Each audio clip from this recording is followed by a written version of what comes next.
When Rouletabille entered the Krestowski Gardens, Annushka had commenced her number, which ended with a tremendous rusalka. Surrounded by a chorus of male and female dancers in the national dress and with red boots, striking tambourines with their fingers, then suddenly taking a rigid pose to let the young woman's voice, which was of rather ordinary register, come out, Annushka had centered the attention of the immense audience upon herself. All the other parts of the establishment were deserted, the tables had been removed, and a panting crowd pressed about the open-air theater. Rouletabille stood up on his chair at the moment. Tumultuous bravos sounded from a group of students. Annushka bowed toward them, seeming to ignore the rest of the audience, which had not dared declare itself yet. She sang the old peasant songs arranged to present-day taste, and interspersed them with dances. They had an enormous success, because she gave her whole soul to them and sang with her voice sometimes caressing, sometimes menacing, and sometimes magnificently desperate, giving much significance to words which on paper had not aroused the suspicions of the censor. The taste of the day was obviously still a taste for the revolution, which retained its influence on the banks of the Neva. What she was doing was certainly very bold, and apparently she realized how audacious she was, because, with great adroitness, she would bring out immediately after some dangerous phrase a patriotic couplet which everybody was anxious to applaud. She succeeded by such means in appealing to all the divergent groups of her audience and secured a complete triumph for herself. The students, the revolutionaries, the radicals and the cadets acclaimed the singer, glorifying not only her art but also and beyond everything else the sister of the engineer Volkowski, who had been doomed to perish with her brother by the bullets of the Semenovsky regiment. The friends of the court on their side could not forget that it was she who, in front of the Kremlin, had struck aside the arm of Konstantin Kochkarov, ordered by the Central Revolutionary Committee to assassinate the Grand Duke Peter Alexandrovich as he drove up to the governor's house in his sleigh. The bomb burst 10 feet away, killing Konstantin Kochkarov himself. It may be that before death came he had time to hear Annushka cry to him, "Wretch! You were told to kill the prince, not to assassinate his children." As it happened, Peter Alexandrovich held on his knees the two little princesses, 7 and 8 years old. The court had wished to recompense her for that heroic act. Annushka had spit at the envoy of the chief of police who called to speak to her of money. At the Hermitage in Moscow, where she sang then, some of her admirers had warned her of possible reprisals on the part of the revolutionaries. But the revolutionaries gave her assurance at once that she had nothing to fear. They approved her act and let her know that they now counted on her to kill the Grand Duke some time when he was alone, which had made Annushka laugh. She was an enfant terrible, whose friends no one knew, who passed for very wise, and whose lines of intrigue were inscrutable. She enjoyed making her hosts in the private supper rooms quake over their meal. One day she had said bluntly to one of the most powerful chinovniks of Moscow, "You, my old friend, you are president of the Black Hundred. Your fate is sealed. Yesterday you were condemned to death by the delegates of the Central Committee at Presnia. Say your prayers." The man reached for champagne. He never finished his glass. The Vorniks carried him out stricken with apoplexy. Since the time she saved the little Grand Duchesses, the police had orders to allow her to act and talk as she pleased. She had been mixed up in the deepest plots against the government. Those who lent the slightest countenance to such plottings and were not of the police simply disappeared. Their friends dared not even ask for news of them. The only thing not in doubt about them was that they were at hard labor somewhere in the mines of the Ural Mountains. At the moment of the revolution, Annushka had a brother who was an engineer on the Kasan-Moscow line. This Volkowski was one of the leaders on the strike committee. The authorities had an eye on him. The revolution started. He, with the help of his sister, accomplished one of those formidable acts which will carry their memory as heroes to the farthest posterity. Their work accomplished, they were taken by Trebasov's soldiers. Both were condemned to death. Volkowski was executed first, and the sister was taking her turn when an officer of the government arrived on horseback to stop the firing. The Tsar, informed of her intended fate, had sent a pardon by telegraph. After that she disappeared. She was supposed to have gone on some tour across Europe, as was her habit, for she spoke all the languages, like a true bohemian. Now she had reappeared in all her joyous glory at Krestowski. It was certain, however, that she had not forgotten her brother. Gossips said that if the government and the police showed themselves so long enduring, they found it to their interest to do so. The open, apparent life Annushka led was less troublesome to them than her hidden activities would be. The lesser police who surrounded the chief of the St. Petersburg Secret Service, the famous Gauntsovsky, had meaning smiles when the matter was discussed. Among them Annushka had the ignoble nickname, Stool Pigeon. Rouletabille must have been well aware of all these particulars concerning Annouchka, for he betrayed no astonishment at the great interest and the strong emotion she aroused. From the corner where he was he could see only a bit of the stage, and he was standing on tiptoes to see the singer when he felt his coat pulled. He turned. It was the jolly advocate, well known for his gastronomic feats, Athanase Georgevitch, along with the jolly imperial counselor, Ivan Petrovitch, who motioned him to climb down. "Come with us, we have a box." Rouletabille did not need urging, and he was soon installed in the front of a box where he could see the stage and the public both. Just then the curtain fell on the first part of Annouchka's performance. The friends were soon rejoined by Thaddeus Chichnikov, the great timber merchant, who came from behind the scenes. "I have been to see the beautiful Onoto," announced the Lithuanian with a great satisfied laugh. "Tell me the news. All the girls are sulking over Annouchka's success." "Who dragged you into the Onoto's dressing room then?" demanded Athanase. "Oh, Gounsovsky himself, my dear. He is very amateurish, you know." "What, do you knock around with Gounsovsky?" "On my word, I tell you, dear friends, he isn't a bad acquaintance.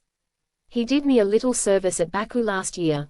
A good acquaintance in these times of public trouble." "You are in the oil business now, are you?" "Oh, yes, a little of everything for a livelihood. I have a little well down Baku way, nothing big, and a little house, a very small one for my small business." "What a monopolist Thaddeus is," declared Athanase Georgevitch, hitting him a formidable slap on the thigh with his enormous hand. "Gounsovsky has come himself to keep an eye on Annouchka's debut, eh? Only he goes into Onoto's dressing room, the rogue. Oh, he doesn't trouble himself. Do you know who he is to have supper with?" "With Annouchka, my dears, and we are invited." "How's that?" inquired the jovial counselor. It seems Gounsovsky influenced the minister to permit Annouchka's performance by declaring he would be responsible for it all. He required from Annouchka solely that she have supper with him on the evening of her debut. And Annouchka consented. That was the condition, it seems. For that matter, they say that Annouchka and Gounsovsky don't get along so badly together. Gounsovsky has done Annouchka many a good turn. They say he is in love with her. He has the air of an umbrella merchant, snorted Athanase Georgevitch. "Have you seen him at close range?" inquired Ivan. "I have dined at his house, though it is nothing to boast of, on my word." "That is what he said," replied Thaddeus. "When he knew we were here together, he said to me, 'Bring him, he is a charming fellow who plies a great fork, and bring that dear man Ivan Petrovitch, and all your friends.'" "Oh, I only dined at his house," grumbled Athanase, "because there was a favor he was going to do me." "He does services for everybody, that man," observed Ivan Petrovitch. Of course, he ought to," retorted Athanase. "What is a chief of secret service for if not to do things for everybody?" "For everybody, my dear friends, and a little for himself besides. A chief of secret service has to be in with everybody and his father, as La Fontaine says, if you know that author, if he wants to hold his place. You know what I mean." Athanase laughed loudly, glad of the chance to show how French he could be in his allusions, and looked at Rouletabille to see if he had been able to catch the tone of the conversation, but Rouletabille was too much occupied in watching a profile wrapped in a mantilla of black lace, in the Spanish fashion, to repay Athanase's performance with a knowing smile. "You certainly have naive notions. You think a chief of secret police should be an ogre," replied the advocate as he nodded here and there to his friends. "Why, certainly not. He needs to be a sheep in a place like that, a thorough sheep. Gounsovsky is soft as a sheep. The time I dined with him he had mutton streaked with fat. He is just like that. I am sure he is mainly layers of fat. When you shake hands you feel as though you had grabbed a piece of fat. My word. And when he eats he wags his jaw fattishly. His head is like that, too, bald, you know, with a cranium like fresh lard. He speaks softly and looks at you like a kid looking to its mother for a juicy meal." "But, why, it is Natasha," murmured the lips of the young man. "Certainly it is Natasha, Natasha herself," exclaimed Ivan Petrovitch, who had used his glasses the better to see whom the young French journalist was looking at. "Ah, the dear child. She has wanted to see Annouchka for a long time." "What, Natasha? So it is, Natasha, Natasha," said the others. "And with Boris Morozov's parents." "But Boris is not there," sniggered Thaddeus Tikhnikov. "Oh, he can't be far away. If he was there we would see Michael Korsakov too. They keep close on each other's heels." "How has she happened to leave the general?" "She said she couldn't bear to be away from him." Except to see Annushka, replied Ivan. She wanted to see her, and talked so about it when I was there that even Fyodor Fyodorovich was rather scandalized at her, and Matrona Petrovna reproved her downright rudely. But what a girl wishes the gods bring about. That's the way. That's so, I know, put in Athanase. Ivan Petrovich is right. Natasha hasn't been able to hold herself in since she read that Annushka was going to make her debut at Krestovsky. She said she wasn't going to die without having seen the great artist. Her father had almost drawn her away from that crowd, affirmed Ivan, and that was as it should be. She must have fixed up this affair with Boris and his parents. Yes, Fyodor certainly isn't aware that his daughter's idea was to applaud the heroine of Kasan Station. She is certainly made of stern stuff, my word, said Athanase. Natasha, you must remember, is a student, said Thaddeus, shaking his head, a true student. They have misfortunes like that now in so many families. I recall, apropos of what Ivan said just now, how today she asked Michael Korsakov, before me, to let her know where Annushka would sing. More yet, she said she wished to speak to that artist if it were possible. Michael frowned on that idea, even before me. But Michael couldn't refuse her, any more than the others. He can reach Annushka easier than anyone else. You remember it was he who rode hard and arrived in time with the pardon for that beautiful witch. She ought not to forget him if she cared for her life. Anyone who knows Michael Nikolaevich knows that he did his duty promptly, announced Athanase Georgievich crisply. But he would not have gone a step further to save Annushka. Even now he won't compromise his career by being seen at the home of a woman who is never from under the eyes of Gounsovsky's agents and who hasn't been nicknamed stool pigeon for nothing. Then why do we go to supper tonight with Annushka? Asked Ivan. That's not the same thing. We are invited by Gounsovsky himself. Don't forget that, if stories concerning it drift about some day, my friends, said Thaddeus. For that matter, Thaddeus, I accept the invitation of the Honorable Chief of our admirable Secret Service because I don't wish to slight him.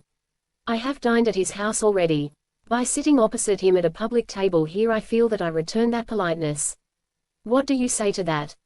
Since you have dined with him, tell us what kind of a man he is aside from his fattish qualities, said the curious counselor. So many things are said about him. He certainly seems to be a man it is better to stand in with than to fall out with, so I accept his invitation. How could you manage to refuse it, anyway? When he first offered me hospitality, explained the advocate, I didn't even know him. I never had been near him.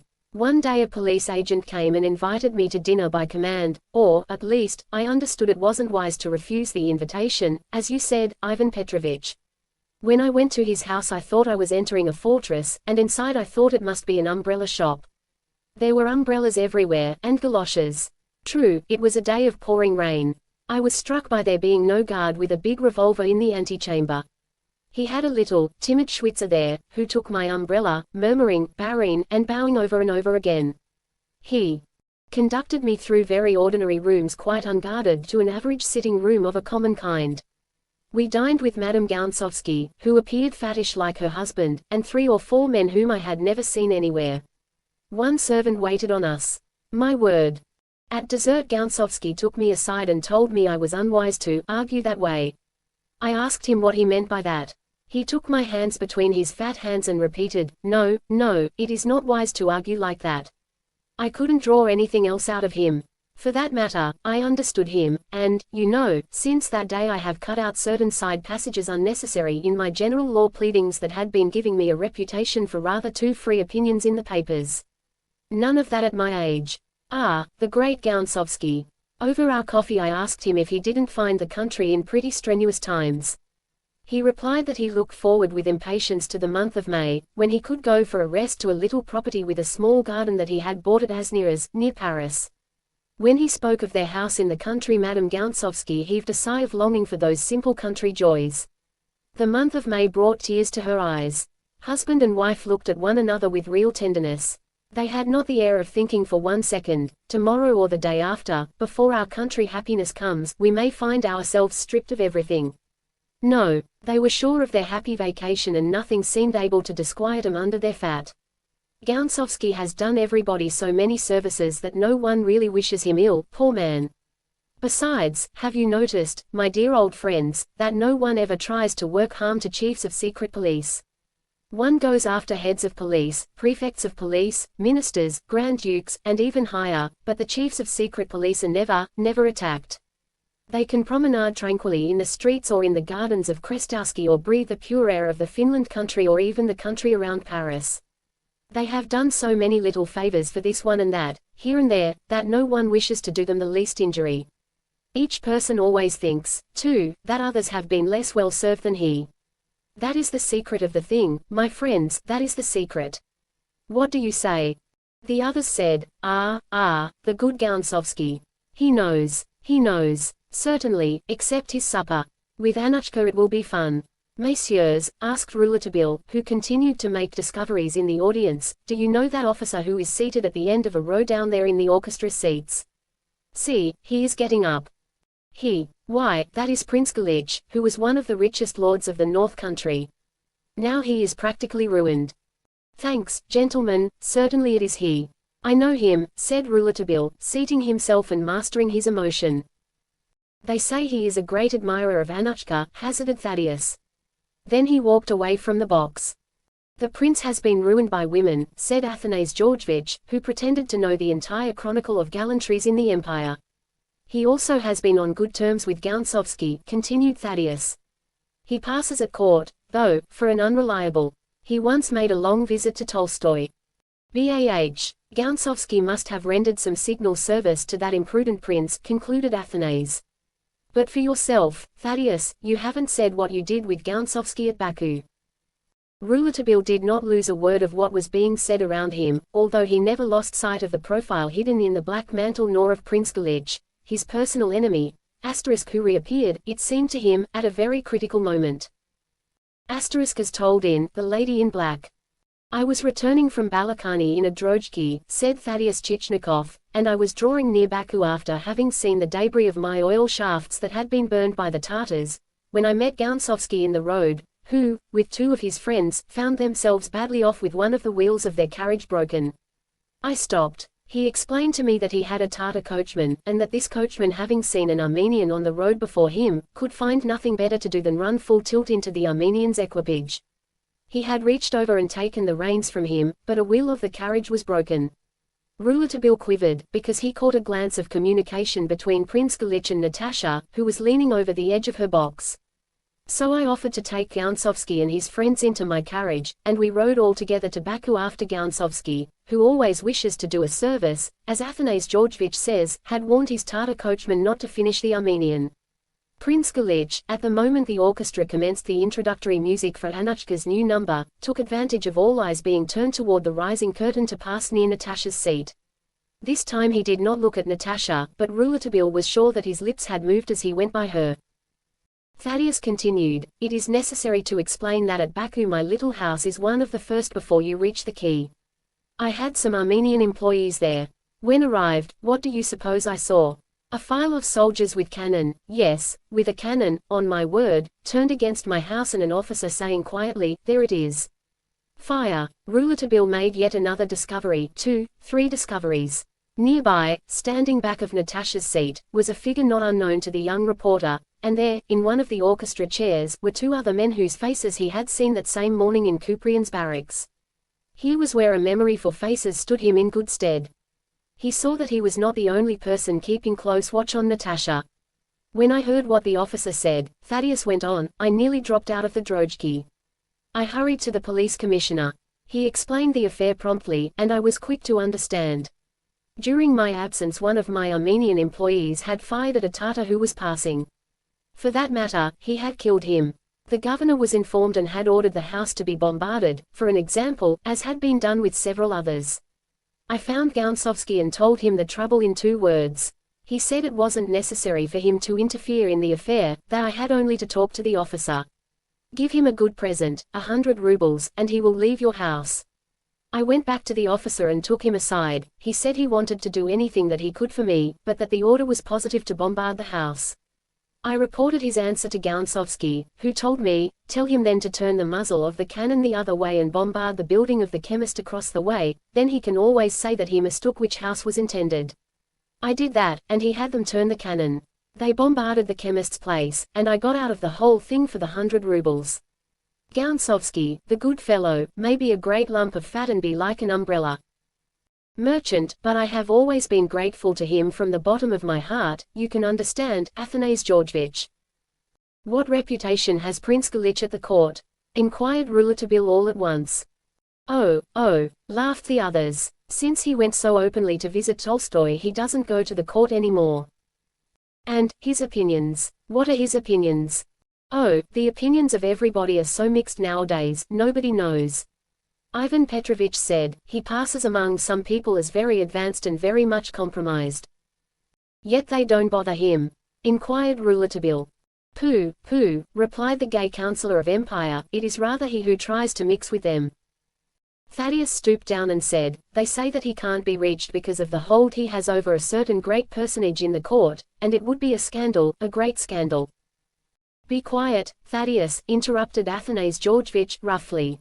It is easy to see that you are lately from the provinces to speak so recklessly, but if you go on this way I shall leave. Athanase Georgevich is right, hang on to your mouth, Thaddeus, counselled Ivan Petrovich. The talkers all grew silent, for the curtain was rising. In the audience there were mysterious allusions being made to this second number of Annushka, but no one seemed able to say what it was to be, and it was, as a matter of fact, very simple.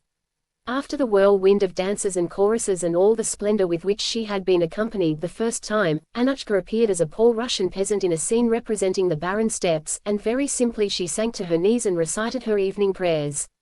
Annushka was singularly beautiful. Her aquiline nose with sensitive nostrils, the clean-cut outline of her eyebrows, her look that now was almost tender, now menacing, always unusual, her pale rounded cheeks and the entire expression of her face showed clearly the strength of new ideas, spontaneity, deep resolution and, above all, passion.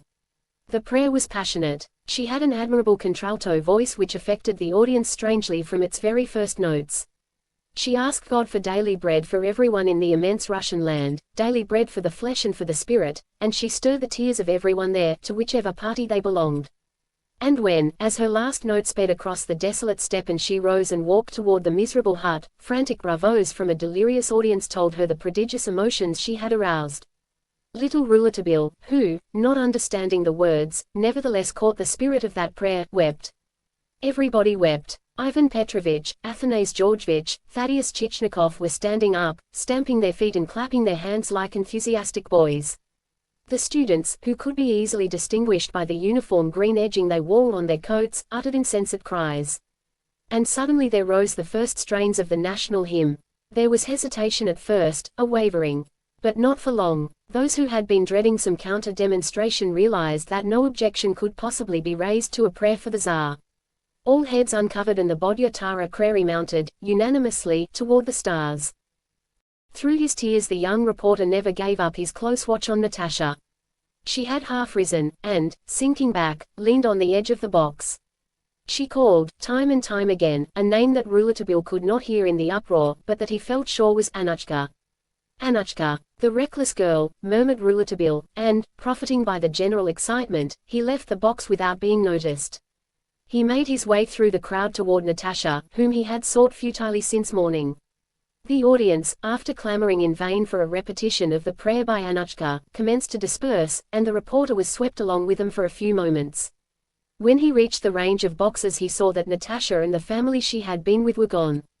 He looked on all sides without seeing the object of his search and like a madman commenced to run through the passages, when a sudden idea struck his blood cold. He inquired where the exit for the artists was and as soon as it was pointed out, he hurried there.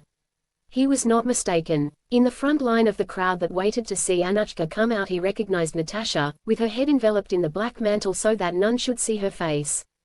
Besides, this corner of the garden was in a half-gloom. The police barred the way, he could not approach as near Natasha as he wished. He set himself to slip like a serpent through the crowd. He was not separated from Natasha by more than 4 or 5 persons when a great jostling commenced.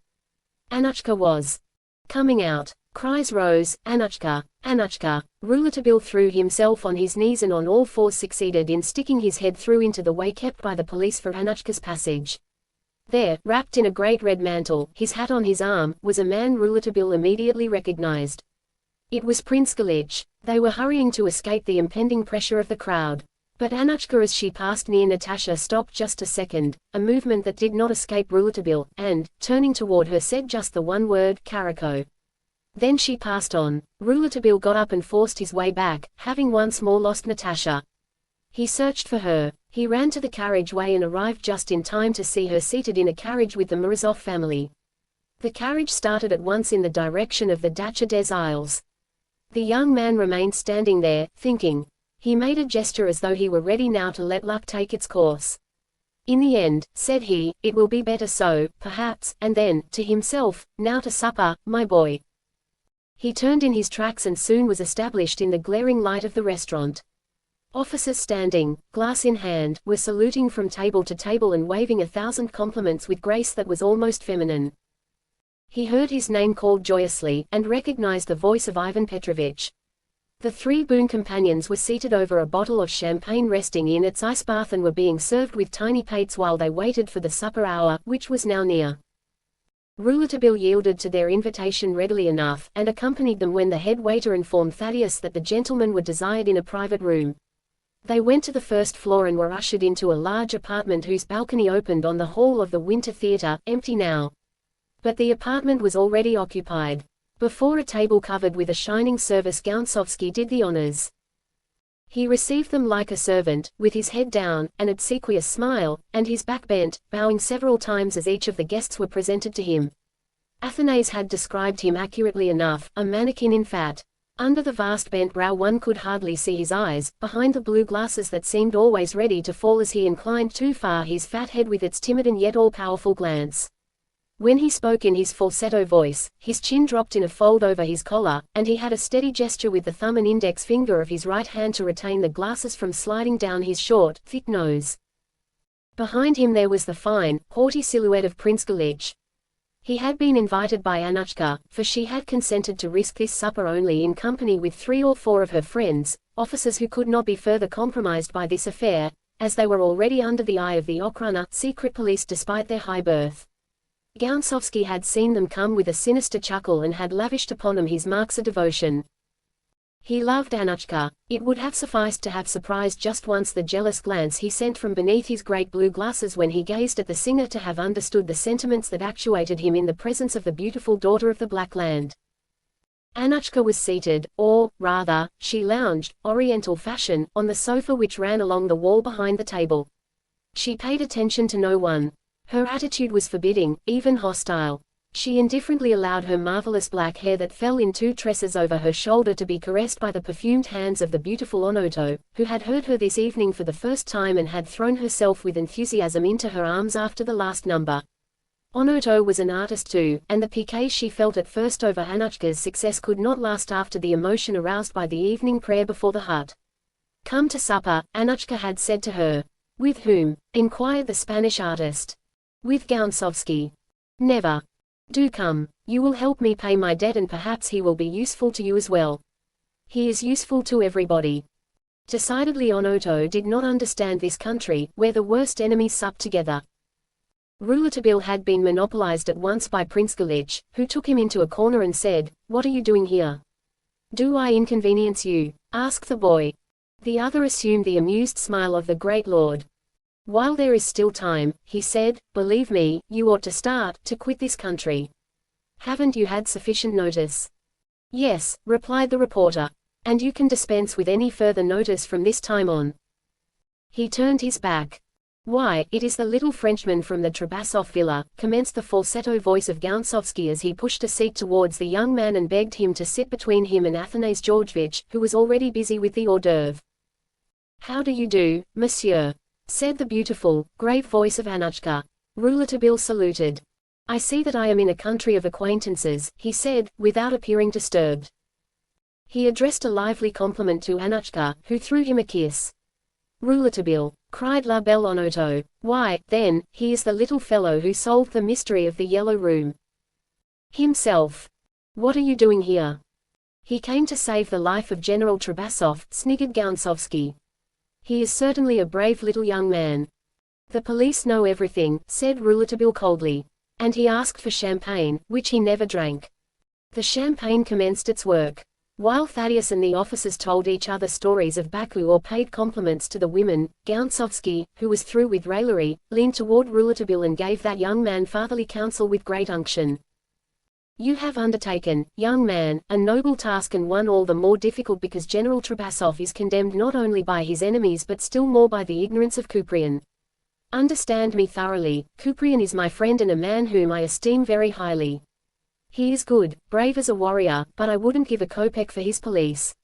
He has mixed in our affairs lately by creating his own secret police, but I don't wish to meddle with that. It amuses us. It's the new style, anyway, everybody wants his secret police nowadays. And yourself, young man, what, after all, are you doing here? Reporting. No. Police work. That is our business and your business. I wish you good luck, but I don't expect it. Remember that if you need any help I will give it you willingly. I love to be of service. And I don't wish any harm to befall you. You are very kind, monsieur, was all Rouletabille replied, and he called again for champagne. Several times Gounsovsky addressed remarks to Annushka, who concerned herself with her meal and had little answer for him. Do you know who applauded you the most this evening? No, said Annushka indifferently. The daughter of General Trabasov. Yes, that is true, on my word, cried Ivan Petrovich. Yes, yes, Natasha was there, joined in the other friends from the Dacha des Isles. For me, I saw her weep, said Rouletabille, looking at Annushka fixedly. But Annushka replied in an icy tone, I do not know her. She is unlucky in having a father.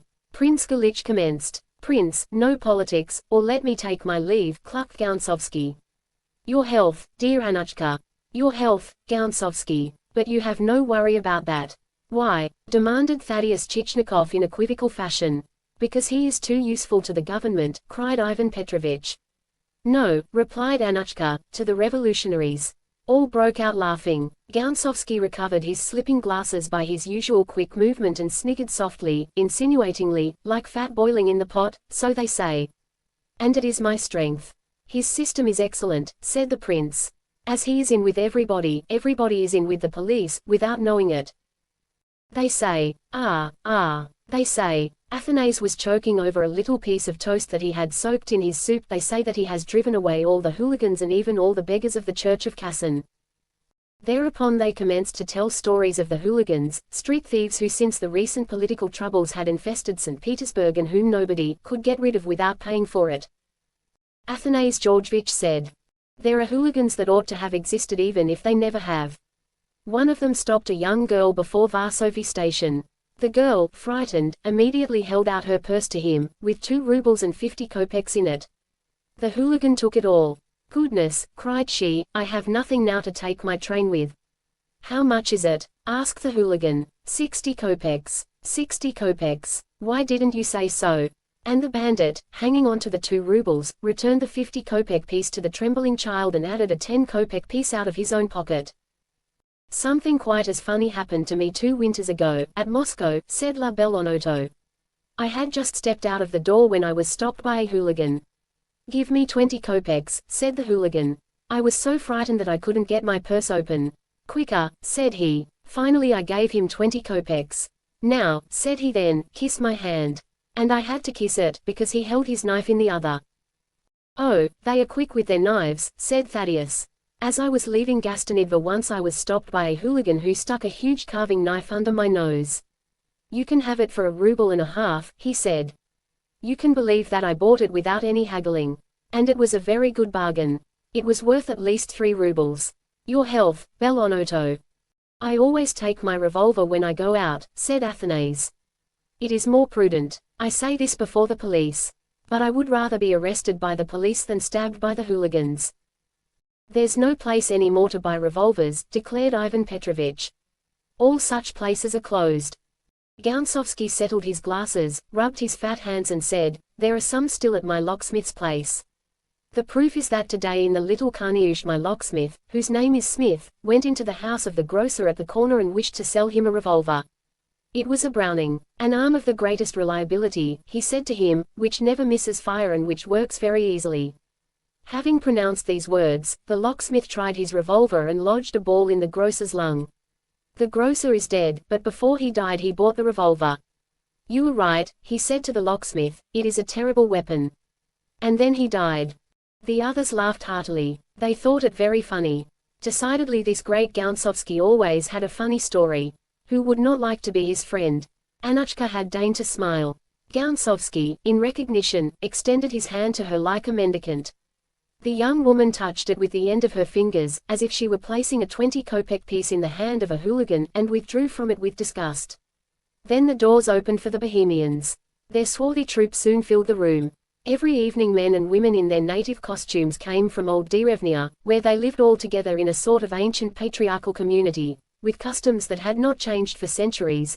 They scattered about in the places of pleasure, in the fashionable restaurants, where they gathered large sums, for it was a fashionable luxury to have them sing at the end of suppers, and everyone showered money on them in order not to be behind the others. They accompanied on guzzlers, on castanets, on tambourines, and sang the old airs, doleful and languorous, or excitable and breathless as the flight of the earliest nomads in the beginnings of the world.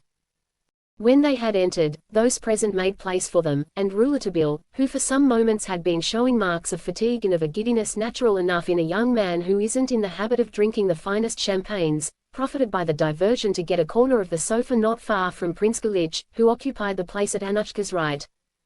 Look, Rouletabille is asleep, remarked La Belle Onoto. Poor boy, said Annushka.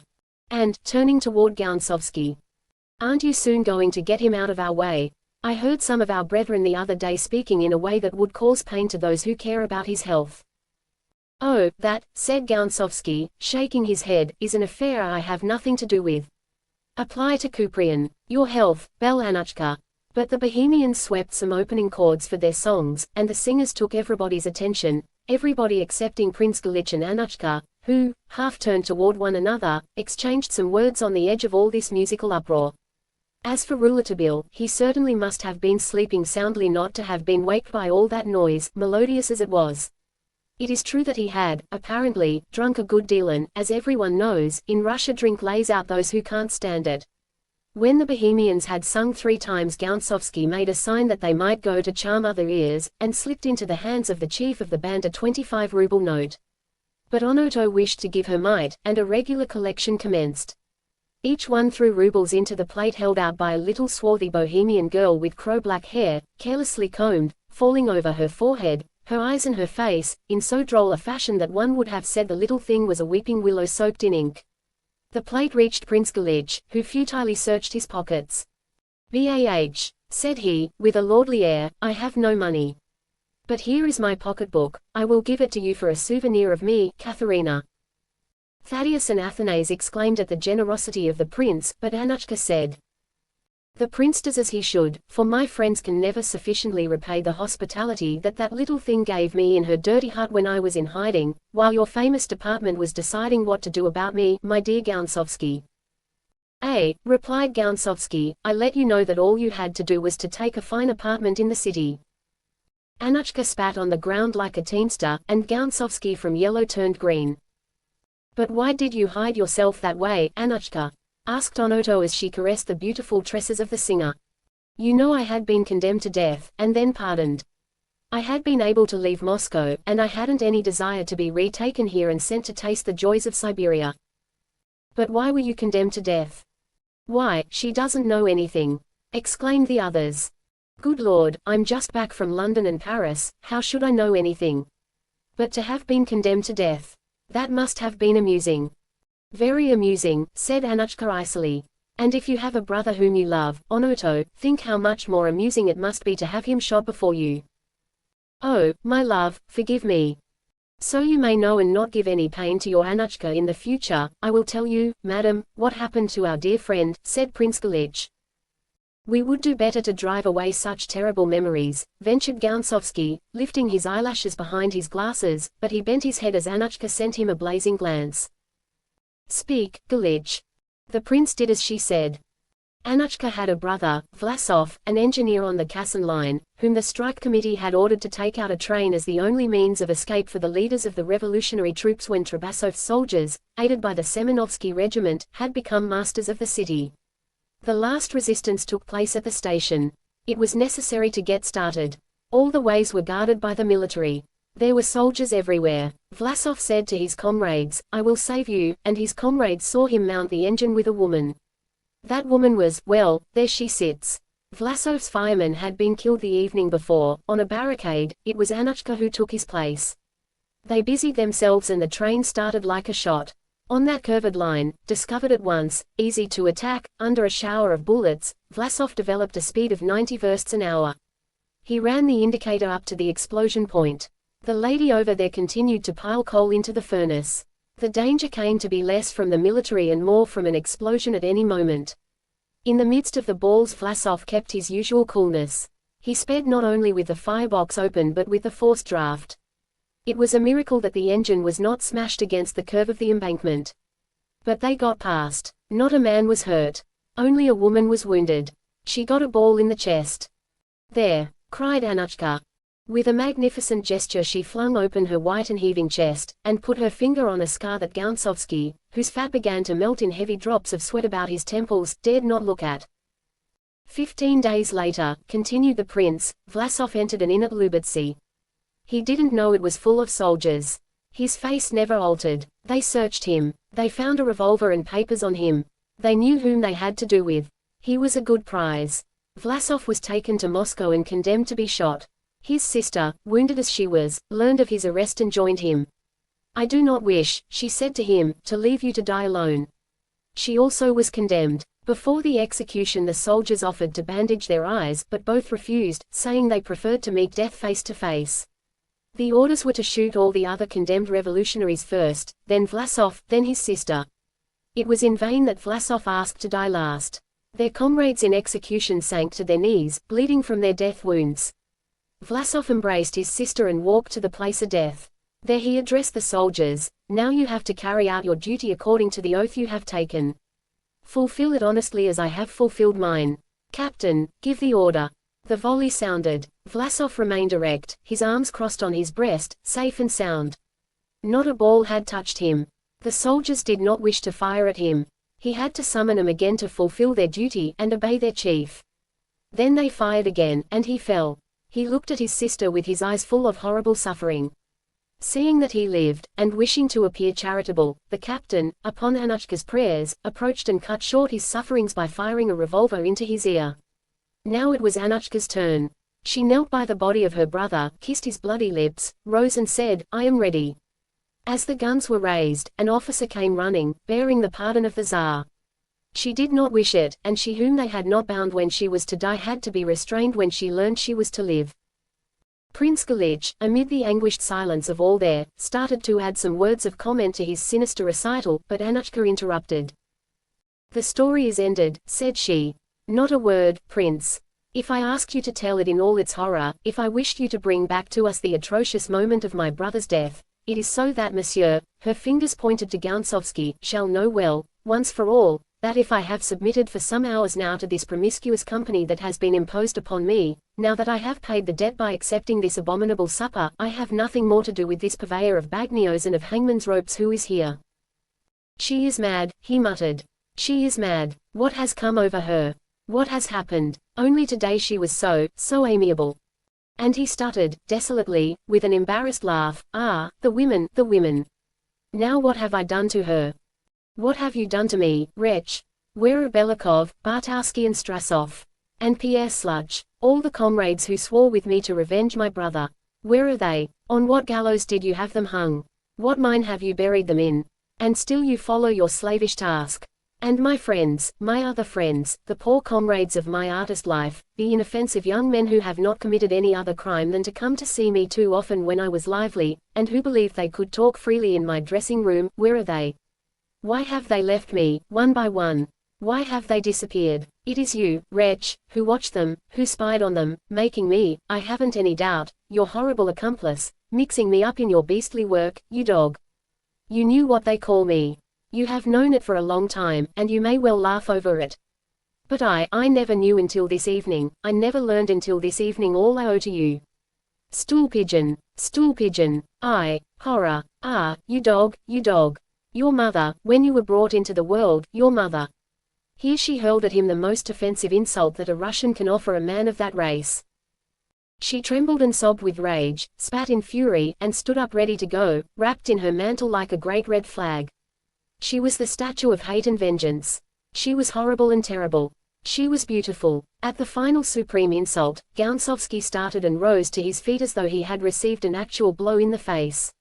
He did not look at Annushka, but fixed his eyes on Prince Galich. His finger pointed him out. "There is the man," he hissed, "who has told you all these fine things."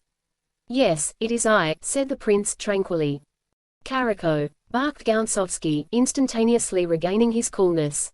"Ah, yes, but you'll not touch him," clamored the spirited girl of the Black Land, "you are not strong enough for that." "I know that monsieur has many friends at court," agreed the chief of the Secret Service with an ominous calm. "I don't wish ill to monsieur. You speak, madam, of the way some of your friends have had to be sacrificed. I hope that someday you will be better informed, and that you will understand I saved all of them I could." "Let us go," muttered Annushka. "I shall spit in his face." "Yes, all I could," replied the other, with his habitual gesture of hanging on to his glasses. "And I shall continue to do so. I promise you not to say anything more disagreeable to the prince than as regards his little friend the Bohemian Katharina, whom he has treated so generously just now, doubtless because Boris Morozov pays her too little for the errands she runs each morning to the villa of Krestowski Ostro." At these words the prince and Annushka both changed countenance. Their anger rose. Annushka turned her head as though to arrange the folds of her cloak.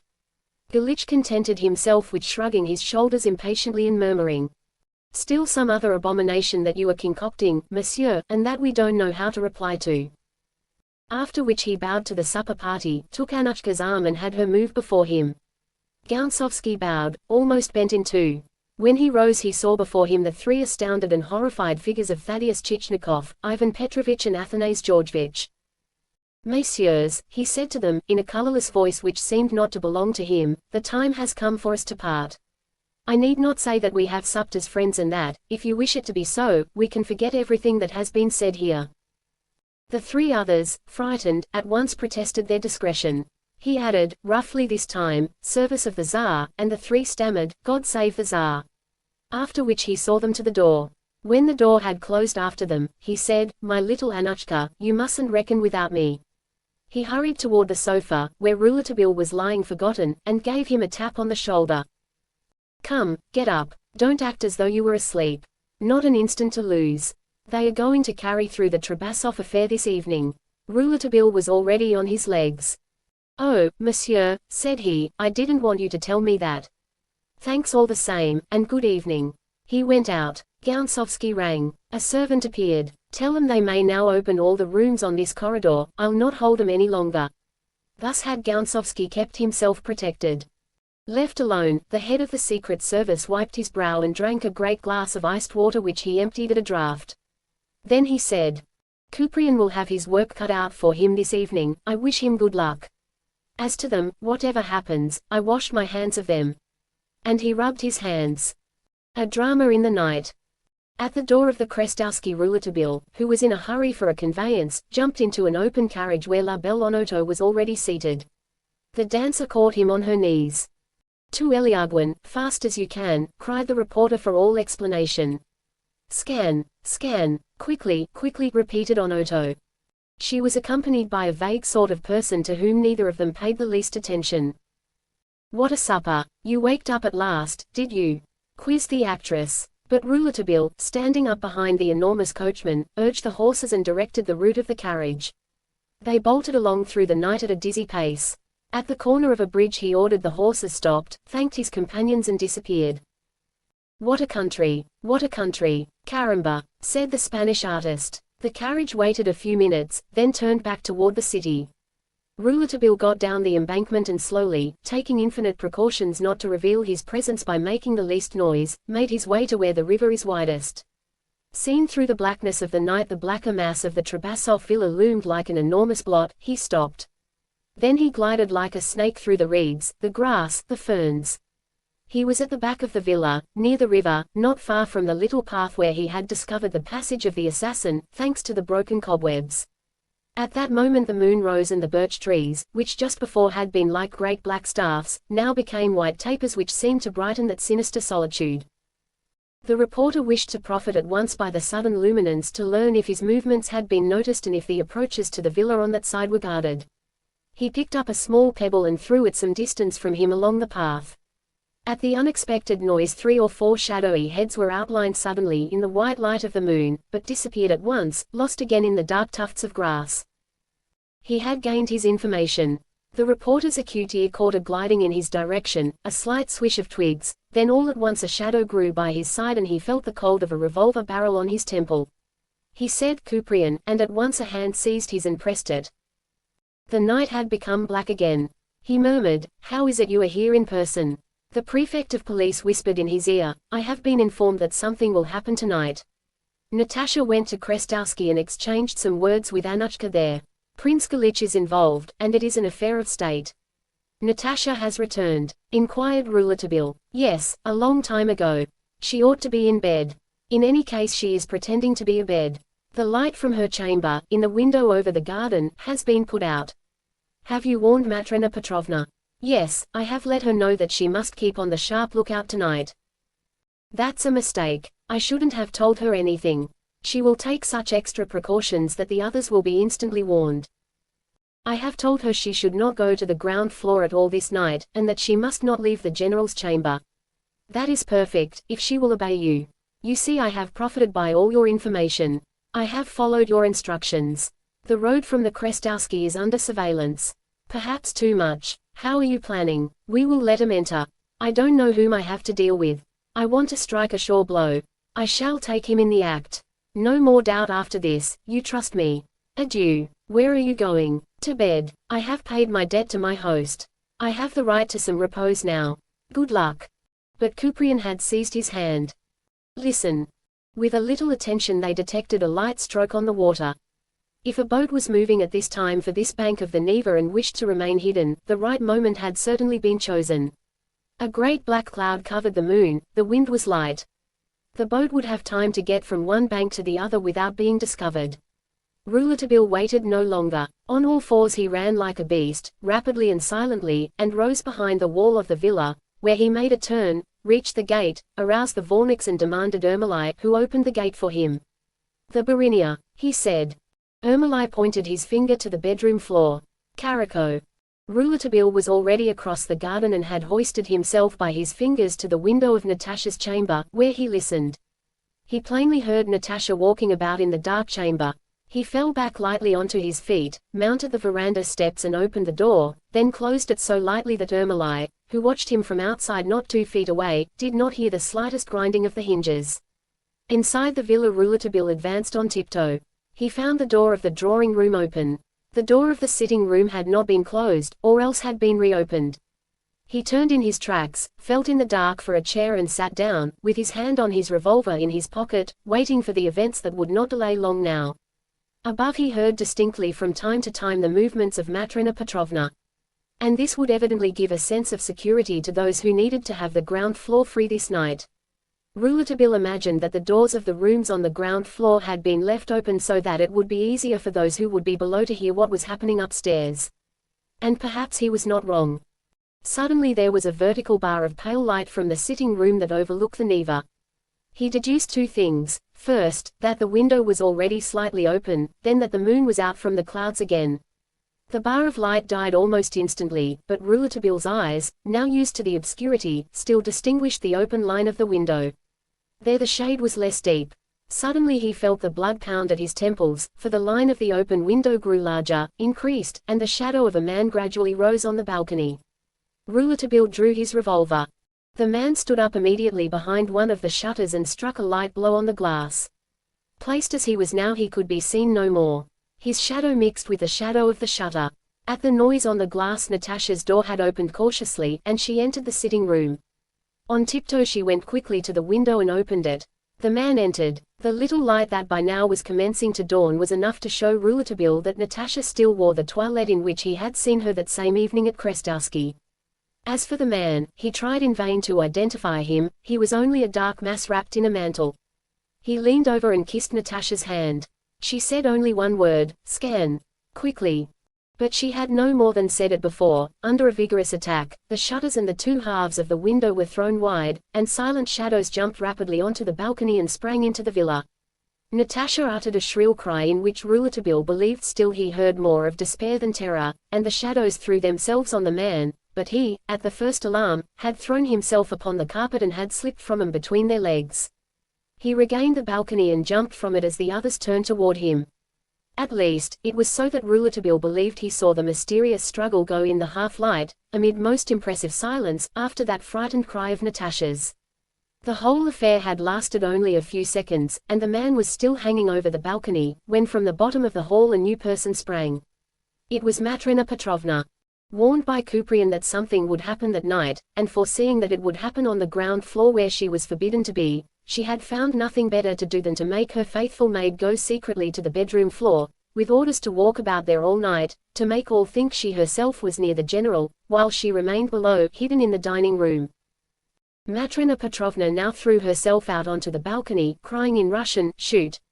Shoot!" In just that moment the man was hesitating whether to risk the jump and perhaps break his neck, or descend less rapidly by the gutter pipe. A policeman fired and missed him, and the man, after firing back and wounding the policeman, disappeared. It was still too far from dawn for them to see clearly what happened below, where the barking of Brownings alone was heard. And there could be nothing more sinister than the revolver shots unaccompanied by cries in the mists of the morning. The man, before he disappeared, had had only time by a quick kick to throw down one of the two ladders which had been used by the police in climbing. Down the other one all the police in a bunch, even to the wounded one, went sliding, falling, rising, running after the shadow which fled still, discharging the Browning steadily. Other shadows rose from the river bank, hovering in the mist. Suddenly Kuprian's voice was heard shouting orders, calling upon his agents to take the quarry alive or dead. From the balcony Matrena Petrovna cried out also, like a savage, and Rouletabille tried in vain to keep her quiet. She was delirious at the thought the other might escape yet. She fired a revolver, she also, into the group, not knowing whom she might wound. Rouletabille grabbed her arm and as she turned on him angrily she observed Natasha, who, leaning until she almost fell over the balcony, her lips trembling with delirious utterance, followed as well as she could the progress of the struggle, trying to understand what happened below, under the trees, near the Neva, where the tumult by now extended. Matrena Petrovna pulled her back by the arms. Then she took her by the neck and threw her into the drawing room in a heap. When she had almost strangled her stepdaughter, Matrena Petrovna saw that the general was there. He appeared in the pale glimmerings of dawn like a spectre. By what miracle had Fyodor Fyodorovich been able to descend the stairs and reach there? How had it been brought about? She saw him tremble with anger or with wretchedness under the folds of the soldier's cape that floated about him. He demanded in a hoarse voice, "What is it?" Matrena Petrovna threw herself at his feet, made the orthodox sign of the cross, as if she wished to summon God to witness, and then, pointing to Natasha, she denounced his daughter to her husband as she would have pointed her out to a judge. "The one, Fyodor Fyodorovich, who has wished more than once to assassinate you, and who this night has opened the dacha to your assassin is your daughter." The general held himself up by his two hands against the wall, and, looking at Matrena and Natasha, who now were both upon the floor before him like suppliants, he said to Matrena, "It is you who assassinate me." "Me, by the living God," babbled Matrena Petrovna desperately. "If I had been able to keep this from you, Jesus would have been good. But I say no more to crucify you. Fyodor Fyodorovich, question your daughter, and if what I have said is not true, kill me as a lying, evil beast. I will say thank you, and I will die happier than if what I have said was true. Ah, I long to be dead. Kill me." Fyodor Fyodorovich pushed her back with his stick as one would push a worm in his path. Without saying anything further, she rose from her knees and looked with her haggard eyes, with her crazed face, at Rouletabille, who grasped her arm. If she had had her hands still free she would not have hesitated a second in wreaking justice upon herself under this bitter fate of alienating Fyodor. And it seemed frightful to Rouletabille that he should be present at one of those horrible family dramas the issue of which in the wild times of Peter the Great would have sent the general to the hangman either as a father or as a husband. The general did not deign even to consider for any length of time Matrena's delirium. He said to his daughter, who shook with sobs on the floor, "Rise, Natasha Fyodorovna." And Fyodor's daughter understood that her father never would believe in her guilt. She drew herself up towards him and kissed his hands like a happy slave. At this moment repeated blows shook the veranda door.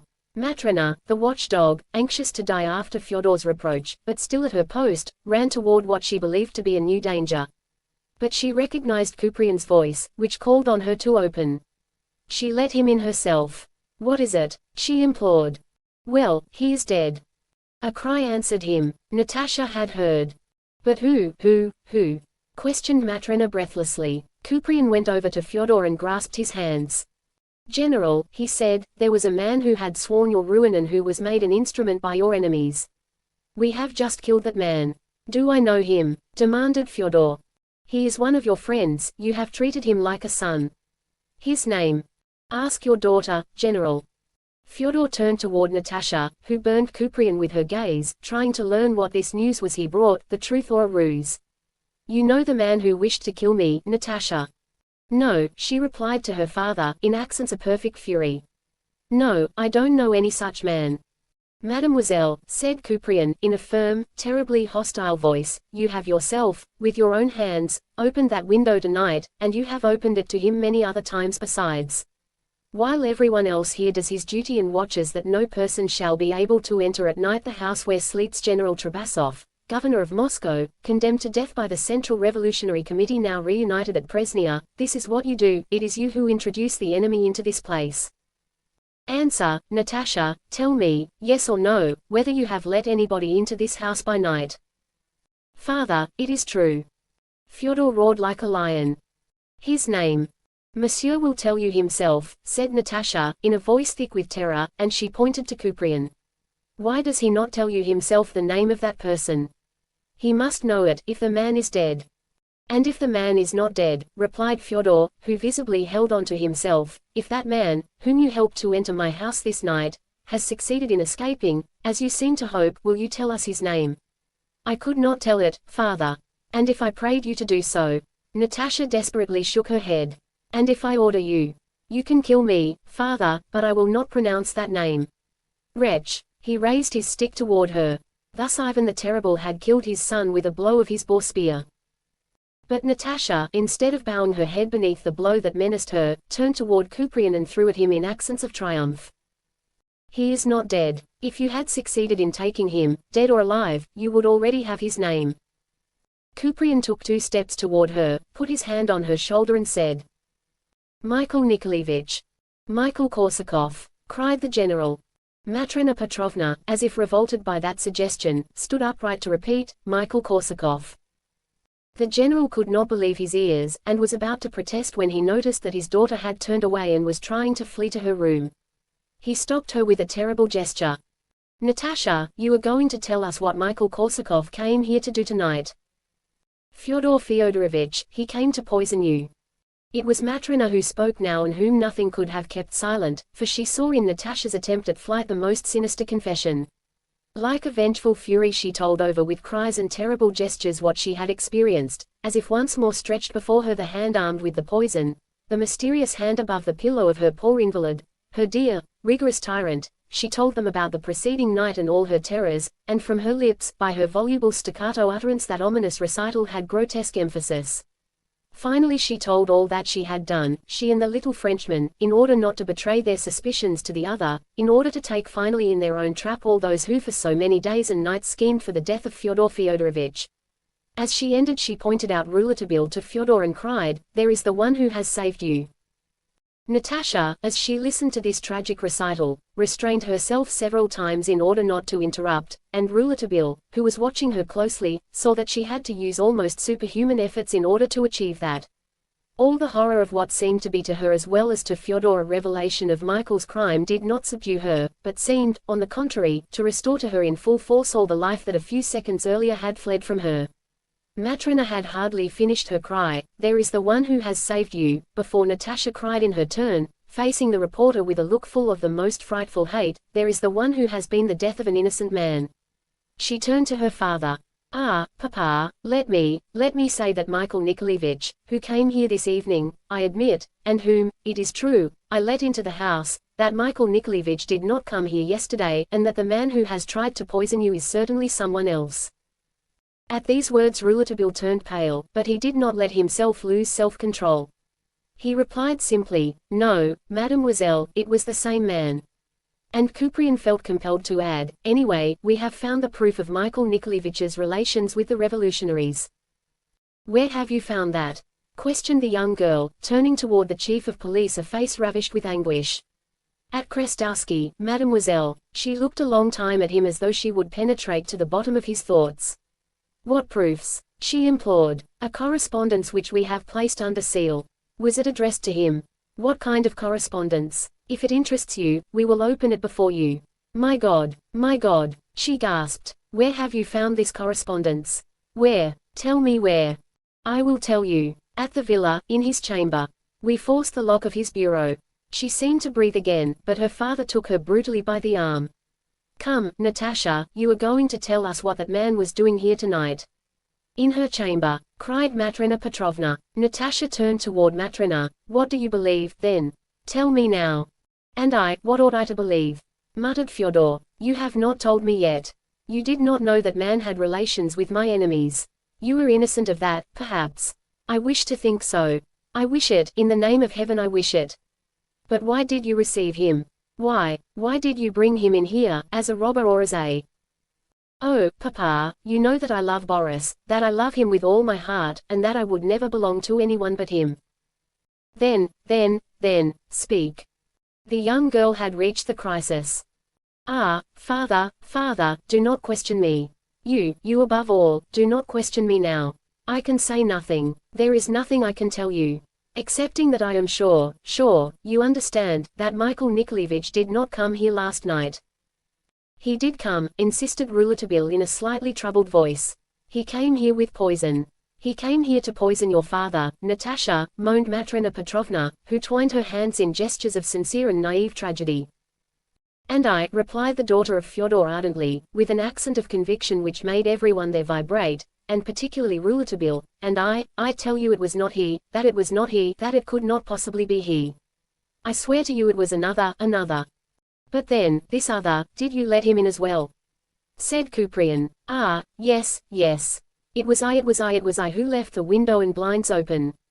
Yes, it is I who did that. But I did not wait for the other who came to assassinate. As to Michael Nikolaevich, I swear to you, my father, by all that is most sacred in heaven and on earth, that he could not have committed the crime that you say. And now, kill me, for there is nothing more I can say." "The poison," replied Kuprian coldly, "the poison that he poured into the general's potion was that arsenate of soda which was on the grapes the marshal of the court brought here. Those grapes were left by the marshal, who warned Michael Nikolaevich and Boris Alexandrovich to wash them. The grapes disappeared. If Michael is innocent, do you accuse Boris?" Natasha, who seemed to have suddenly lost all power for defending herself, moaned, begged, railed, seemed dying. No, don't accuse Boris. He has nothing to do with it. Don't accuse Michael. Don't accuse anyone so long as you don't know. But these two are innocent. Believe me. Ah, how shall I say it? How shall I persuade you? I am not able to say anything to you. And you have killed Michael. Ah, what have you done? "We have suppressed a man," said the icy voice of Kuprian, "who was merely the agent for the base deeds of nihilism." She succeeded in recovering a new energy that in her depths of despair they would have supposed impossible. She shook her fists at Kuprian. It is not true. These are slanders, infamies. The inventions of the police.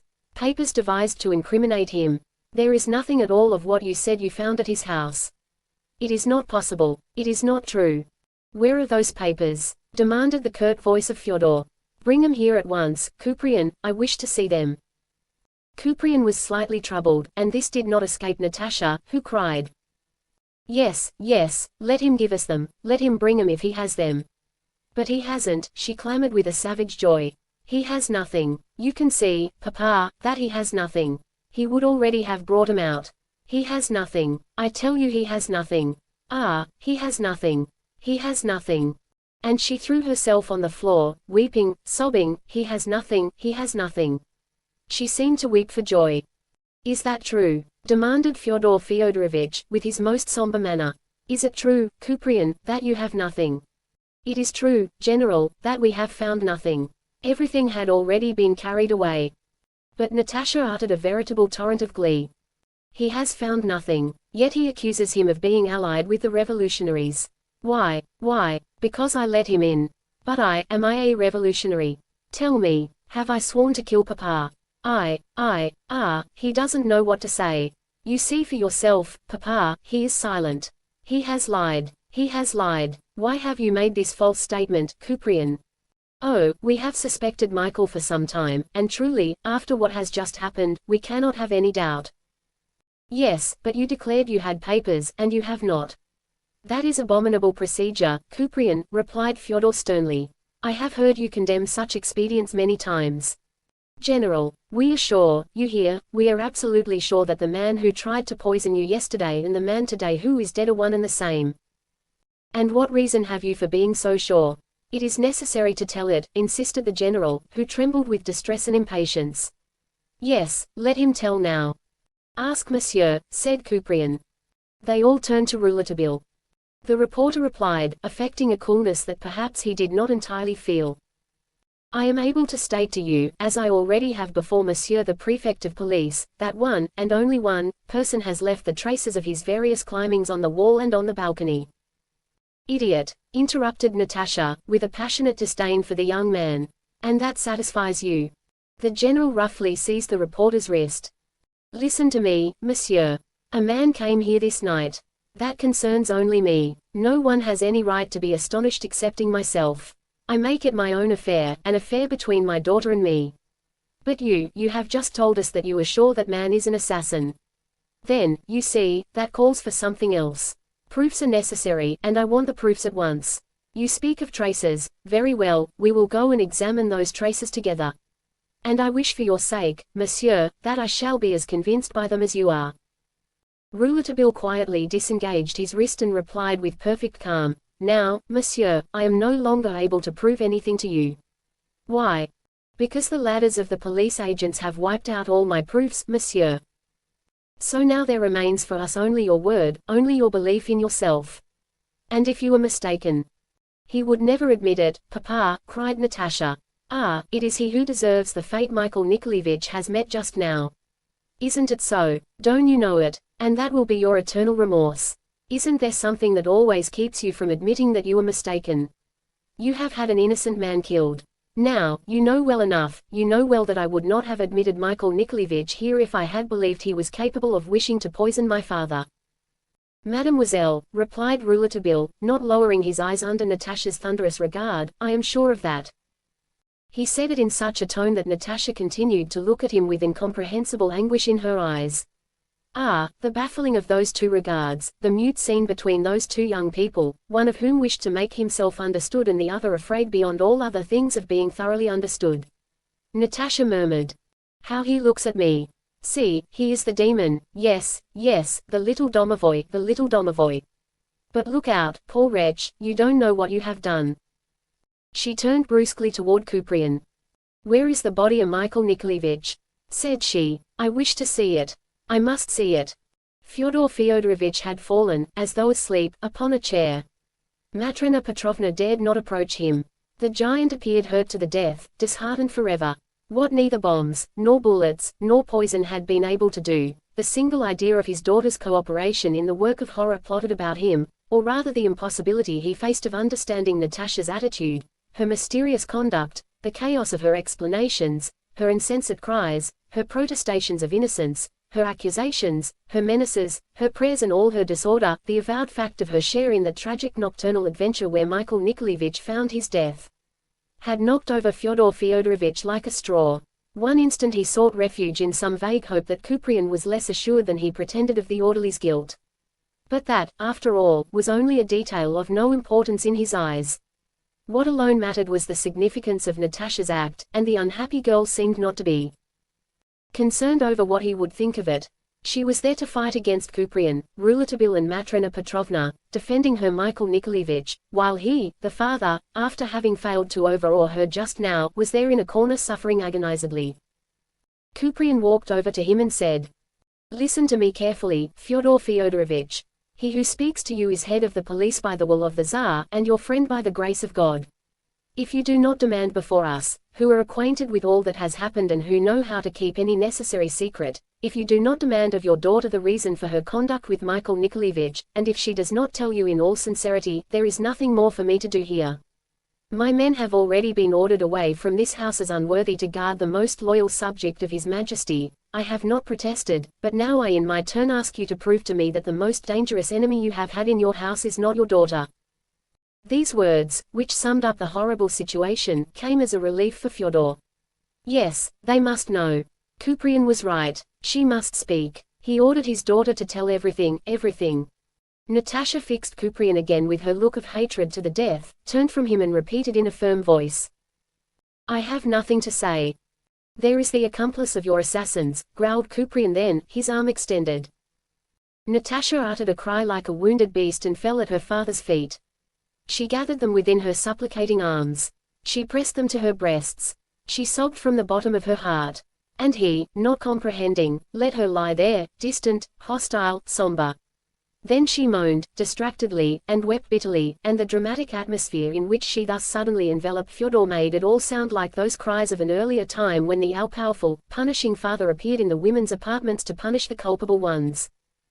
"My father, dear father, look at me, have pity on me, and do not require me to speak when I must be silent forever. And believe me, do not believe these men. Do not believe Matrena Petrovna. And am I not your daughter? Your very own daughter, your Natasha Fyodorovna. I cannot make things dear to you. No, no, by the Holy Virgin Mother of Jesus I cannot explain. By the holy icons, it is because I must not. By my mother, whom I have not known and whose place you have taken, oh, my father, ask me nothing more. Ask me nothing more. But take me in your arms as you did when I was little, embrace me, dear father, love me. I never have had such need to be loved. Love me. I am miserable, unfortunate me, who cannot even kill myself before your eyes to prove my innocence and my love. Papa, papa, what will your arms be for in the days left you to live, if you no longer wish to press me to your heart? Papa, papa. She laid her head on Fyodor's knees. Her hair had come down and hung about her in a magnificent disorderly mass of black. Look in my eyes, see how they love you, Batushka. Batushka, my dear Batushka. Then Fyodor wept. His great tears fell upon Natasha's tears. He raised her head and demanded simply in a broken voice, "You can tell me nothing now. But when will you tell me?" Natasha lifted her eyes to his, then her look went past him toward heaven, and from her lips came just one word, in a sob. "Never." Matrena Petrovna, Kuprian and the reporter shuddered before the high and terrible thing that happened then. Fyodor had taken his daughter's face between his hands. He looked long at those eyes raised toward heaven, the mouth which had just uttered the word, "never," then, slowly, his rude lips went to the tortured, quivering lips of the girl. He held her close. She raised her head wildly, triumphantly, and cried, with arm extended toward Matrena Petrovna. He believes me, and you would have believed me also if you had been my real mother." Her head fell back and she dropped unconscious to the floor.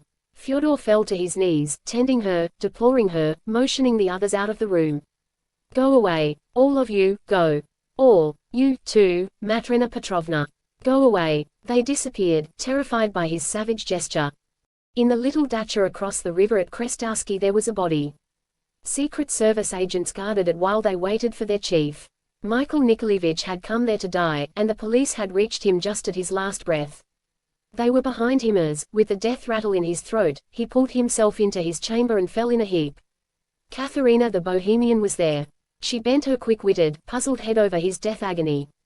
The police swarmed everywhere, ransacking, forcing locks, pulling drawers from the bureau and tables, emptying the cupboards. Their search took in everything, even to ripping the mattresses, and not respecting the rooms of Boris Morozov, who was away this night. They searched thoroughly, but they found absolutely nothing they were looking for in Michael's rooms. But they accumulated a multitude of publications that belonged to Boris. Western books, essays on political economy, a history of the French Revolution, and verses that a man ought to hang for. They put them all under seal. During the search Michael died in Katharina's arms. She had held him close, after opening his clothes over the chest, doubtless to make his last breaths easier. The unfortunate officer had received a bullet at the back of the head just after he had plunged into the Neva from the rear of the Trabasov dacha and started to swim across. It was a miracle that he had managed to keep going.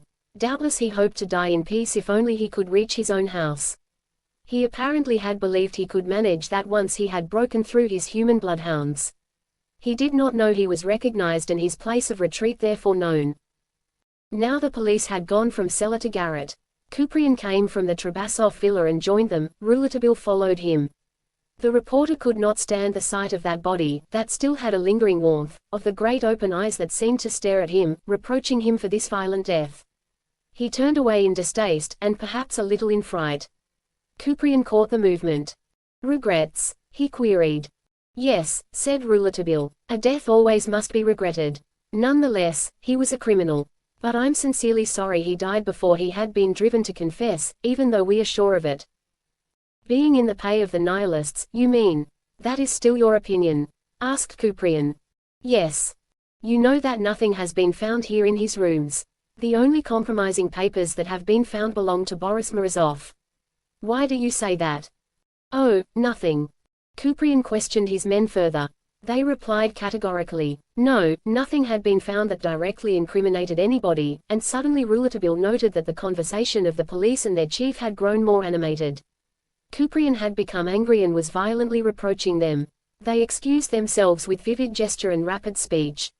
Kuprian started away. Rouletabille followed him. What had happened? As he came up behind Kuprian, he asked the question. In a few curt words, still hurrying on, Kuprian told the reporter he had just learned that the police had left the little bohemian Katharina alone for a moment with the expiring officer. Katharina acted as housekeeper for Michael and Boris. She knew the secrets of them both. The first thing any novice should have known was to keep a constant eye upon her, and now no one knew where she was. She must be searched for and found at once, for she had opened Michael's shirt, and therein probably lay the reason that no papers were found on the corpse when the police searched it. The absence of papers, of a portfolio, was not natural. The chase commenced in the rosy dawn of the Isles. Already blood-like tints were on the horizon. Some of the police cried that they had the trail. They ran under the trees, because it was almost certain she had taken the narrow path leading to the bridge that joins Krestowski to Kameny Ostro. Some indications discovered by the police who swarmed to right and left of the path confirmed this hypothesis. And no carriage in sight. They all ran on, Kuprian among the first. Rouletabille kept at his heels, but he did not pass him. Suddenly there were cries and calls among the police. One pointed out something below gliding upon the sloping descent. It was little Katharina. She flew like the wind, but in a distracted course. She had reached Kameny Ostro on the west bank. "Oh, for a carriage, a horse!" clamored Kuprian, who had left his turnout at Eliaguin. "The proof is there. It is the final proof of everything that is escaping us." Dawn was enough advanced now to show the ground clearly. Katharina was easily discernible as she reached the Eliaguin bridge. There she was in Eliaguin Ostro. What was she doing there? Was she going to the Trabasov villa? What would she have to say to them? No, she swerved to the right. The police raced behind her. She was still far ahead, and seemed untiring. Then she disappeared among the trees, in the thicket, keeping still to the right. Kuprian gave a cry of joy. Going that way she must be taken. He gave some breathless orders for the island to be barred. She could not escape now. She could not escape. But where was she going? Kuprian knew that island better than anybody. He took a shortcut to reach the other side, toward which Katharina seemed to be heading, and all at once he nearly fell over the girl, who gave a squawk of surprise and rushed away, seeming all arms and legs. "Stop, or I fire!" cried Kuprian, and he drew his revolver. But a hand grabbed it from him. "Not that," said Rouletabille, as he threw the revolver far from them. Kuprian swore at him and resumed the chase. His fury multiplied his strength, his agility. He almost reached Katharina, who was almost out of breath, but Rouletabille threw himself into the chief's arms and they rolled together upon the grass. When Kuprian rose, it was to see Katharina mounting in mad haste the stairs that led to the Bark, the floating restaurant of the Strelka. Cursing Rouletabille, but believing his prey easily captured now, the chief in his turn hurried to the Bark, into which Katharina had disappeared. He reached the bottom of the stairs. On the top step, about to descend from the festive place, the form of Prince Galich appeared. Kuprian received the sight like a blow, stopping him short in his ascent. Galich had an exultant air which Kuprian did not mistake. Evidently he had arrived too late. He felt the certainty of it in profound discouragement. And this appearance of the prince on the Bark explained convincingly enough the reason for Katharina's flight here. If the Bohemian had filched the papers or the portfolio from the dead, it was the prince now who had them in his pocket. Couperin, as he saw the prince about to pass him, trembled. The prince saluted him and ironically amused himself by inquiring, "Well, well, how do you do, my dear Monsieur Couperin? Your Excellency has risen in good time this morning, it seems to me. Or else it is I who start for bed too late." "Prince," said Couperin, "my men are in pursuit of a little Bohemian named Katharina, well known in the restaurants where she sings. We have seen her go into the bark. Have you met her by any chance?" "Good Lord, Monsieur Couperin, I am not the concierge of the bark, and I have not noticed anything at all, and nobody. Besides, I am naturally a little sleepy. Pardon me." "Prince, it is not possible that you have not seen Katharina." "Oh, Monsieur the Prefect of Police, if I had seen her I would not tell you about it, since you are pursuing her. Do you take me for one of your bloodhounds? They say you have them in all classes, but I insist that I haven't enlisted yet. You have made a mistake, Monsieur Couperin." The prince saluted again, but Couperin still stood in his way. "Prince, consider that this matter is very serious. Michael Nikolaevich, General Trebassov's orderly, is dead, and this little girl has stolen his papers from his body. All persons who have spoken with Katharina will be under suspicion. This is an affair of state, monsieur, which may reach very far. Can you swear to me that you have not seen, that you have not spoken to Katharina?" The prince looked at Couperin so insolently that the prefect turned pale with rage. Ah, if he were able, if he only dared, but such men as this were beyond him. Galich walked past him without a word of answer, and ordered the Schwitzer to call him a carriage. "Very well," said Couperin, "I will make my report to the Tsar." Galich turned. He was as pale as Couperin. "In that case, monsieur," said he, "don't forget to add that I am His Majesty's most humble servant." The carriage drew up. The prince stepped in. Couperin watched him roll away, raging at heart and with his fists doubled. Just then his men came up. "Go, search," he said roughly, pointing into the bark. They scattered through the establishment, entering all the rooms. Cries of irritation and of protest arose. Those lingering after the latest of late suppers were not pleased at this invasion of the police. Everybody had to rise while the police looked under the tables, the benches, the long tablecloths. They went into the pantries and down into the hold. No sign of Katharina. Suddenly Couperin, who leaned against a netting and looked vaguely out upon the horizon, waiting for the outcome of the search, got a start. Yonder, far away on the other side of the river, between a little wood and the Steria Derevnia, a light boat drew to the shore, and a little black spot jumped from it like a flea. Couperin recognized the little black spot as Katharina. She was safe. Now he could not reach her. It would be useless to search the maze of the Bohemian Quarter, where her country people lived in full control, with customs and privileges that had never been infringed. The entire Bohemian population of the capital would have risen against him. It was Prince Galich who had made him fail. One of his men came to him. "No luck," said he. "We have not found Katharina, but she has been here nevertheless. She met Prince Galich for just a minute, and gave him something, then went over the other side into a canoe." "Very well," and the prefect shrugged his shoulders. "I was sure of it." He felt more and more exasperated. He went down along the river edge and the first person he saw was Rouletabille, who waited for him without any impatience, seated philosophically on a bench. "I was looking for you," cried the prefect. "We have failed. By your fault. If you had not thrown yourself into my arms." "I did it on purpose," declared the reporter. What is that you say? You did it on purpose." Couperin choked with rage. "Your Excellency," said Rouletabille, taking him by the arm, "calm yourself. They are watching us. Come along and have a cup of tea at Cubat's place. Easy now, as though we were out for a walk. Will you explain to me?" No, Your Excellency. Remember that I have promised you General Trebassov's life in exchange for your prisoners." "Very well, by throwing myself in your arms and keeping you from reaching Katharina, I saved the general's life. It is very simple. Are you laughing at me? Do you think you can mock me?" But the prefect saw quickly that Rouletabille was not fooling and had no mockery in his manner. "Monsieur," he insisted, "since you speak seriously, I certainly wish to understand."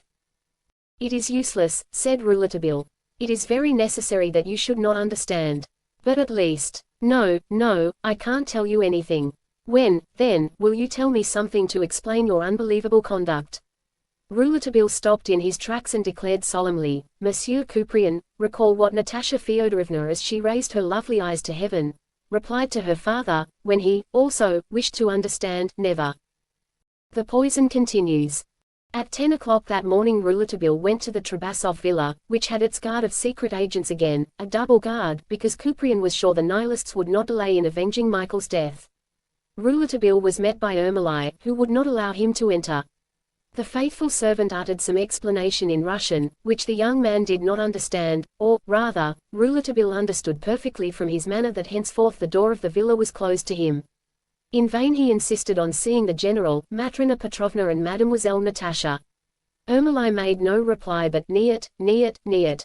The reporter turned away without having seen anyone, and walked away deeply depressed. He went afoot clear into the city, a long promenade, during which his brain surged with the darkest forebodings. As he passed by the Department of Police he resolved to see Kuprian again. He went in, gave his name, and was ushered at once to the chief of police, whom he found bent over a long report that he was reading through with noticeable agitation. "Gounsovsky has sent me this," he said in a rough voice, pointing to the report. "Gounsovsky, to do me a service, desires me to know that he is fully aware of all that happened at the Trabasov dacha last night. He warns me that the revolutionaries have decided to get through with the general at once, and that 2 of them have been given the mission to enter the dacha in any way possible. They will have bombs upon their bodies and will blow the bombs and themselves up together as soon as they are beside the general. Who are the 2 victims designated for this horrible vengeance, and who have light-heartedly accepted such a death for themselves as well as for the general? That is what we don't know. That is what we would have known, perhaps, if you had not prevented me from seizing the papers that Prince Galich has now," Kuprian finished, turning hostilely toward Rouletabille. Rouletabille had turned pale. "Don't regret what happened to the papers," he said. "It is I who tell you not to. But what you say doesn't surprise me. They must believe that Natasha has betrayed them." "Ah, then you admit at last that she really is their accomplice." "I haven't said that and I don't admit it. But I know what I mean, and you can't. Only, know this one thing, that at the present moment I am the only person able to save you in this horrible situation. To do that I must see Natasha at once. Make her understand this, while I wait at my hotel for word. I'll not leave it." Rouletabille saluted Kuprian and went out. 2 days passed, during which Rouletabille did not receive any word from either Natasha or Kuprian, and tried in vain to see them. He made a trip for a few hours to Finland, going as far as Pergolovo, an isolated town said to be frequented by the revolutionaries, then returned, much disturbed, to his hotel, after having written a last letter to Natasha imploring an interview. The minutes passed very slowly for him in the hotel's vestibule, where he had seemed to have taken up a definite residence. Installed on a bench, he seemed to have become part of the hotel staff, and more than one traveler took him for an interpreter. Others thought he was an agent of the secret police appointed to study the faces of those arriving and departing. What was he waiting for, then? Was it for Annushka to return for a luncheon or dinner in that place that she sometimes frequented? And did he at the same time keep watch upon Annushka's apartments just across the way? If that was so, he could only bewail his luck, for Annushka did not appear either at her apartments or the hotel, or at the Krestowski establishment, which had been obliged to suppress her performance. Rouletabille naturally thought, in the latter connection, that some vengeance by Gounsovsky lay back of this, since the head of the Secret Service could hardly forget the way he had been treated. The reporter could see already the poor singer, in spite of all her safeguards and the favor of the imperial family, on the road to the Siberian steppes or the dungeons of Schlusselburg. "My, what a country!" he murmured. But his thoughts soon quit Annushka and returned to the object of his main preoccupation. He waited for only one thing, and for that as soon as possible, to have a private interview with Natasha. He had written her 10 letters in 2 days, but they all remained unanswered. It was an answer that he waited for so patiently in the vestibule of the hotel, so patiently, but so nervously, so feverishly. When the postman entered, poor Rouletabille's heart beat rapidly.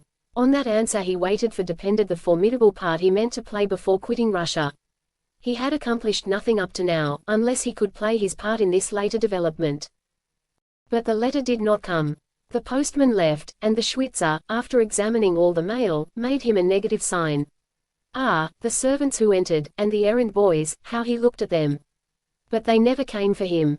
Finally, at 6 o'clock in the evening of the second day, a man in a frock coat, with a false Astrakhan collar, came in and handed the concierge a letter for Joseph Rouletabille. The reporter jumped up. Before the man was out the door he had torn open the letter and read it. The letter was not from Natasha. It was from Gounsovsky. This is what it said. My dear Monsieur Joseph Rouletabille, if it will not inconvenience you, I wish you would come and dine with me today.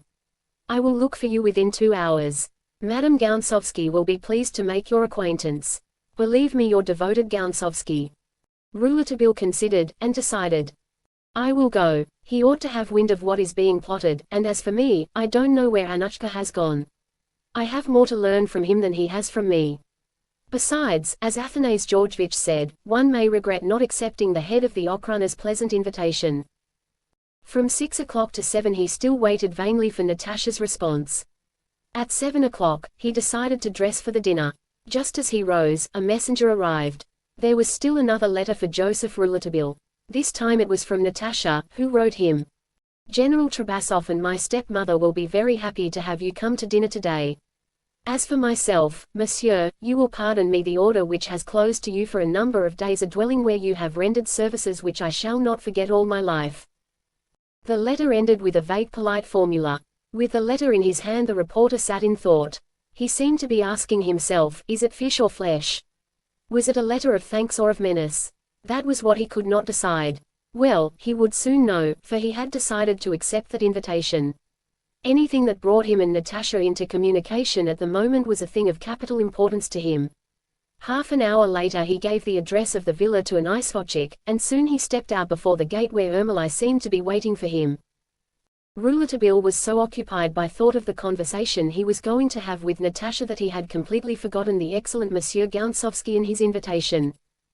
The reporter found Kuprian's agents making a close linked chain around the grounds and each watching the other. Matrona had not wished any agent to be in-house. He showed Kuprian's pass and entered. Ermolai ushered Rouletabille in with shining face. He seemed glad to have him there again.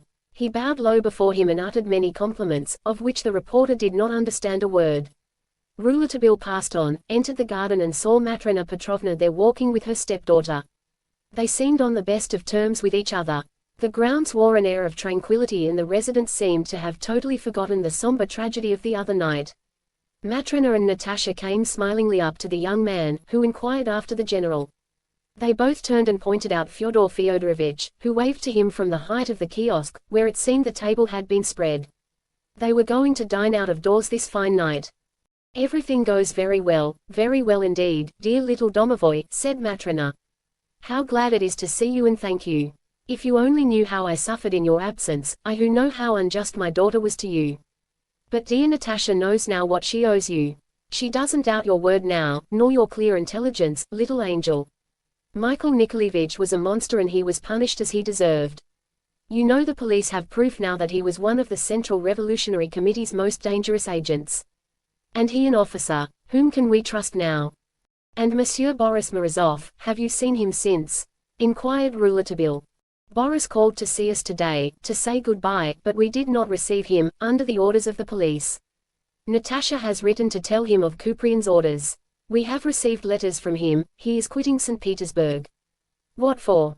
Well, after the frightful bloody scene in his little house, when he learned how Michael Nikolaevich had found his death, and after he himself had undergone a severe grilling from the police, and when he learned the police had sacked his library and gone through his papers, he resigned, and has resolved to live from now on out in the country, without seeing anyone, like the philosopher and poet he is. So far as I am concerned, I think he is doing absolutely right. When a young man is a poet, it is useless to live like a soldier.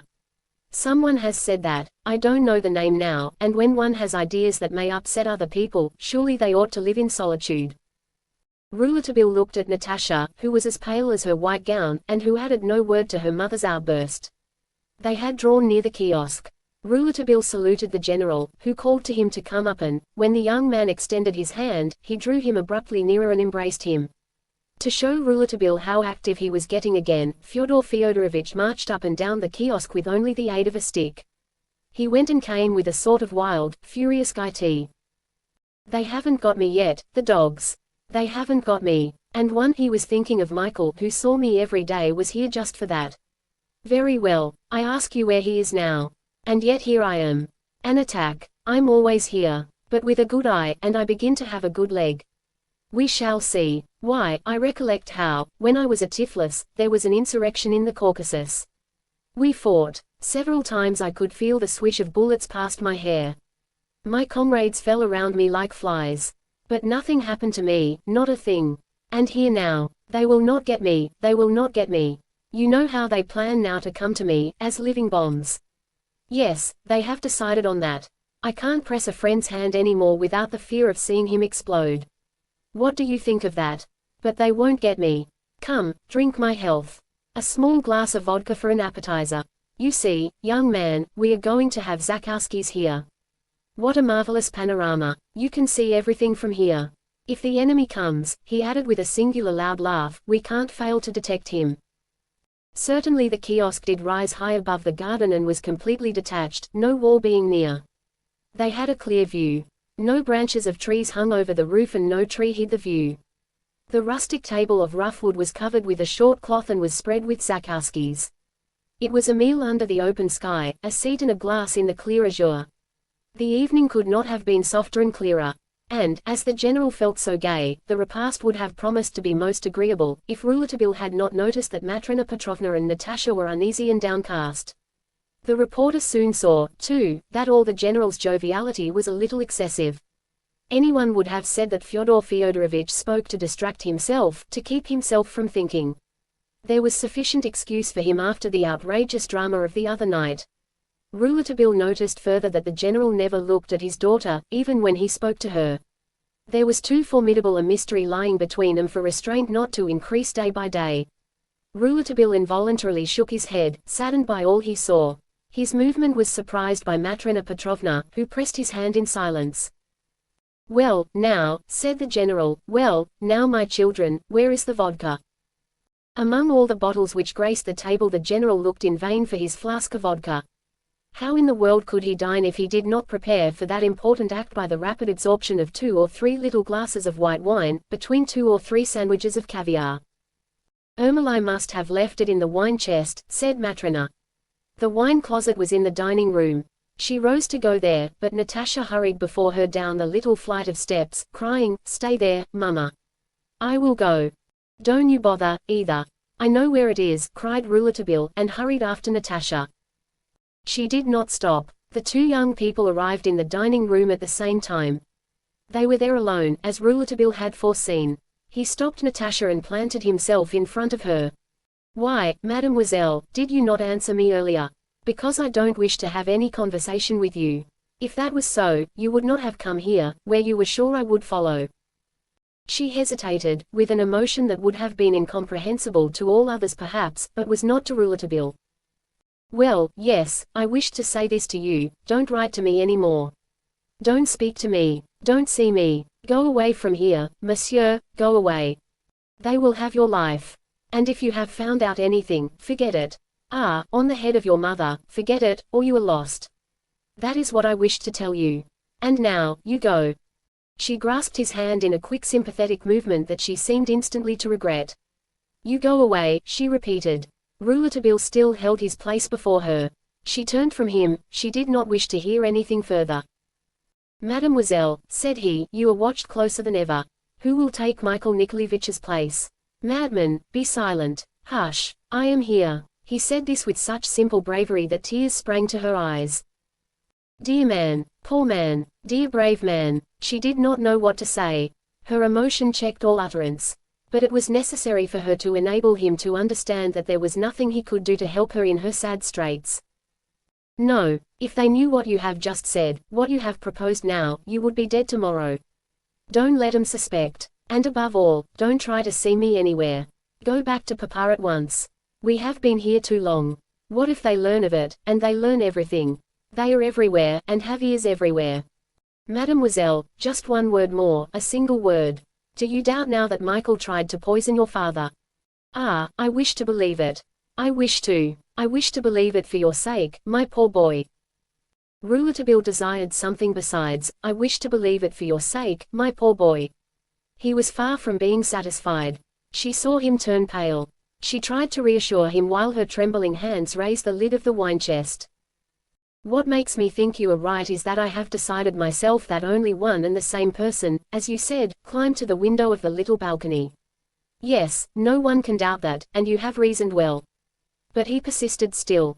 And yet, in spite of that, you are not entirely sure, since you say, I wish to believe it, my poor boy. Monsieur Rouletabille, someone might have tried to poison my father, and not have come by way of the window. No, that is impossible. Nothing is impossible to them. And she turned her head away again. Why, she said, with her voice entirely changed and quite indifferent, as if she wished to be merely the daughter of the house, in conversation with the young man, the vodka is not in the wine chest, after all. What has Ermolai done with it, then? She ran over to the buffet and found the flask. Oh, here it is.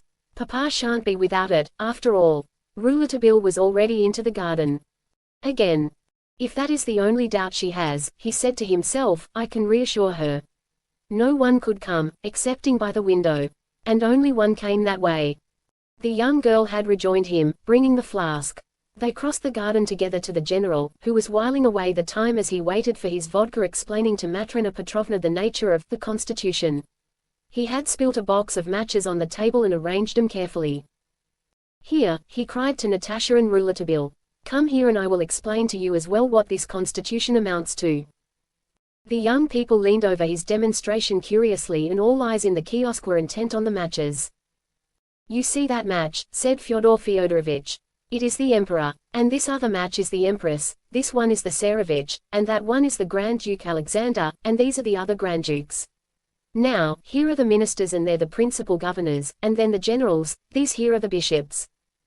The whole box of matches was used up, and each match was in its place, as is the way in an empire where proper etiquette prevails in government and the social order. Well, continued the general, do you want to know, Matrona Petrovna, what a constitution is? There, that is the constitution. The general, with a swoop of his hand, mixed all the matches. Rouletabille laughed, but the good Matrona said, I don't understand, Fyodor. Find the emperor now. Then Matrona understood. She laughed heartily, she laughed violently, and Natasha laughed also. Delighted with his success, Fyodor Fyodorovich took up one of the little glasses that Natasha had filled with the vodka she brought. Listen, my children, said he. We are going to commence the Zakharskis.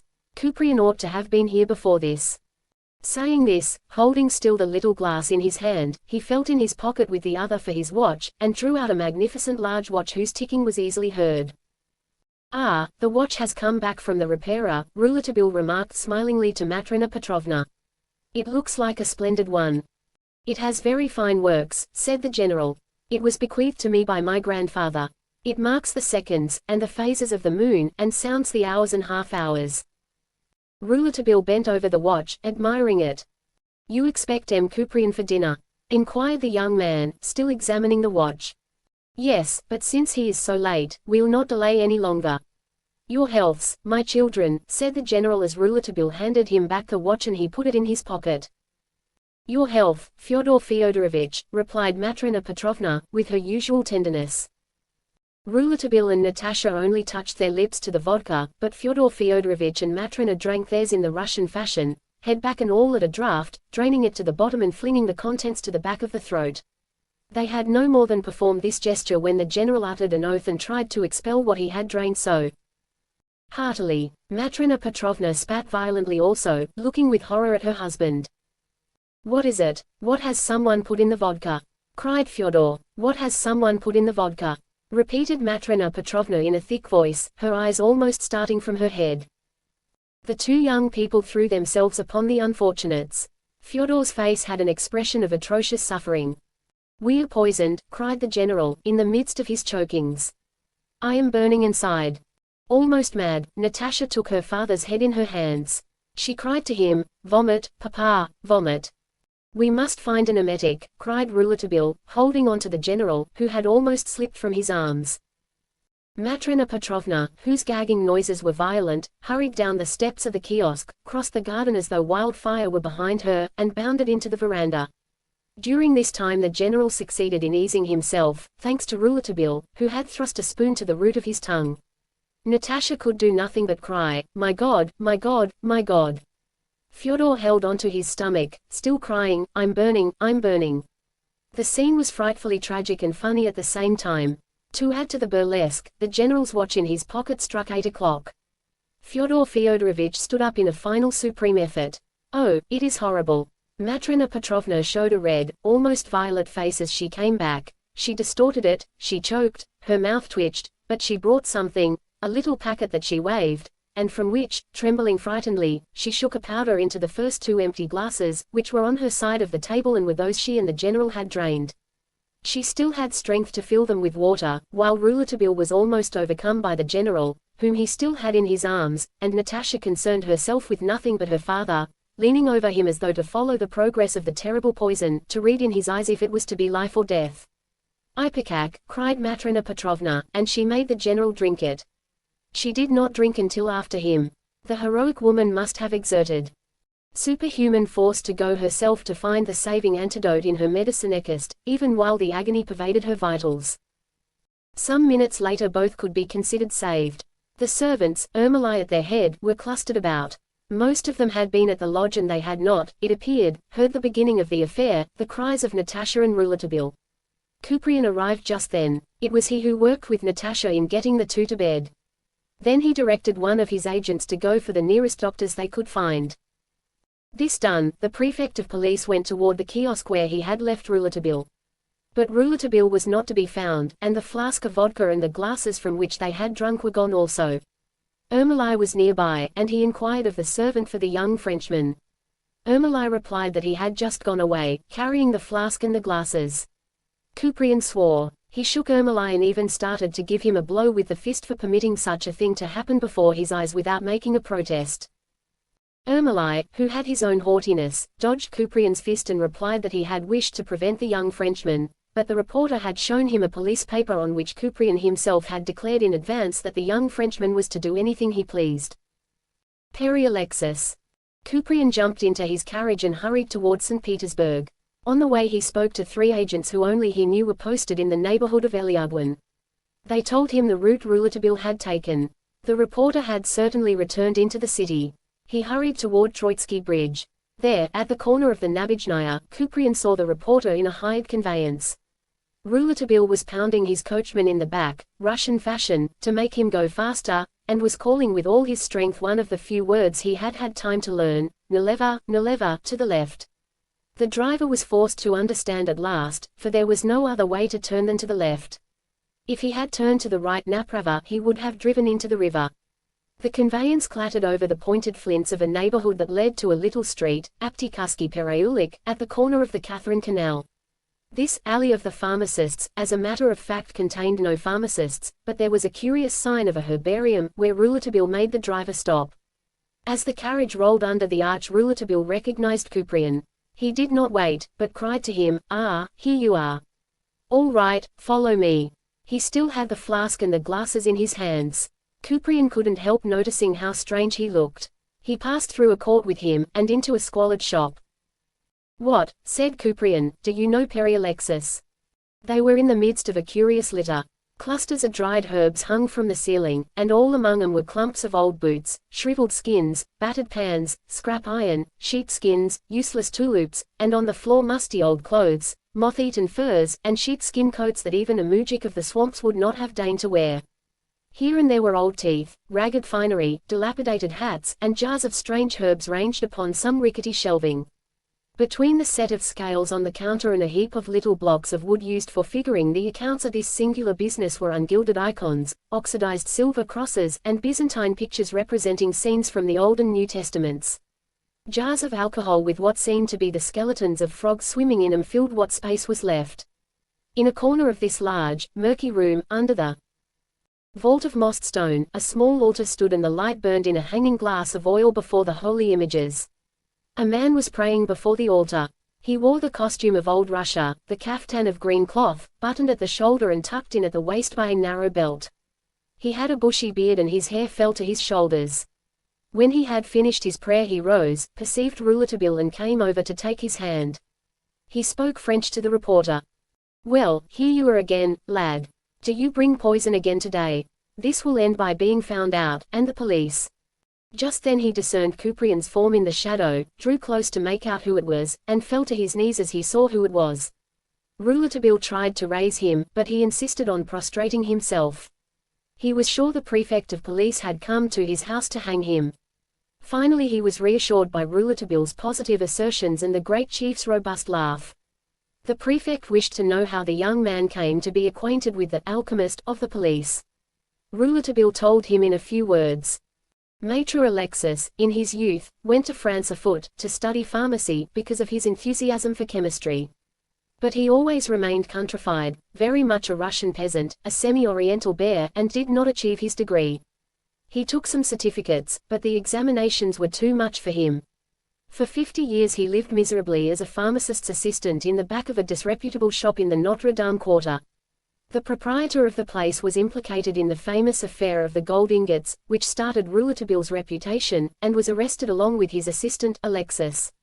It was Rouletabille who proved, clear as day, that poor Alexis was innocent, and that he had never been cognizant of his master's evil ways, being absorbed in the depths of his laboratory in trying to work out a naive alchemy which fascinated him, though the world of chemistry had passed it by centuries ago. At the trial Alexis was acquitted, but found himself in the street. He shed what tears remained in his body upon the neck of the reporter, assuring him of paradise if he got him back to his own country, because he desired only the one thing more of life, that he might see his birthland before he died. Rouletabille advanced the necessary means and sent him to St. Petersburg. There he was picked up at the end of 2 days by the police, in a petty gambling game, and thrown into prison, where he promptly had a chance to show his talents. He cured some of his companions in misery, and even some of the guards. A guard who had an injured leg, whose healing he had despaired of, was cured by Alexis. Then there was found to be no actual charge against him. They set him free and, moreover, they interested themselves in him. They found meager employment for him in the Stukin Dvor, an immense popular bazaar.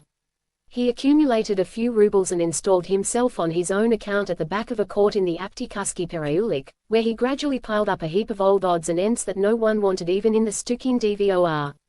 But he was happy, because behind his shop he had installed a little laboratory where he continued for his pleasure his experiments in alchemy and his study of plants. He still proposed to write a book that he had already spoken of in France to Rouletabille, to prove the truth of empiric treatment of medicinal herbs, the science of alchemy, and the ancient experiments in sorcery. Between times he continued to cure anyone who applied to him, and the police in particular. The police guards protected him and used him. He had splendid plasters for them after the scandal, as they called the October riots. So when the doctors of the quarter tried to prosecute him for illegal practice, a deputation of police guards went to Kuprian, who took the responsibility and discontinued proceedings against him. They regarded him as under protection of the saints, and Alexis soon came to be regarded himself as something of a holy man.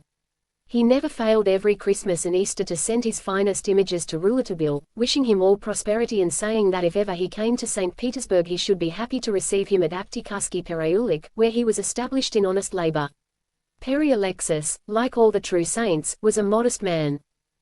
When Alexis had recovered a little from his emotion, Rouletabille said to him, "Pere Alexis, I do bring you poison again, but you have nothing to fear, for His Excellency the Chief of Police is with me. Here is what we want you to do. You must tell us what poison these 4 glasses have held, and what poison is still in this flask and this little phial." "What is that little phial?" demanded Kuprian, as he saw Rouletabille pull a small, stoppered bottle out of his pocket. The reporter replied, "I have put into this bottle the vodka that was poured into Natasha's glass and mine and that we barely touched." "Someone has tried to poison you," exclaimed Pere Alexis. "No, not me," replied Rouletabille, in bored fashion. "Don't think about that. Simply do what I tell you. Then analyze these 2 napkins, as well." And he drew from his coat 2 soiled napkins. "Well," said Kuprian, "you have thought of everything. They are the napkins the general and his wife used." Yes, I understand that," said the chief of police.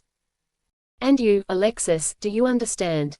asked the reporter. "When can we have the result of your analysis?" "In an hour, at the latest." "Very well," said Kuprian. "Now I need not tell you to hold your tongue. I am going to leave one of my men here. You will write us a note that you will seal, and he will bring it to headquarters. Sure you understand? In an hour." "In an hour, Excellency." They went out, and Alexis followed them, bowing to the floor. Kuprian had Rouletabille get into his carriage. The young man did as he was told. One would have said he did not know where he was or what he did. He made no reply to the chief's questions. This Perry Alexander, resumed Kuprian, is a character, really quite a figure. And a bit of a schemer, I should say. He has seen how Father John of Kronstadt succeeded, and he says to himself, since the sailors had their Father John of Kronstadt, why shouldn't the police guard have their Father Alexis of Aptikaski Pereulik? But Rouletabille did not reply at all, and Kuprian wound up by demanding what was the matter with him. The matter is, replied Rouletabille, unable longer to conceal his anguish, that the poison continues. Does that astonish you? Returned Kuprian. It doesn't me. Rouletabille looked at him and shook his head. His lips trembled as he said, I know what you think. It is abominable. But the thing I have done certainly is more abominable still. What have you done, then, Monsieur Rouletabille? Perhaps I have caused the death of an innocent man. So long as you aren't sure of it, you would better not fret about it, my dear friend. It is enough that the doubt has arisen, said the reporter, almost to kill me, and he heaved so gloomy a sigh that the excellent Monsieur Kuprian felt pity for the lad. He tapped him on the knee. Come, come, young man, you ought to know one thing by this time, you can't make omelettes without breaking eggs, as they say, I think, in Paris. Rouletabille turned away from him with horror in his heart. If there should be another, someone besides Michael. If it was another hand than his that appeared to Matrena and him in the mysterious night. If Michael Nikolaevich had been innocent. Well, he would kill himself, that was all. And those horrible words that he had exchanged with Natasha rose in his memory, singing in his ears as though they would deafen him. Do you doubt still? He had asked her, that Michael tried to poison your father. And Natasha had replied, I wish to believe it. I wish to believe it, for your sake, my poor boy. And then he recalled her other words, still more frightful now. Couldn't someone have tried to poison my father and not have come by the window? He had faced such a hypothesis with assurance then, but now that the poison continued within the house, where he believed himself so fully aware of all people and things, continued now that Michael Nikolaevich was dead, where did it come from, this poison, and what was it? Perry Alexis would hurry his analysis if he had any regard for Paul Rouletabille. For Rouletabille to doubt, and in an affair where already there was one man dead through his agency, was torment worse than death. When they arrived at police headquarters, Rouletabille jumped from Kuprian's carriage and without saying a word hailed an empty isvotchik that was passing.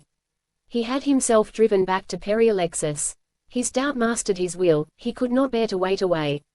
Under the arch of Aptikaski Pereulik he saw once more the man Kuprian had placed there with the order to bring him Alexis's message.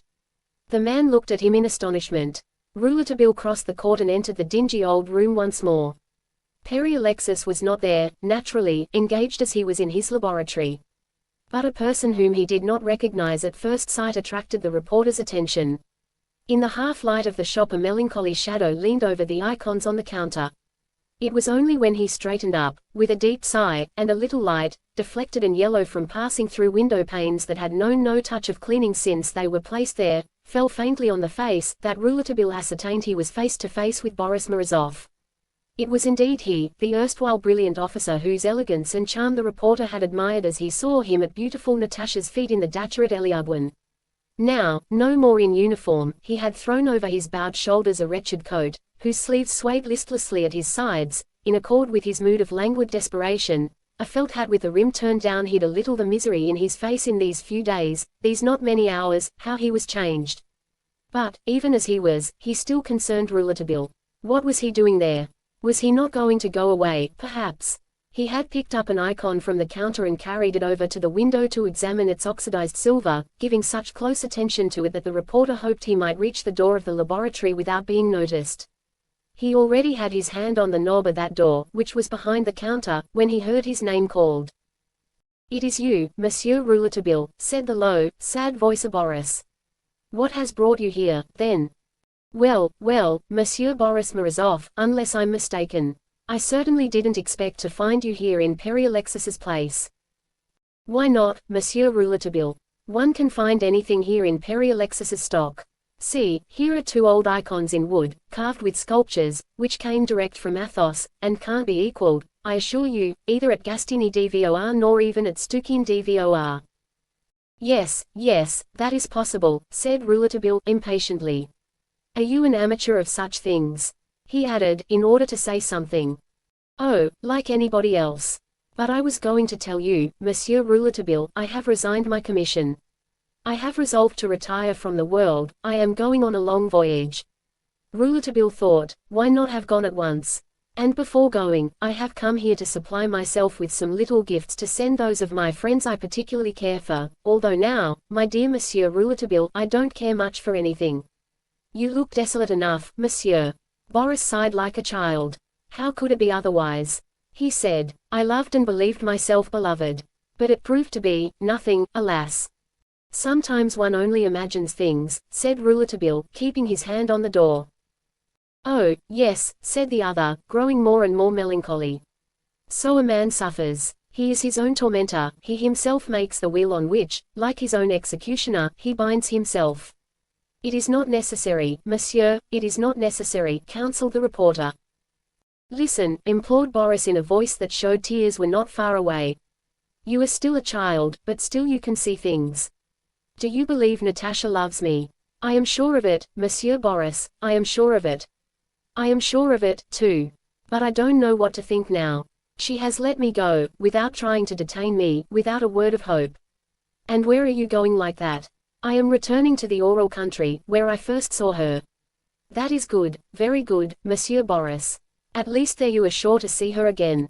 She goes there every year with her parents for a few weeks. It is a detail you haven't overlooked, doubtless. Certainly I haven't. I will tell you that prospect decided my place of retreat. See, God gives me nothing, but he opens his treasures, and each takes what he can. Yes, yes, and Mademoiselle Natasha, does she know it is to Oral you have decided to retire? I have no reason for concealing it from her, Monsieur Rouletabille. So far so good. You needn't feel so desolate, my dear Monsieur Boris. All is not lost. I will say even that I see a future for you full of hope. Ah, if you are able to say that truthfully, I am happy indeed to have met you. I will never forget this rope you have flung me when all the waters seemed closing over my head. What do you advise, then? I advise you to go to Oral, monsieur, and as quickly as possible. Very well, you must have reasons for saying that. I obey you, monsieur, and go. As Boris started towards the entrance arch, Rouletabille slipped into the laboratory. Old Alexis was bent over his retorts. A wretched lamp barely lighted his obscure work. He turned at the noise the reporter made. Ah, you, lad. Well. Oh, nothing so quick. Still, I have already analyzed the 2 napkins, you know. Yes, the stains. Tell me, for the love of God. Well, my boy, it is arsenate of soda again. Rouletabille, stricken to the heart, uttered a low cry and everything seemed to dance around him. Père Alexis in the midst of all the strange laboratory instruments seemed Satan himself, and he repulsed the kindly arms stretched forth to sustain him. In the gloom, where danced here and there the little blue flames from the crucibles, lively as flickering tongues, he believed he saw Michael Nikolaevich's ghost come to cry, the arsenate of soda continues, and I am dead. He fell against the door, which swung open, and he rolled as far as the counter, and struck his face against it. The shock, that might well have been fatal, brought him out of his intense nightmare and made him instantly himself again. He rose, jumped over the heap of boots and folderols, and leaped to the court. There Boris grabbed him by his coat. Rouletabille turned, furious. What do you want? You haven't started for the Oral yet. Monsieur, I am going, but I will be very grateful if you will take these things yourself to Natasha. He showed him, still with despairing mien, the 2 icons from Mount Athos, and Rouletabille took them from him, thrust them in his pocket, and hurried on, crying, I understand. Outside, Rouletabille tried to get hold of himself, to recover his coolness a little. Was it possible that he had made a mortal error? Alas, alas, how could he doubt it now? The arsenate of soda continued.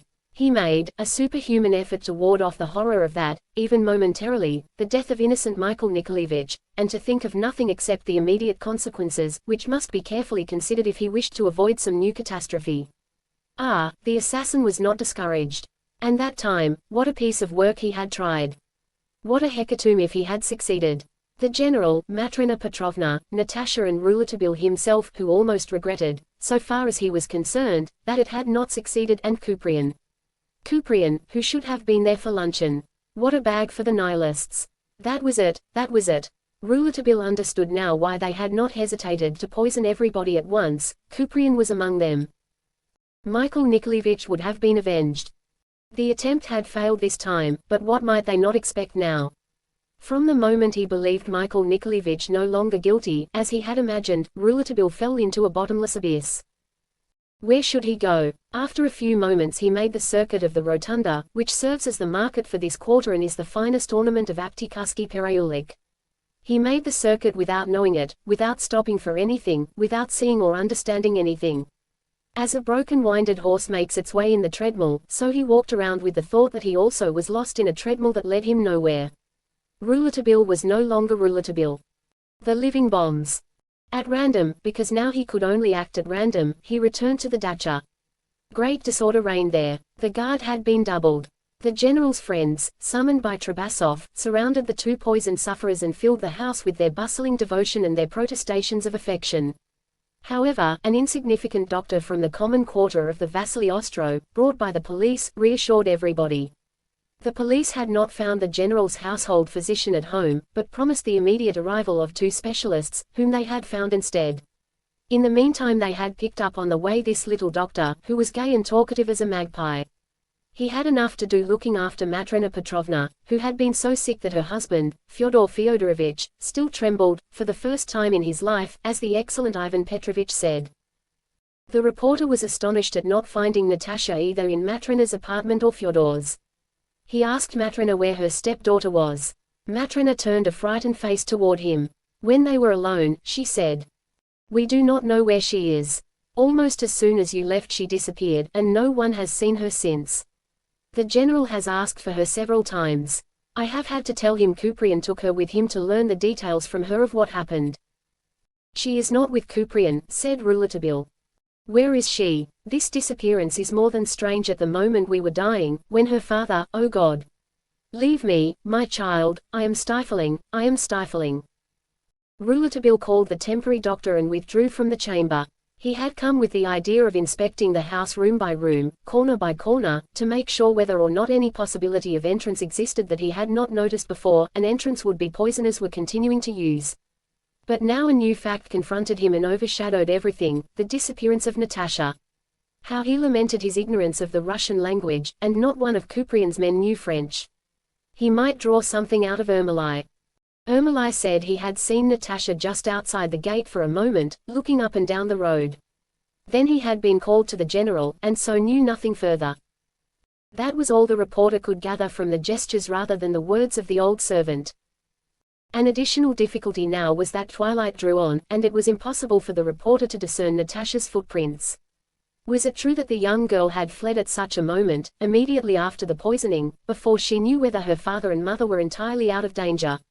If Natasha were innocent, as Rouletabille still wished to believe, such an attitude was simply incomprehensible.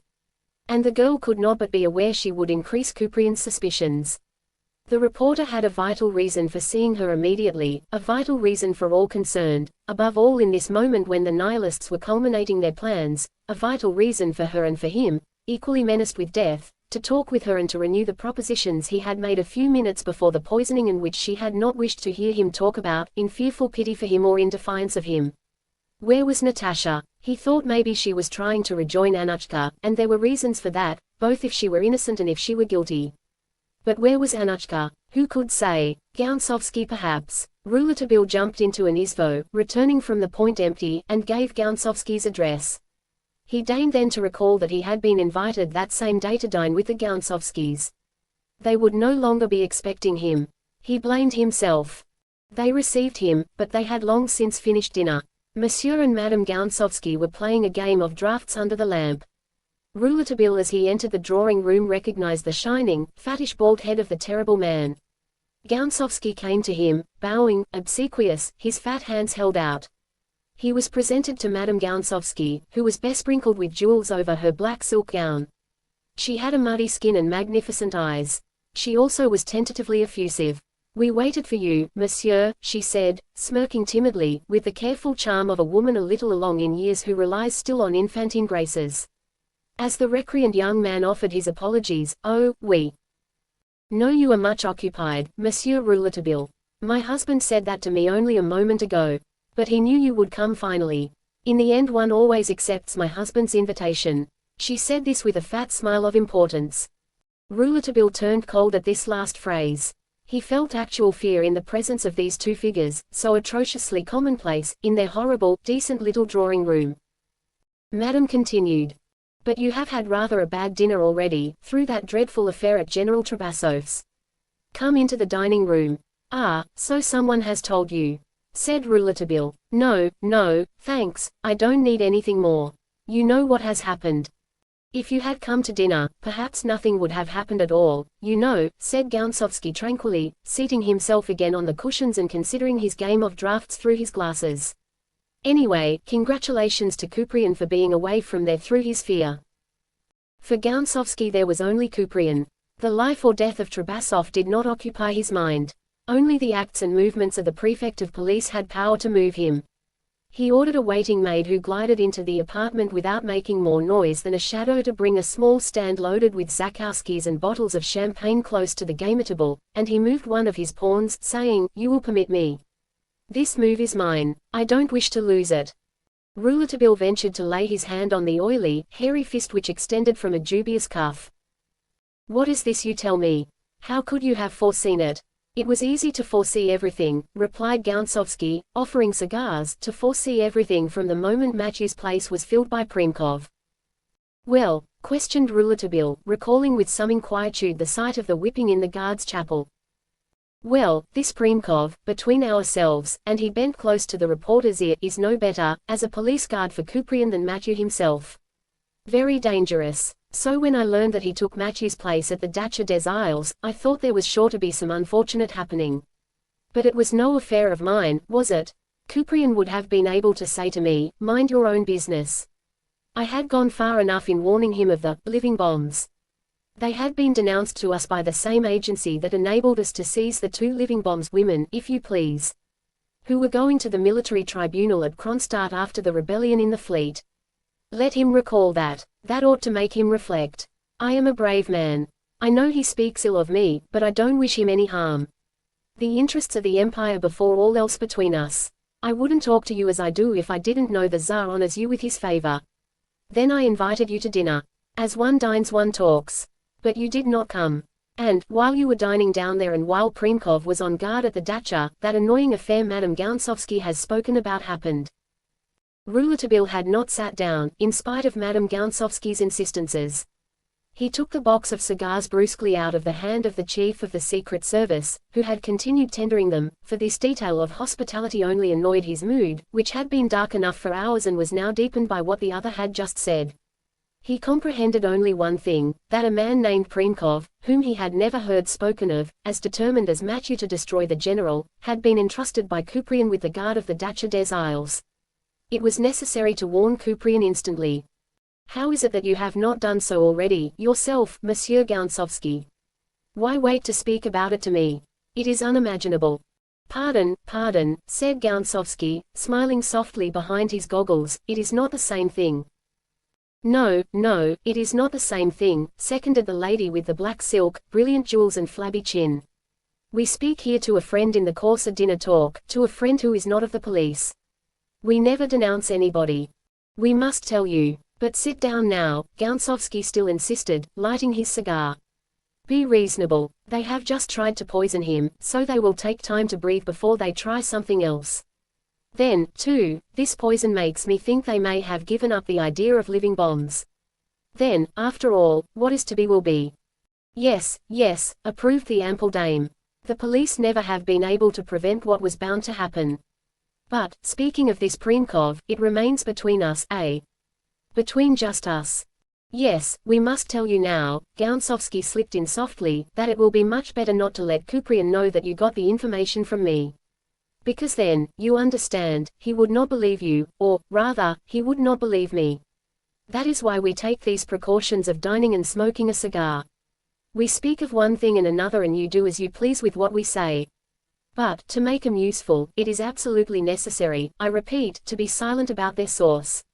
As he said that, Gounsovski gave Rouletabille a piercing glance through his goggles, the first time Rouletabille had seen such a look in his eyes. He never would have suspected him capable of such fire.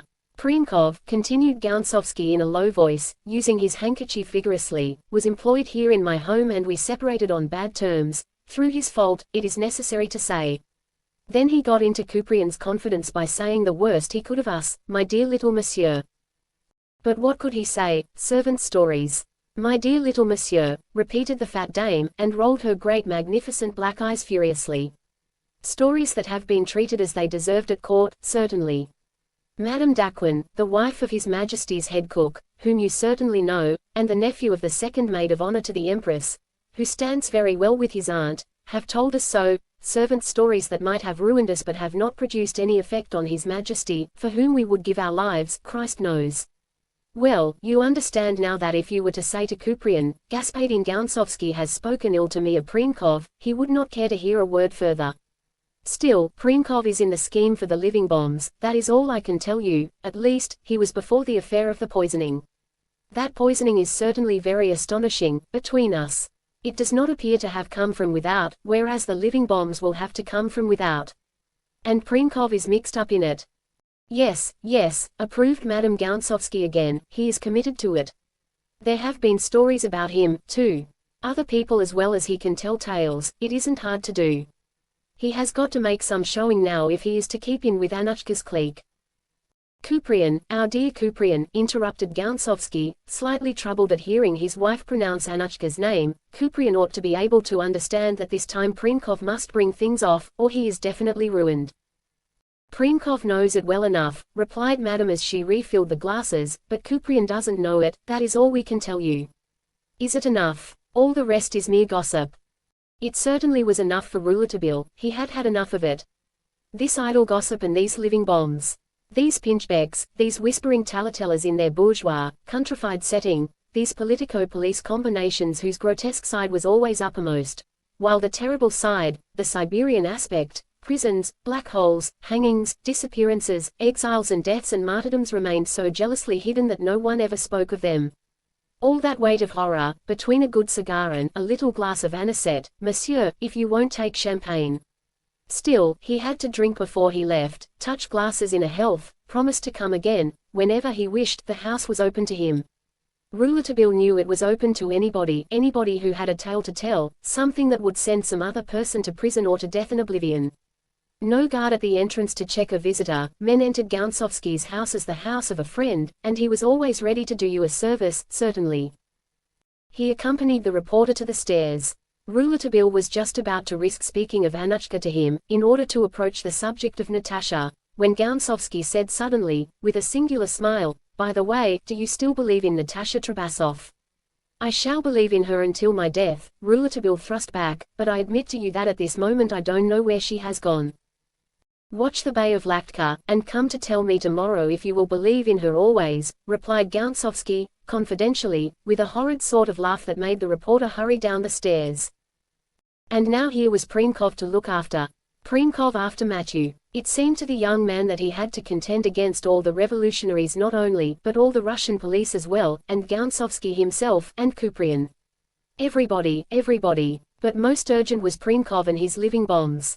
What a strange and almost incomprehensible and harassing adventure this was between nihilism and the Russian police. Kuprian and Gounsovsky both employed a man they knew to be a revolutionary and the friend of revolutionaries. Nihilism, on its side, considered this man of the police force as one of its own agents. In his turn, this man, in order to maintain his perilous equilibrium, had to do work for both the police and the revolutionaries, and accept whatever either gave him to do as it came, because it was necessary he should give them assurances of his fidelity. Only imbeciles, like Gapone, let themselves be hanged or ended by being executed, like Azef, because of their awkward slips. But a Prinkov, playing both branches of the police, had a good chance of living a long time, and a Gounsovsky would die tranquilly in his bed with all the solaces of religion.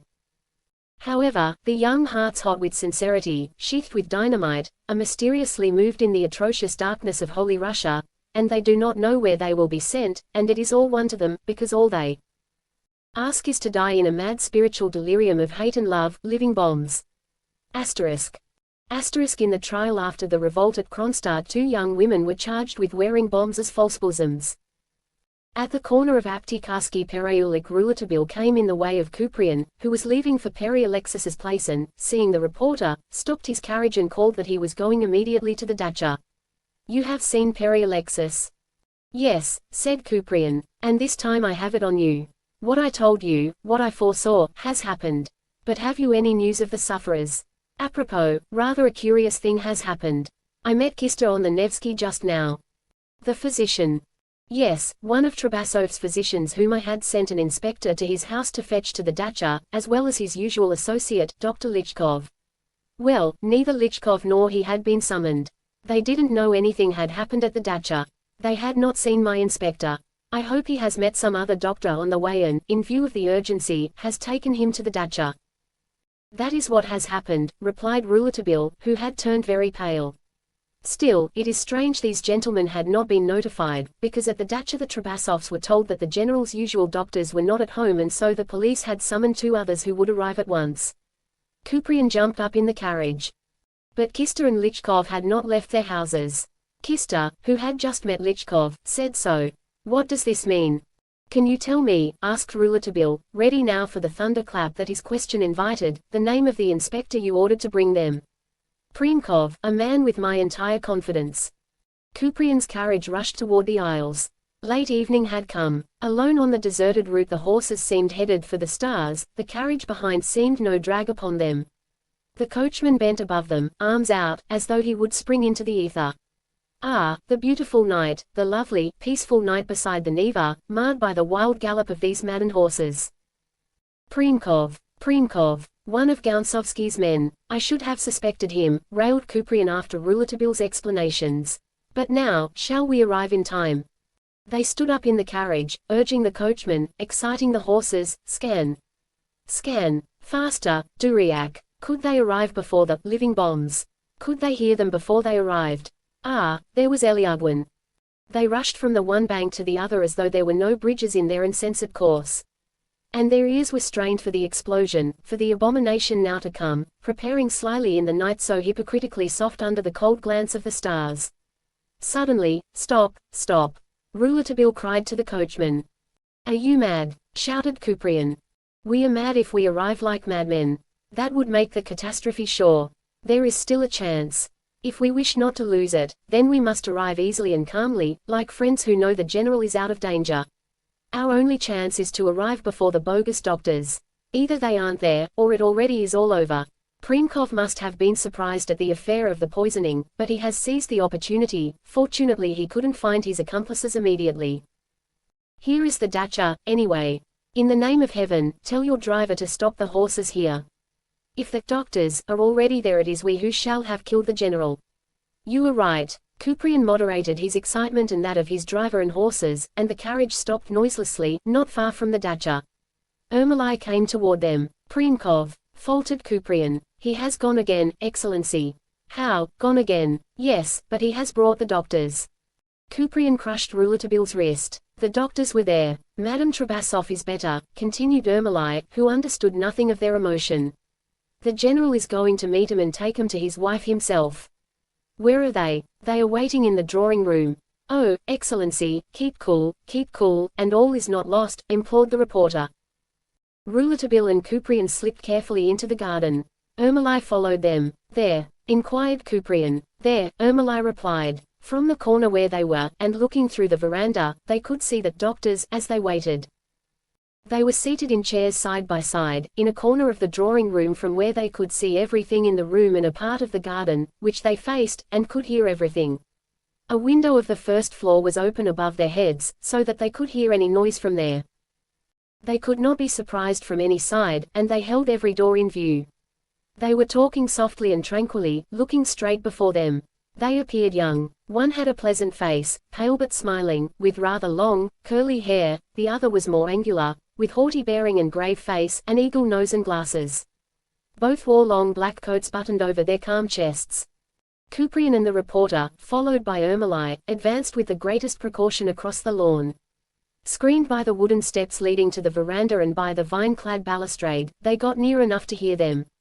Kuprian gave eager ear to the words of these two young men, who might have been so rich in the many years of life that naturally belonged to them, and who were about to die so horrible a death in destroying all about them. They spoke of what time it was, of the softness of the night and the beauty of the sky. They spoke of the shadows under the birch trees, of the gulf shining in the late evening's fading golden light, of the river's freshness and the sweetness of springtime in the north.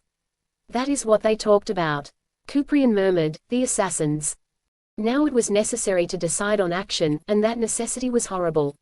A false movement, an awkwardness, and the doctors would be warned, and everything lost. They must have the bombs under their coats. There were certainly at least 2 living bombs. Their chests, as they breathed, must heave to and fro and their hearts beat against an impending explosion.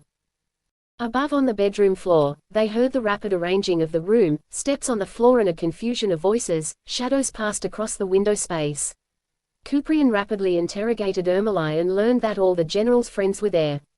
The 2 doctors had arrived only a couple of minutes before the prefect of police and the reporter. The little doctor of Vasily Ostro had already gone, saying there was nothing more for him to do when 2 such celebrated specialists had arrived. However, in spite of their celebrity, no one had ever heard the names they gave. Kuprian believed the little doctor was an accomplice. The most necessary thing was to warn those in the room above.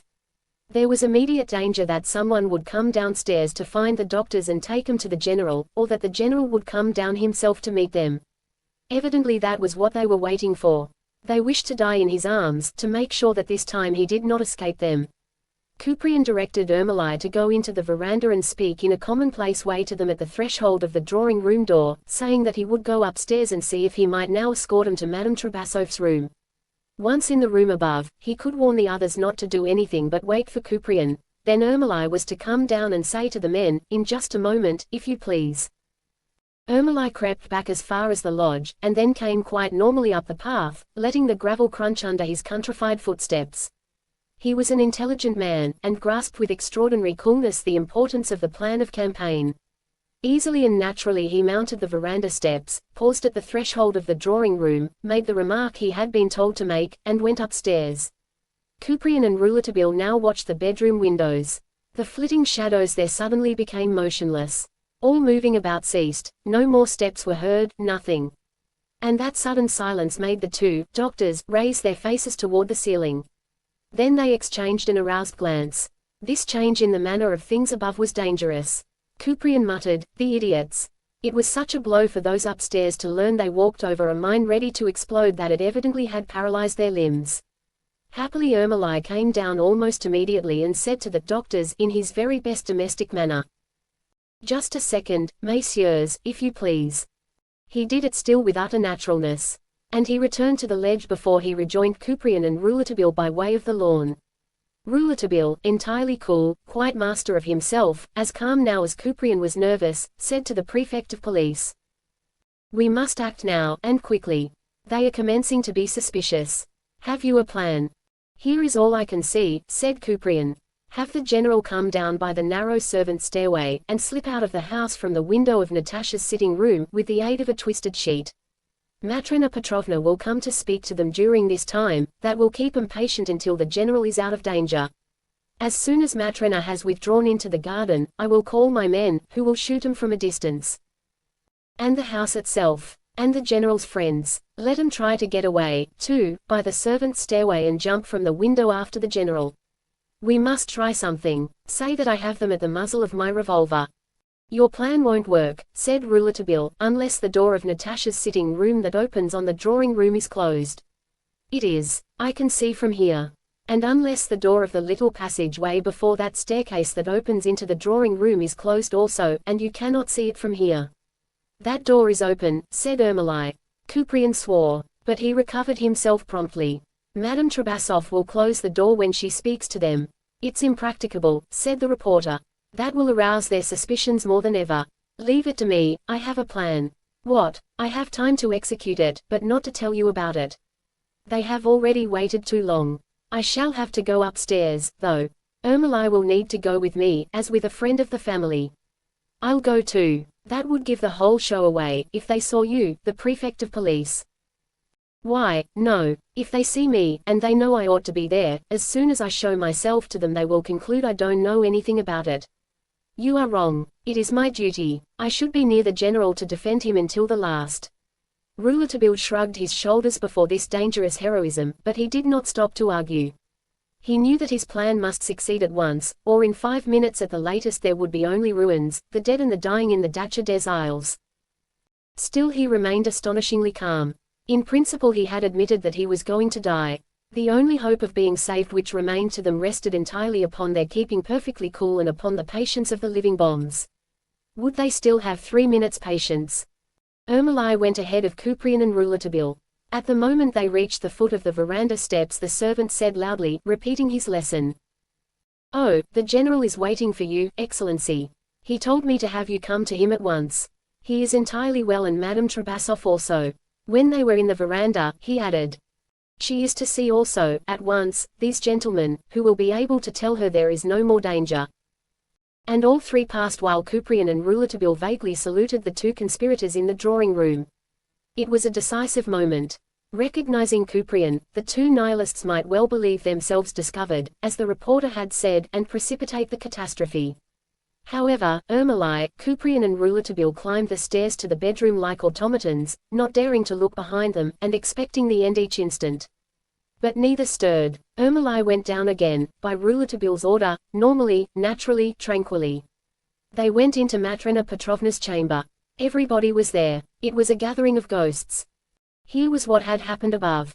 That the doctors still remained below, that they had not been received instantly, in brief, that the catastrophe had been delayed up to now was due to Matrena Petrovna, whose watchful love, like a watchdog, was always ready to scent danger. These two doctors, whose names she did not know, who arrived so late, and the precipitate departure of the little doctor of Vasily Ostro aroused her watchfulness. Before allowing them to come upstairs to the general she resolved to have a look at him herself downstairs. She arose from her bed for that, and now her presentiment was justified. When she saw Ermolai, sober and mysterious, enter with Couperin's message, she knew instinctively, before he spoke, that there were bombs in the house. When Ermolai did speak it was a blow for everybody.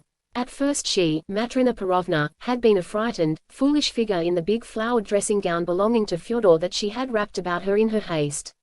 When Ermolai left, the general, who knew she only trembled for him, tried to reassure her, and, in the midst of the frightened silence of all of them, said a few words recalling the failure of all the previous attempts.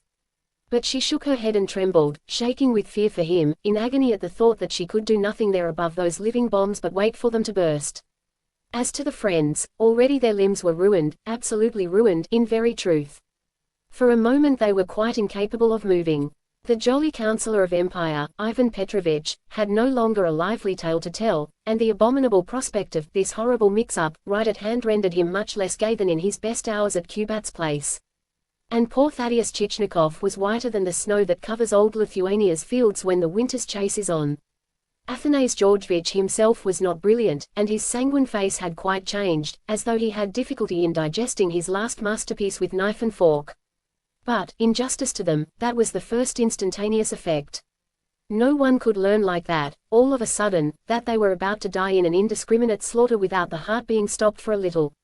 Ermolai's words had turned these amiable loafers into waxen statues, but, little by little, their hearts commenced to beat again and each suggested some way of preventing the disaster, all of them sufficiently incoherent, while Matrena Petrovna invoked the Virgin and at the same time helped Fyodor Fyodorovich adjust his sword and buckle his belt, for the general wished to die in uniform.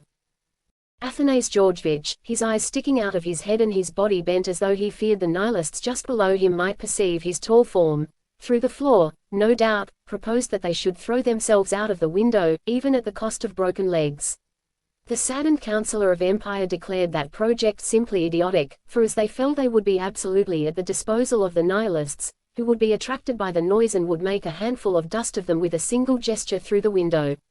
Thaddeus Chichnikov, who couldn't think of anything at all, blamed Couperin and the rest of the police for not having devised something. Why hadn't they already got rid of these nihilists? After the frightened silence they had kept at first, now they all spoke at once, in low voices, hoarse and rapid, with shortened breath, making wild movements of the arms and head, and walked here and there in the chamber quite without motive, but very softly on tiptoe, going to the windows, returning, listening at the doors, peering through the keyholes, exchanging absurd suggestions, full of the wildest imaginings. If If, everybody speaking and everybody making signs for the others to be quiet. Lower. If they hear us, we are lost. And Kuprian, who did not come, and his police, who themselves had brought 2 assassins into the house, and were not able now to make 'em leave without having everybody jump. They were certainly lost. There was nothing left but to say their prayers. They turned to the general and Matrena Petrovna, who were wrapped in a close embrace. Fyodor had taken the poor disheveled head of the good Matrena between his hands and pressed it upon his shoulders as he embraced her. He said, "Rest quietly against my heart, Matrena Petrovna. Nothing can happen to us except what God wills." At that sight and that remark the others grew ashamed of their confusion. The harmony of that couple embracing in the presence of death restored them to themselves, to their courage, and their Nichevo. Athanase Georgevich, Ivan Petrovich and Thaddeus Chichnikov repeated after Matrena Petrovna, "As God wills." And then they said, "Nichevo. Nichevo. We will all die with you, Fyodor Fyodorovich." And they all kissed one another and clasped one another in their arms, their eyes dim with love one for another, as at the end of a great banquet when they had eaten and drunk heavily in honor of one another. What does it matter? Listen, someone is coming up the stairs, whispered Matrena, with her keen ear, and she slipped from the restraint of her husband. Breathless, they all hurried to the door opening on the landing, but with steps as light, as though they walked on eggs. All 4 of them were leaning over there close by the door, hardly daring to breathe. They heard 2 men on the stairs. Were they Kuprian and Rouletabille, or were they the others? They had revolvers in their hands and drew back a little when the footsteps sounded near the door. Behind them Trabasov was quietly seated in his chair. The door was opened and Kuprian and Rouletabille perceived these death-like figures, motionless and mute. No one dared to speak or make a movement until the door had been closed. But then, well, save us. Where are they? Ah, my dear little Domovoy Duke, save the general, for the love of the Virgin. TSST. Silence. Rouletabille, very pale, but calm, spoke. The plan is simple. They are between the 2 staircases, watching the one and the other. I will go and find them and make 'em mount the one while you descend by the other. Karako, that is simple enough. Why didn't we think of it sooner? Because everybody lost his head except the dear little Domovoy Duke. But here something happened Rouletabille had not counted on. The general rose and said, "You have forgotten one thing, my young friend, that is that General Trabasov will not descend by the servants' stairway." His friends looked at him in stupefaction, and asked if he had gone mad. "What is this you say, Fyodor?" implored Matrena. "I say," insisted the general, "that I have had enough of this comedy, and that since Monsieur Kuprian has not been able to arrest these men, and since, on their side, they don't seem to decide to do their duty, I shall go myself and put 'em out of my house." He started a few steps, but had not his cane and suddenly he tottered. Matrena Petrovna jumped to him and lifted him in her arms as though he were a feather. "Not by the servants' stairway, not by the servants' stairway," growled the obstinate general. "You will go," Matrena replied to him, "by the way I take you." And she carried him back into the apartment while she said quickly to Rouletabille, "Go, little Domovoy. And God protect us." Rouletabille disappeared at once through the door to the main staircase, and the group attended by Kuprian, passed through the dressing room and the general's chamber, Matrena Petrovna in the lead with her precious burden. Ivan Petrovich had his hand already on the famous bolt which locked the door to the servants' staircase when they all turned at the sound of a quick step behind them. Rouletabille had returned. "They are no longer in the drawing room." "Not in the drawing room. Where are they, then?" Rouletabille pointed to the door they were about to open. "Perhaps behind that door. Take care." All drew back.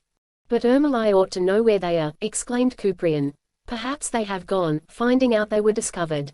They have assassinated Ermolai." Assassinated Ermolai. "I have seen his body lying in the middle of the drawing room as I leaned over the top of the banister. But they were not in the room, and I was afraid you would run into them, for they may well be hidden in the servants' stairway.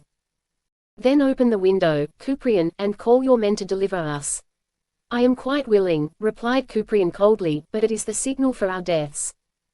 "Well, why do they wait so to make us die?" muttered Fyodor Fyodorovich. "I find 'em very tedious about it, for myself. What are you doing, Ivan Petrovich?" The spectral figure of Ivan Petrovich, bent beside the door of the stairway, seemed to be hearing things the others could not catch, but which frightened them so that they fled from the general's chamber in disorder. Ivan Petrovich was close on them, his eyes almost sticking from his head, his mouth babbling. They are there. They are there. Athanase Georgievich opened a window wildly and said, "I am going to jump." But Thaddeus Chichnikov stopped him with a word. "For me, I shall not leave Fyodor Fyodorovich." Athanase and Ivan both felt ashamed, and trembling, but brave, they gathered round the general and said, "We will die together, we will die together. We have lived with Fyodor Fyodorovich, and we will die with him." "What are they waiting for? What are they waiting for?" grumbled the general. Matrona Petrovna's teeth chattered. "They are waiting for us to go down," said Kuprain. "Very well, let us do it. This thing must end," said Fyodor. "Yes, yes," they all said, for the situation was becoming intolerable. "Enough of this. Go on down. Go on down. God, the Virgin and Saints Peter and Paul protect us. Let us go." The whole group, therefore, went to the main staircase, with the movements of drunken men, fantastic waving of the arms, mouths speaking all together, saying things no one but themselves understood. Rouletabille had already hurriedly preceded them, was down the staircase, had time to throw a glance into the drawing room, stepped over Ermolai's huge corpse, entered Natasha's sitting room and her chamber, found all these places deserted and bounded back into the veranda at the moment the others commenced to descend the steps around Fyodor Fyodorovich. The reporter's eyes searched all the dark corners and had perceived nothing suspicious when, in the veranda, he moved a chair. A shadow detached itself from it and glided under the staircase. Rouletabille cried to the group on the stairs, "They are under the staircase." Then Rouletabille confronted a sight that he could never forget all his life. At this cry, they all stopped, after an instinctive move to go back. Fyodor Fyodorovich, who was still in Matrona Petrovna's arms, cried, "Vive le Tsar!" And then, those whom the reporter half expected to see flee, distracted, one way and another, or to throw themselves madly from the height of the steps, abandoning Fyodor and Matrona, gathered themselves instead by a spontaneous movement around the general, like a guard of honor, in battle, around the flag. Kuprian marched ahead, and they insisted also upon descending the terrible steps slowly, and sang the Bodya Zara Krani, the national anthem. With an overwhelming roar, which shocked earth and sky in the ears of Rouletabille, the entire house seemed lifted in the air, the staircase rose amid flame and smoke, and the group which sang the Bodya Zara Krani disappeared in a horrible apotheosis. The marshes. They ascertained the next day that there had been 2 explosions, almost simultaneous, one under each staircase. The 2 nihilists, when they felt themselves discovered, and watched by Ermolai, had thrown themselves silently on him as he turned his back in passing them, and strangled him with a piece of twine. Then they separated each to watch one of the staircases, reasoning that Kuprian and General Trabasov would have to decide to descend. The Dacha des Isles was nothing now but a smoking ruin. But from the fact that the living bombs had exploded separately, the destructive effect was diffused, and although there were numerous wounded, as in the case of the attack on the Stolypine Dacha, at least no one was killed outright, that is, excepting the 2 nihilists, of whom no trace could be found save a few rags. Rouletabille had been hurled into the garden and he was glad enough to escape so, a little shaken, but without a scratch. The group composed of Fyodor and his friends was strangely protected by the lightness of the Dacha's construction. The iron staircase, which, so to speak, almost hung to the 2 floors, being barely attached at top and bottom, raised under them and then threw them off as it broke into 1,000 pieces, but only after, by its very yielding, it had protected them from the first force of the bomb. They had risen from the ruins without mortal wounds. Kuprian had a hand badly burned, Athanase Georgievich had his nose and cheeks seriously hurt, Ivan Petrovich lost an ear, the most seriously injured was Thaddeus Chichnikov, both of whose legs were broken. Extraordinarily enough, the first person who appeared, rising from the midst of the wreckage, was Matrona Petrovna, still holding Fyodor in her arms. She had escaped with a few burns and the general, saved again by the luck of the soldier whom death does not want, was absolutely uninjured. Fyodor gave shouts of joy. They strove to quiet him, because, after all, around him some poor wretches had been badly hurt, as well as poor Ermolai, who lay there dead. The domestics in the basement had been more seriously wounded and burned because the main force of the explosion had gone downwards, which had probably saved the personages above. Rouletabille had been taken with the other victims to a neighboring dacha, but as soon as he had shaken himself free of that terrible nightmare he escaped from the place.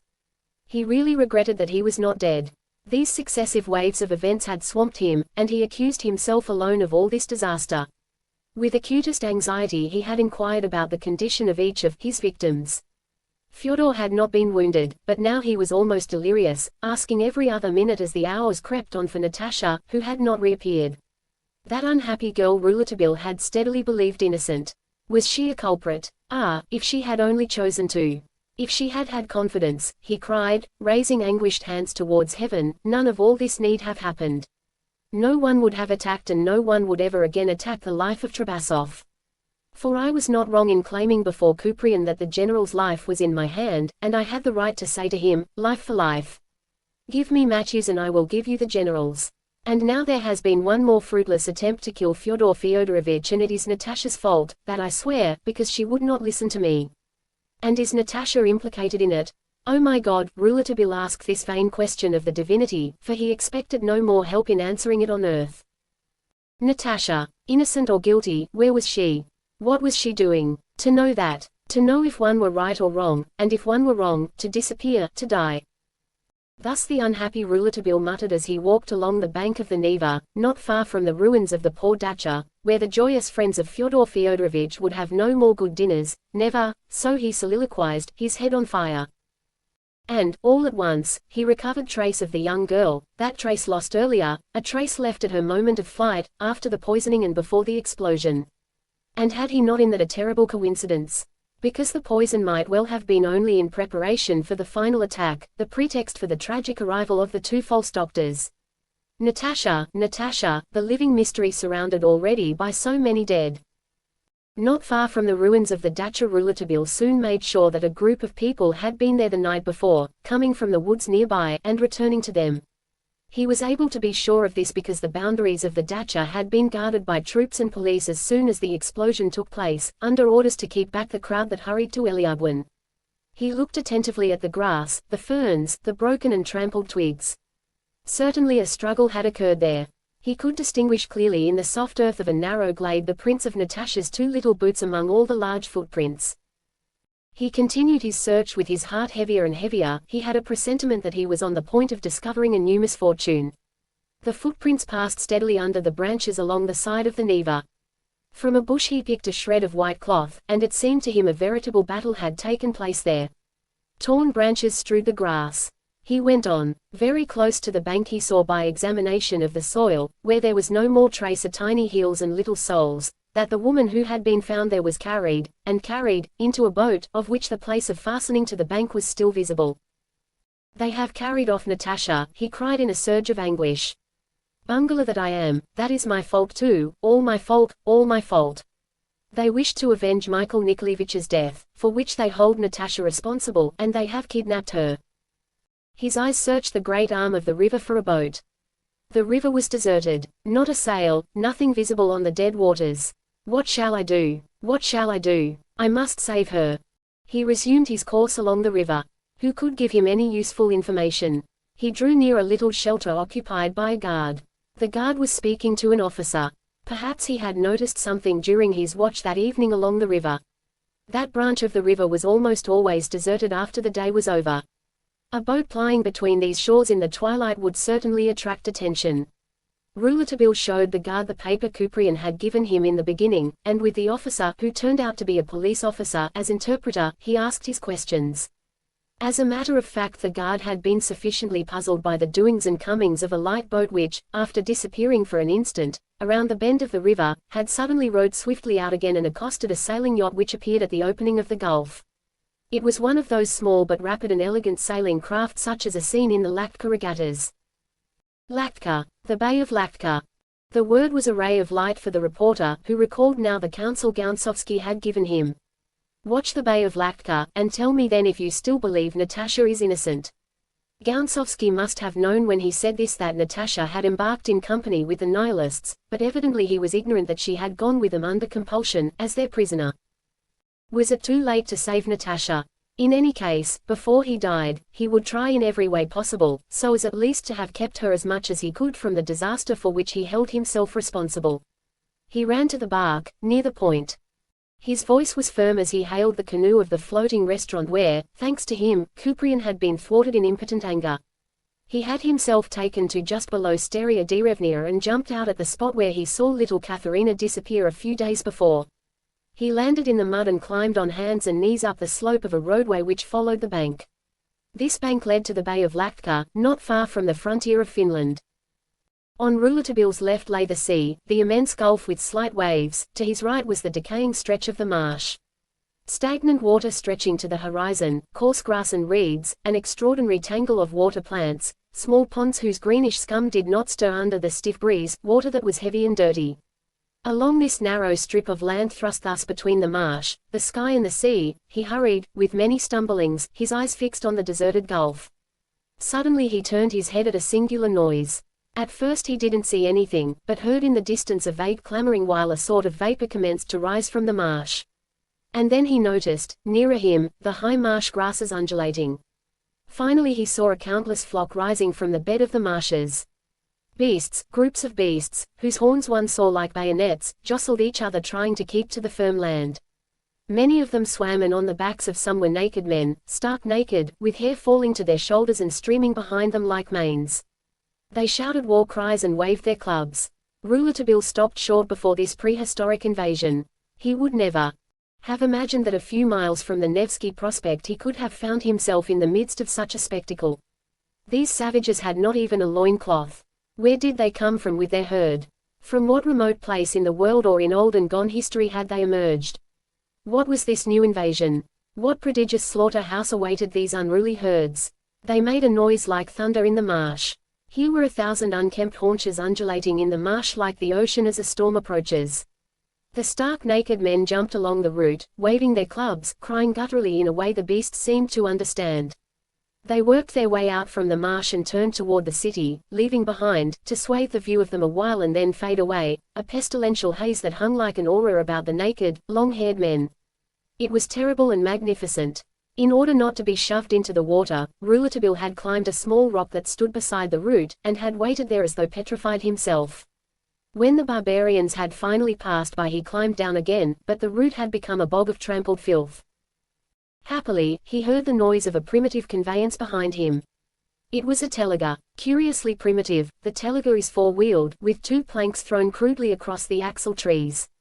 Rouletabille gave the man who was seated in it 3 rubles, and jumped into the planks beside him, and the 2 little Finnish horses, whose manes hung clear to the mud, went like the wind. Such crude conveyances are necessary on such crude roads, but it requires a strong constitution to make a journey on them. Still, the reporter felt none of the jolting, he was so intent on the sea and the coast of Lachtka Bay. The vehicle finally reached a wooden bridge, across a murky creek. As the day commenced to fade colorlessly, Rouletabille jumped off onto the shore and his rustic equipage crossed to the Sestroriesk side. It was a corner of land black and somber as his thoughts that he surveyed now. Watch the Bay of Lachtka. The reporter knew that this desolate plain, this impenetrable marsh, this sea which offered the fugitive refuge in innumerable fords, had always been a useful retreat for nihilistic adventurers. 100 legends circulated in St. Petersburg about the mysteries of Lachtka marshes. And that gave him his last hope. Maybe he would be able to run across some revolutionaries to whom he could explain about Natasha, as prudently as possible. He might even see Natasha herself. Gounsovsky could not have spoken vain words to him.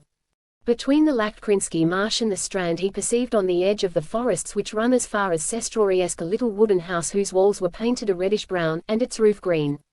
It was not the Russian izba, but the Finnish tuba. However, a Russian sign announced it to be a restaurant.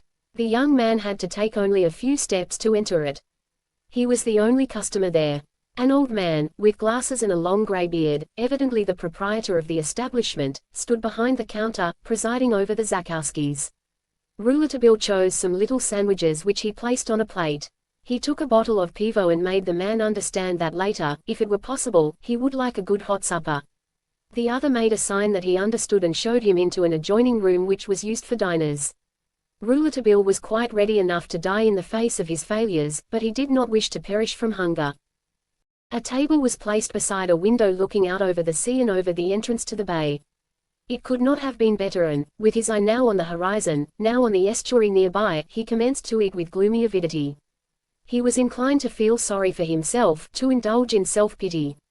Just the same, 2 and 2 always make 4, he said to himself, but in my calculations perhaps I have forgotten the third.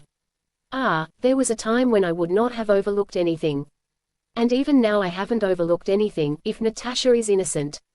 Having literally scoured the plate, he struck the table a great blow with his fist and said, "She is." Just then the door opened. Rouletabille supposed the proprietor of the place was entering. It was Couperin. He rose, startled. He could not imagine by what mystery the prefect of police had made his way there, but he rejoiced from the bottom of his heart, for if he was trying to rescue Natasha from the hands of the revolutionaries, Couperin would be a valuable ally. He clapped the prefect on the shoulder. "Well, well," he said, almost joyfully. "I certainly did not expect you here. How is your wound?" "Nichevo. Not worth speaking about, it's nothing." "And the general and, that frightful night. And those two unfortunates who?" "Nichevo, Nichevo. And poor Ermolai, Nichevo, Nichevo. It is nothing." Rouletabille looked him over. The prefect of police had an arm in a sling, but he was bright and shining as a new 10-ruble piece, while he, poor Rouletabille, was so abominably soiled and depressed. Where did he come from? Couperin understood his look and smiled. "Well, I have just come from the Finland train, it is the best way." "But what can you have come here to do, Excellency?" "The same thing as you." "Bah!" exclaimed Rouletabille, "do you mean to say that you have come here to save Natasha?" "How, to save her? I come to capture her." "To capture her? Monsieur Rouletabille, I have a very fine little dungeon in Saints Peter and Paul fortress that is all ready for her." "You are going to throw Natasha into a dungeon?" "The Emperor's order, Monsieur Rouletabille. And if you see me here in person, it is simply because His Majesty requires that the thing be done as respectfully and discreetly as possible." "Natasha in prison!" cried the reporter, who saw in horror all obstacles rising before him at one and the same time. "For what reasons, pray?"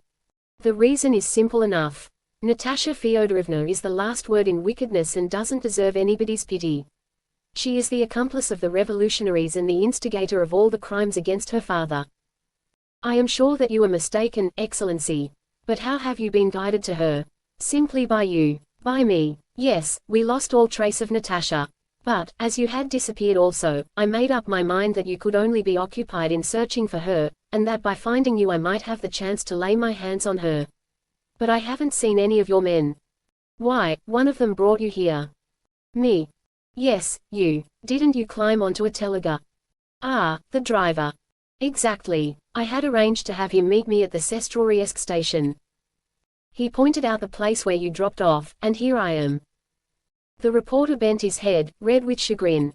Decidedly the sinister idea that he was responsible for the death of an innocent man and all the ills which had followed out of it had paralyzed his detective talents. He recognized it now. What was the use of struggling? If anyone had told him that he would be played with that way sometime, he, Rouletabille, he would have laughed heartily enough, then. But now, well, he wasn't capable of anything further.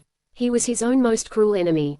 Not only was Natasha in the hands of the revolutionaries through his fault, by his abominable error, but worse yet, in the very moment when he wished to save her, he foolishly, naively, had conducted the police to the very spot where they should have been kept away.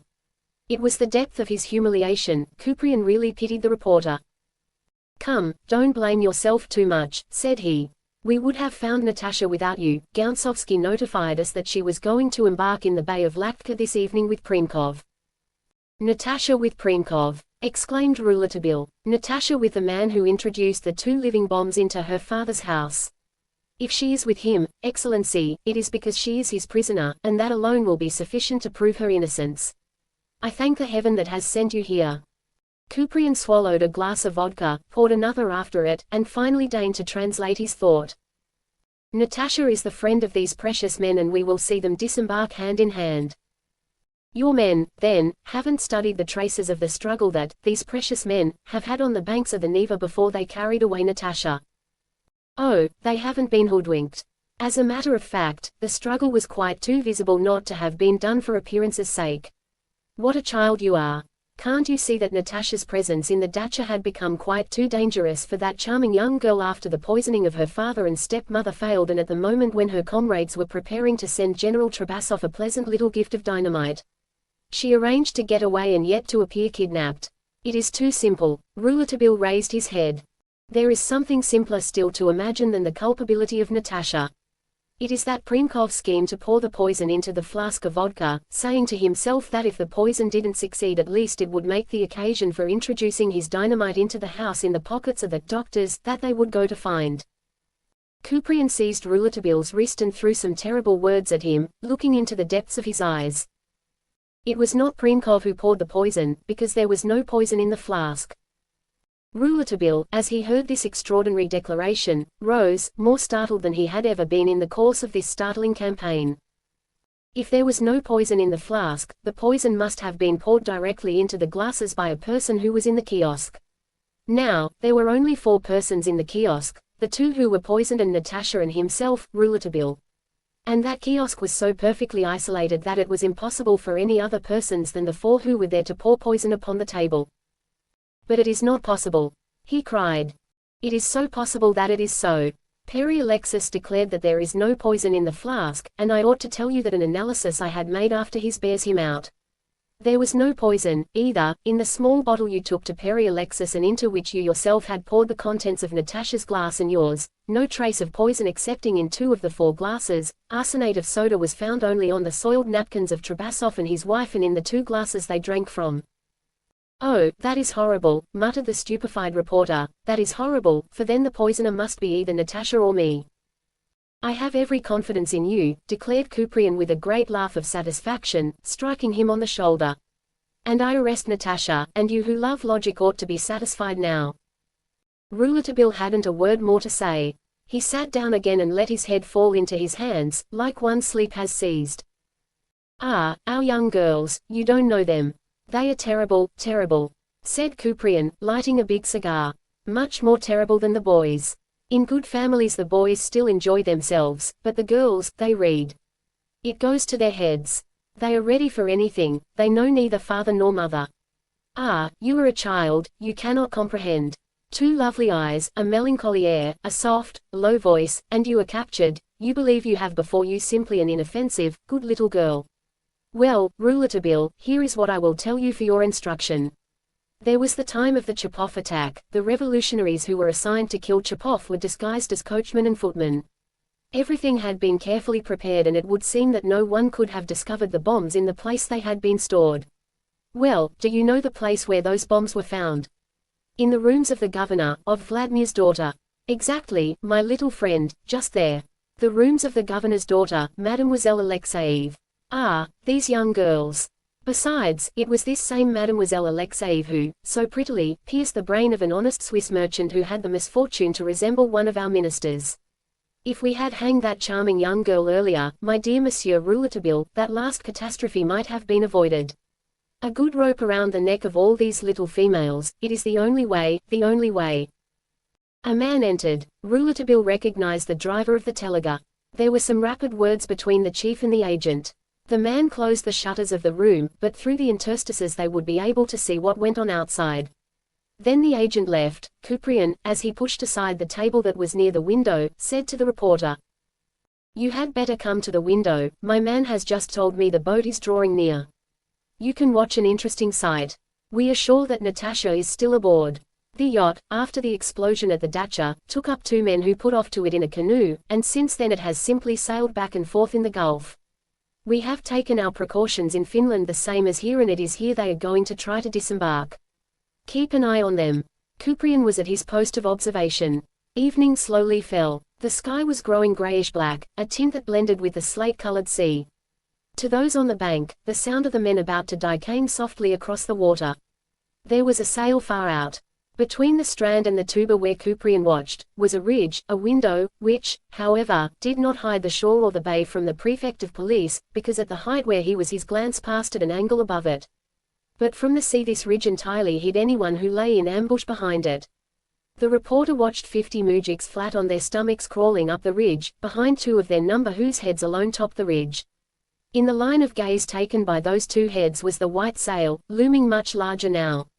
The yacht was heeled in the water and glided with real elegance, heading straight on.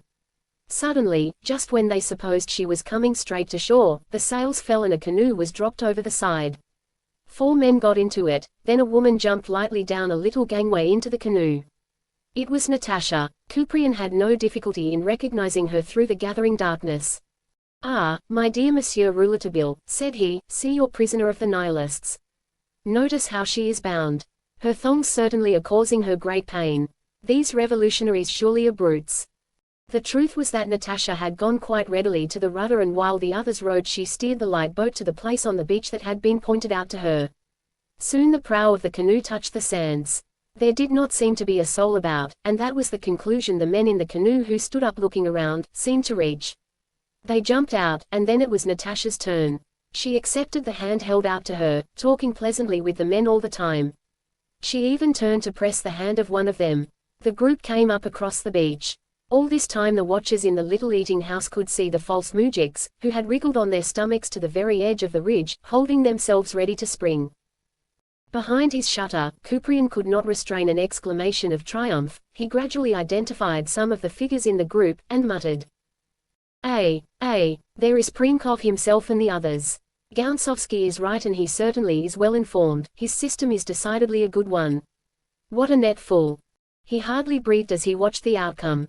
He could discern elsewhere, beside the bay, flat on the ground, concealed by the slightest elevation of the soil, other false mujiks. The wood of Sestroriesk was watched in the same way. The group of revolutionaries who strolled behind Natasha stopped to confer. In 3, maybe 2, minutes, they would be surrounded, cut off, taken in the trap. Suddenly a gunshot sounded in the night, and the group, with startled speed, turned in their tracks and made silently for the sea, while from all directions poured the concealed agents and threw themselves into the pursuit, jostling each other and crying after the fugitives. But the cries became cries of rage, for the group of revolutionaries gained the beach. They saw Natasha, who was held up by Prinkov himself, reject the aid of the nihilist, who did not wish to abandon her, in order that he might save himself.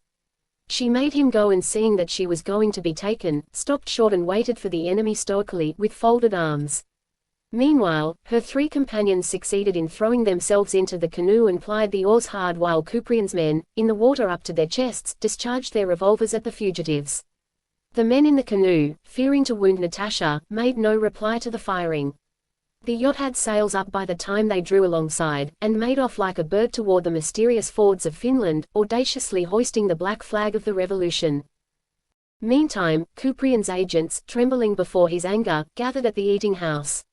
The prefect of police let his fury loose on them and treated them like the most infamous of animals. The capture of Natasha was little comfort. He had planned for the whole bag, and his men's stupidity took away all his self-control. If he had had a whip at hand, he would have found prompt solace for his mind hopes. Natasha, standing in a corner, with her face singularly calm, watched this extraordinary scene that was like a menagerie in which the tamer himself had become a wild beast. From another corner, Rouletabille kept his eyes fixed on Natasha, who ignored him. Ah, that girl, sphinx to them all. Even to him who thought a while ago that he could read things invisible to other vulgar men in her features, in her eyes. The impassive face of that girl whose father they had tried to assassinate only a few hours before, and who had just pressed the hand of Prinkov, the assassin. Once she turned her head slightly toward Rouletabille. The reporter then looked towards her with increased eagerness, his eyes burning, as though he would say, "Surely, Natasha, you are not the accomplice of your father's assassins, surely it was not you who poured the poison." But Natasha's glance passed the reporter coldly over. Ah, that mysterious, cold mask, the mouth with its bitter, impudent smile, an atrocious smile which seemed to say to the reporter, "If it is not I who poured the poison, then it is you." It was the visage common enough to the daughters whom Kuprian had spoken of a little while before, the young girls who read, and, their reading done, set themselves to accomplish some terrible thing, something because of which, from time to time, they placed stiff ropes around the necks of these young females. Finally, Kuprian's frenzy wore itself out and he made a sign. The men filed out in dismal silence. 2 of them remained to guard Natasha. From outside came the sounds of a carriage from Sestroriesk ready to convey the girl to the dungeons of Sts. Peter and Paul. A final gesture from the prefect of police and the rough bands of the 2 guards seized the prisoner's frail wrists. They hustled her along, thrust her outside, jamming her against the doorway, venting thus their anger at the reproaches of their chief. A few seconds later the carriage departed, not to stop until the fortress was reached, with the trickling tombs under the bed of the river where young girls about to die are confined, who have read too much, without entirely understanding, as Monsieur Kropotkin says. Kuprian prepared to leave in turn. Rouletabille stopped him. "Excellency, I wish you to tell me why you have shown such anger to your men just now." "They are brute beasts," cried the chief of police, quite beside himself again. "They have made me miss the biggest catch of my life. They threw themselves on the group 2 minutes too early. Some of them fired a gun that they took for the signal and that served to warn the nihilists. But I will let 'em all rot in prison until I learn which one fired that shot. You needn't look far for that, said Rouletabille. I did it. Then you must have gone outside the tuba. Yes, in order to warn them. But still I was a little late, since you did take Natasha. Kuprian's eyes blazed. You are their accomplice in all this, he hurled at the reporter, and I am going to the Tsar for permission to arrest you.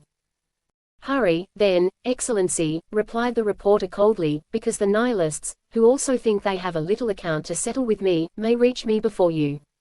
And he saluted. I have been waiting for you. At the hotel a note from Gounsovsky, don't forget this time to come tomorrow to have luncheon with me. Warmest regards from Madame Gounsovsky. Then a horrible, sleepless night, shaken with echoes of explosions and the clamor of the wounded, and the solemn shade of Pere Alexis, stretching out toward Rouletabille a phial of poison and saying, either Natasha or you.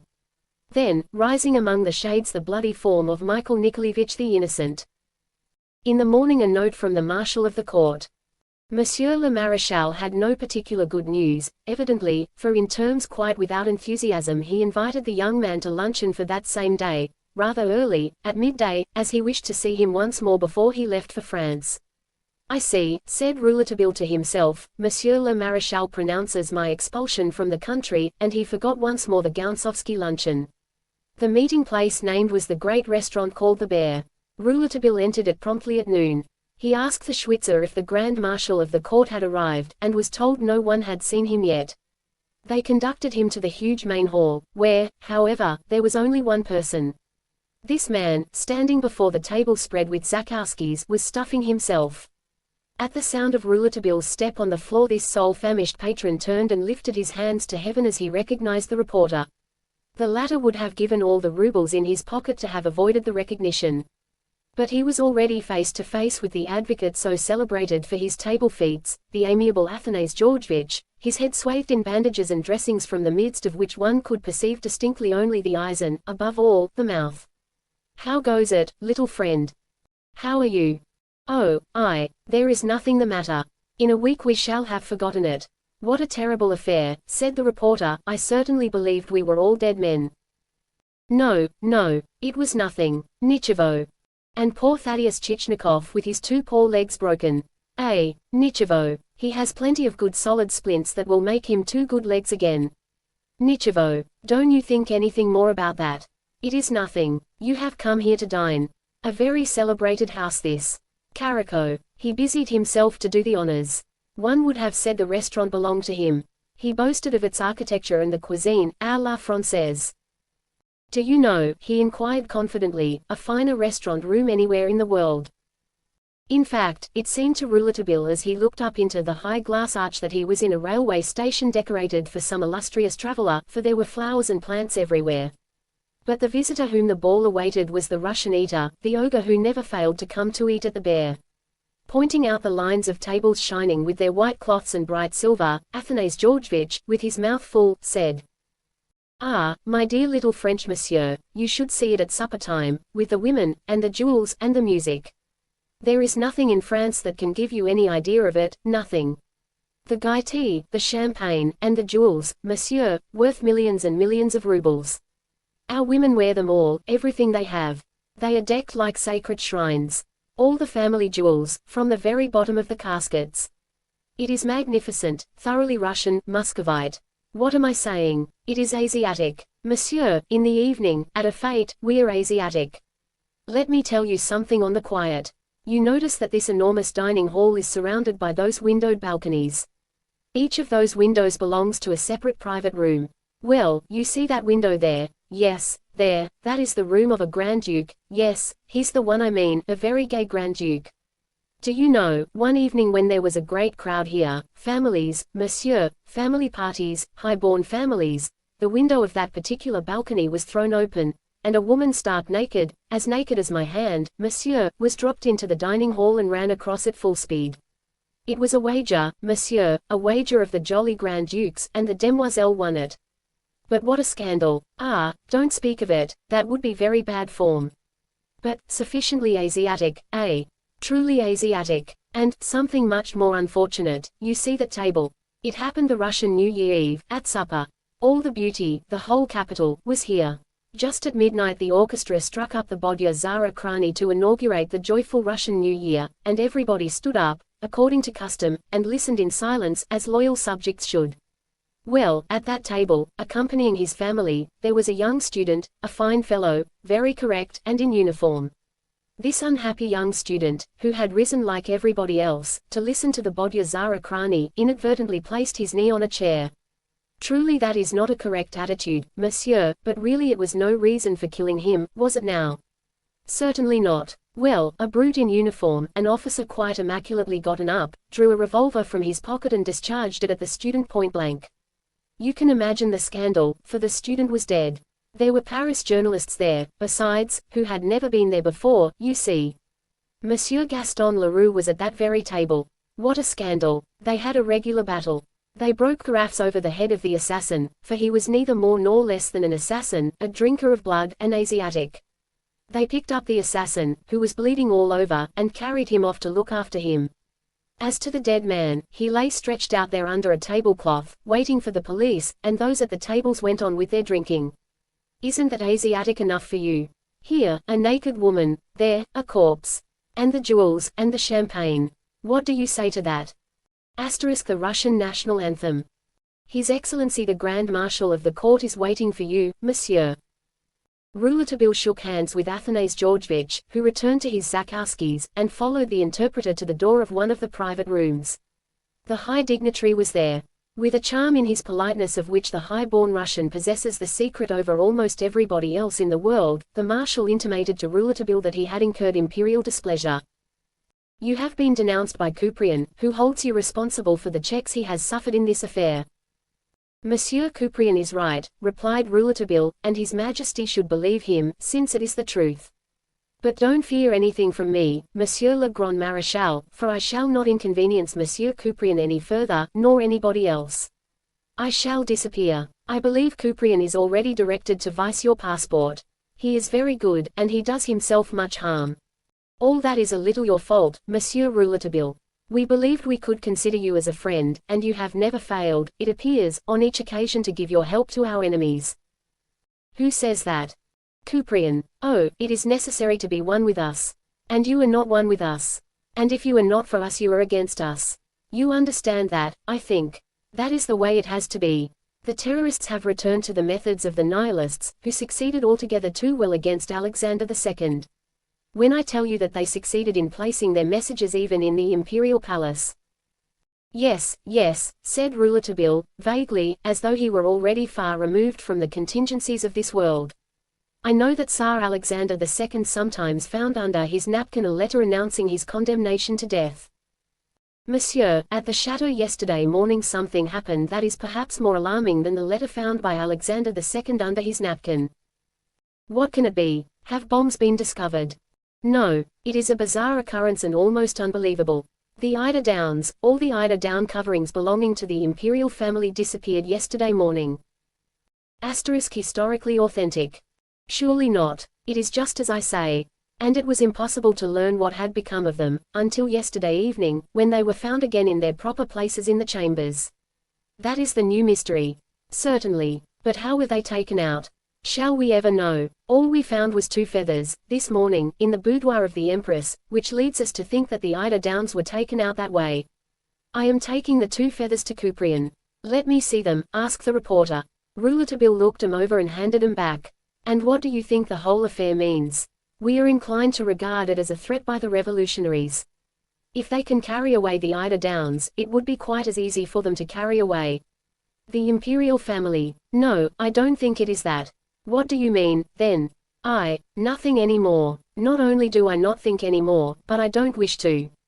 Tell me, Monsieur le Grand Maréchal, it is useless, I suppose, to try to see His Majesty before I go. What good would it do, monsieur? We know everything now. This Natasha that you defended against Couprian is proved the culprit. The last affair does not leave that in any reasonable doubt. And she is taken care of from this time on. His Majesty wishes never to hear Natasha spoken of again under any pretext. And what are you going to do with that young girl? The Tsar has decided that there shall not be any trial and that the daughter of General Trabasov shall be sent, by administrative order, to Siberia. The Tsar, monsieur, is very good, for he might have had her hanged. She deserved it. Yes, yes, the Tsar is very good. You are very absorbed, Monsieur Rouletabille, and you are not eating. I have no appetite, Monsieur le Maréchal. Tell me, the Emperor must be rather bored at Tsarskoye Kolo. Oh, he has plenty of work. He rises at 7 o'clock and has a light English luncheon, tea and toast.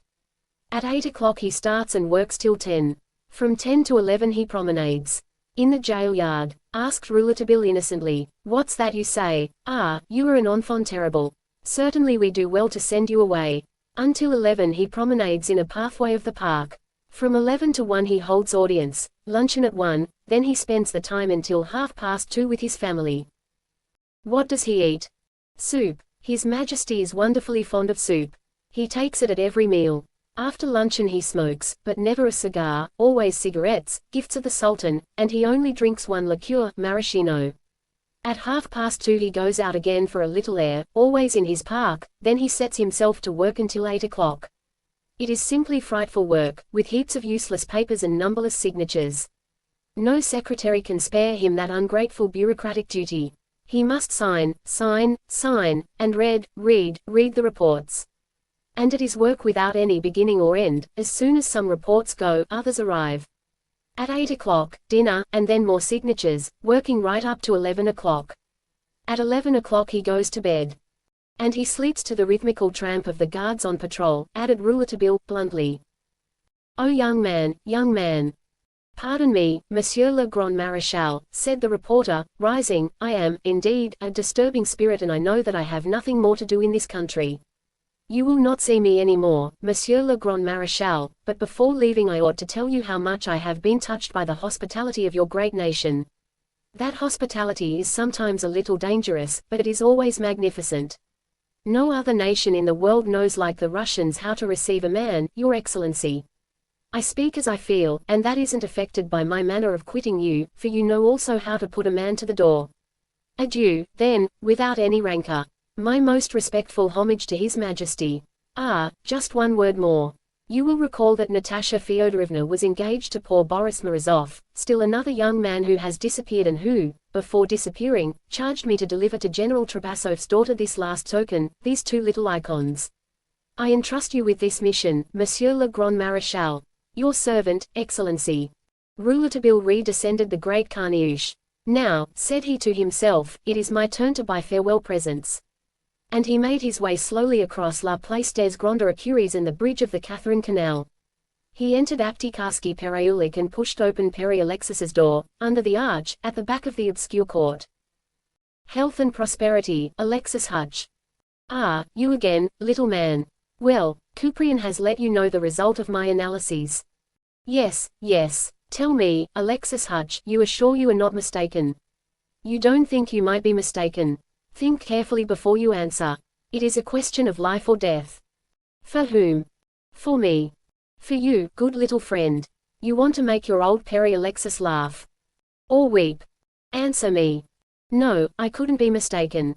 The thing is as certain as that we two are here, arsenate of soda in the stains on the 2 napkins and traces of arsenate of soda in 2 of the 4 glasses, none in the carafe, none in the little bottle, none in the 2 glasses.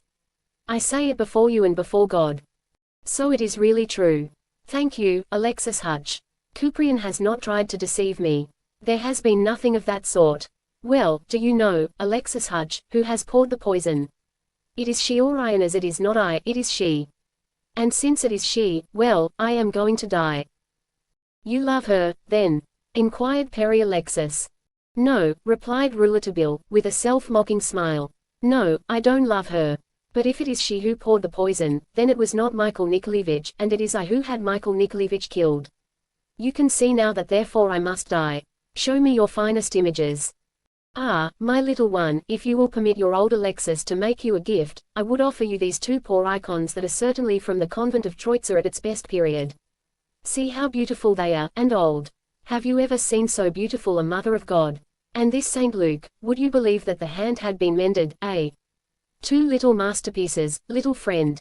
If the old masters of Salonika returned to the world they would be satisfied with their pupils at Troitsa. But you mustn't kill yourself at your age. Come, Batouchka, little father, I accept your gift, and, if I meet the old Salonican masters on the road I am going to travel, I shan't fail to tell them there is no person here below who appreciates them like a certain Peryavaptikuski Pereulik, Alexis Hutch. So saying, Rouletabille wrapped up the two little icons and put them in his pocket. The Saint Luke would be sure to appeal to his friend Saint Clair. As to the Mother of God, that would be his dying gift to the Dame Noir. Ah, you are sad, little son, and your voice, as it sounds now, hurts me. Rouletabille turned his head at the sound of two moujiks who entered, carrying a long basket. What do you want? Demanded Pere Alexis in Russian, and what is that you are bringing in? Do you intend to fill that huge basket with my goods? In that case you are very welcome and I am your humble servant. But the two chuckled. Yes, yes, we have come to rid your shop of a wretched piece of goods that litters it. What is this you say? Inquired the old man, anxiously, and drawing near Rouletabille. Little friend, watch these men, I don't recognize their faces and I can't understand why they have come here. Rouletabille looked at the newcomers, who drew near the counter, after depositing their long basket close to the door. There was a sarcastic and malicious mocking way about them that struck him from the first. But while they kept up their jabbering with Pere Alexis, he filled his pipe and proceeded to light it. Just then the door was pushed open again and three men entered, simply dressed, like respectable small merchants. They also acted curiously and looked all around the shop. Pere Alexis grew more and more alarmed and the others pulled rudely at his beard. I believe these men here have come to rob me, he cried in French. What do you say, my son? Shall I call the police? Hold on, replied Rouletabille impassively. They are all armed, they have revolvers in their pockets. Pere Alexis's teeth commenced to chatter. As he tried to get near the door he was roughly pushed back and a final personage entered, apparently a gentleman, and dressed as such, save that he wore a Vassord leather cap. Ah, said he at once in French, why, it is the young French journalist of the Grand Morskaya Hotel. Salutations and your good health. I see with pleasure that you also appreciate the counsels of our dear Pere Alexis. Don't listen to him, little friend, I don't know him, cried Alexis Hutch. But the gentleman of the Neva went on. He is a man close to the first principles of science, and therefore not far from divine. He is a holy man, whom it is good to consult at moments when the future appears difficult. He knows how to read as no one else can, Father John of Kronstadt excepted, to be strictly accurate, on the sheets of bull hide where the dark angels have traced mysterious signs of destiny. Here the gentleman picked up an old pair of boots, which he threw on the counter in the midst of the icons. Pere Alexis, perhaps these are not bull hide, but good enough cow hide. Don't you want to read on this cow hide the future of this young man? But here Rouletabille advanced to the gentleman, and blew an enormous cloud of smoke full in his face. It is useless, monsieur, said Rouletabille, to waste your time and your breath. I have been waiting for you. Before the Revolutionary Tribunal. Only, Rouletabille refused to be put into the basket. He would not let them disarm him until they promised to call a carriage. The vehicle rolled into the court, and while Pere Alexis was kept back in his shop at the point of a revolver, Rouletabille quietly got in, smoking his pipe. The man who appeared to be the chief of the band, the gentleman of the Neva, got in too and sat down beside him. The carriage windows were shuttered, preventing all communication with the outside, and only a tiny lantern lighted the interior. They started. The carriage was driven by two men in brown coats trimmed with false astrakhan. The Vornik saluted, believing it a police affair. The concierge made the sign of the cross. The journey lasted several hours without other incidents than those brought about by the tremendous jolts, which threw the two passengers inside one on top of the other. This might have made an opening for conversation, and the gentleman of the Neva tried it, but in vain. Rouletabille would not respond. At one moment, indeed, the gentleman, who was growing bored, became so pressing that the reporter finally said in the curt tone he always used when he was irritated, I pray you, monsieur, let me smoke my pipe in peace. Upon which the gentleman prudently occupied himself in lowering one of the windows, for it grew stifling. Finally, after much jolting, there was a stop while the horses were changed and the gentleman asked Rouletabille to let himself be blindfolded. The moment has come. They are going to hang me without any form of trial, thought the reporter, and when, blinded with the bandage, he felt himself lifted under the arms, there was revolt of his whole being, that being which, now that it was on the point of dying, did not wish to cease. Rouletabille would have believed himself stronger, more courageous, more stoical at least. But blind instinct swept all of this away, that instinct of conservation which had no concern with the minor bravados of the reporter, no concern with the fine heroic manner of the determined pose to die finally, because the instinct of conservation, which is, as its rigid name indicates, essentially materialistic, demands only, thinks of nothing but, to live. And it was that instinct which made Rouletabille's last pipe die out unpuffed. The young man was furious with himself, and he grew pale with the fear that he might not succeed in mastering this emotion. He took fierce hold of himself and his members, which had stiffened at the contact of seizure by rough hands, relaxed, and he allowed himself to be led. Truly, he was disgusted with his faintness and weakness. He had seen men die who knew they were going to die. His task as reporter had led him more than once to the foot of the guillotine. And the wretches he had seen there had died bravely. Extraordinarily enough, the most criminal had ordinarily met death most bravely. Of course, they had had leisure to prepare themselves, thinking a long time in advance of that supreme moment.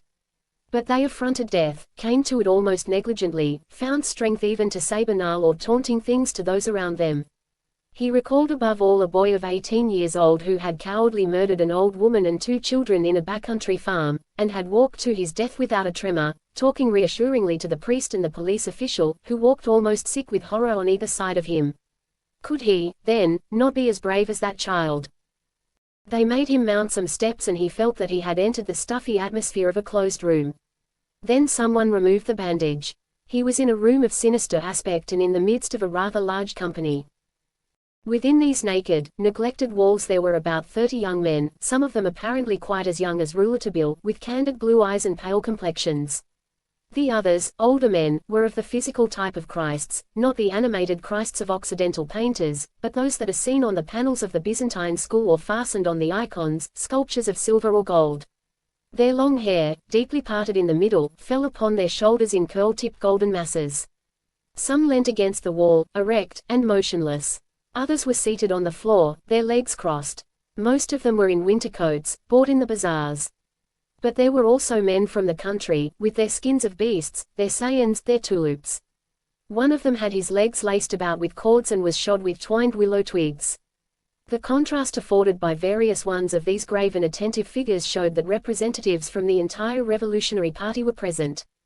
At the back of the room, behind a table, 3 young men were seated, and the oldest of them was not more than 25 and had the benign beauty of Jesus on feast days, canopied by consecrated palms.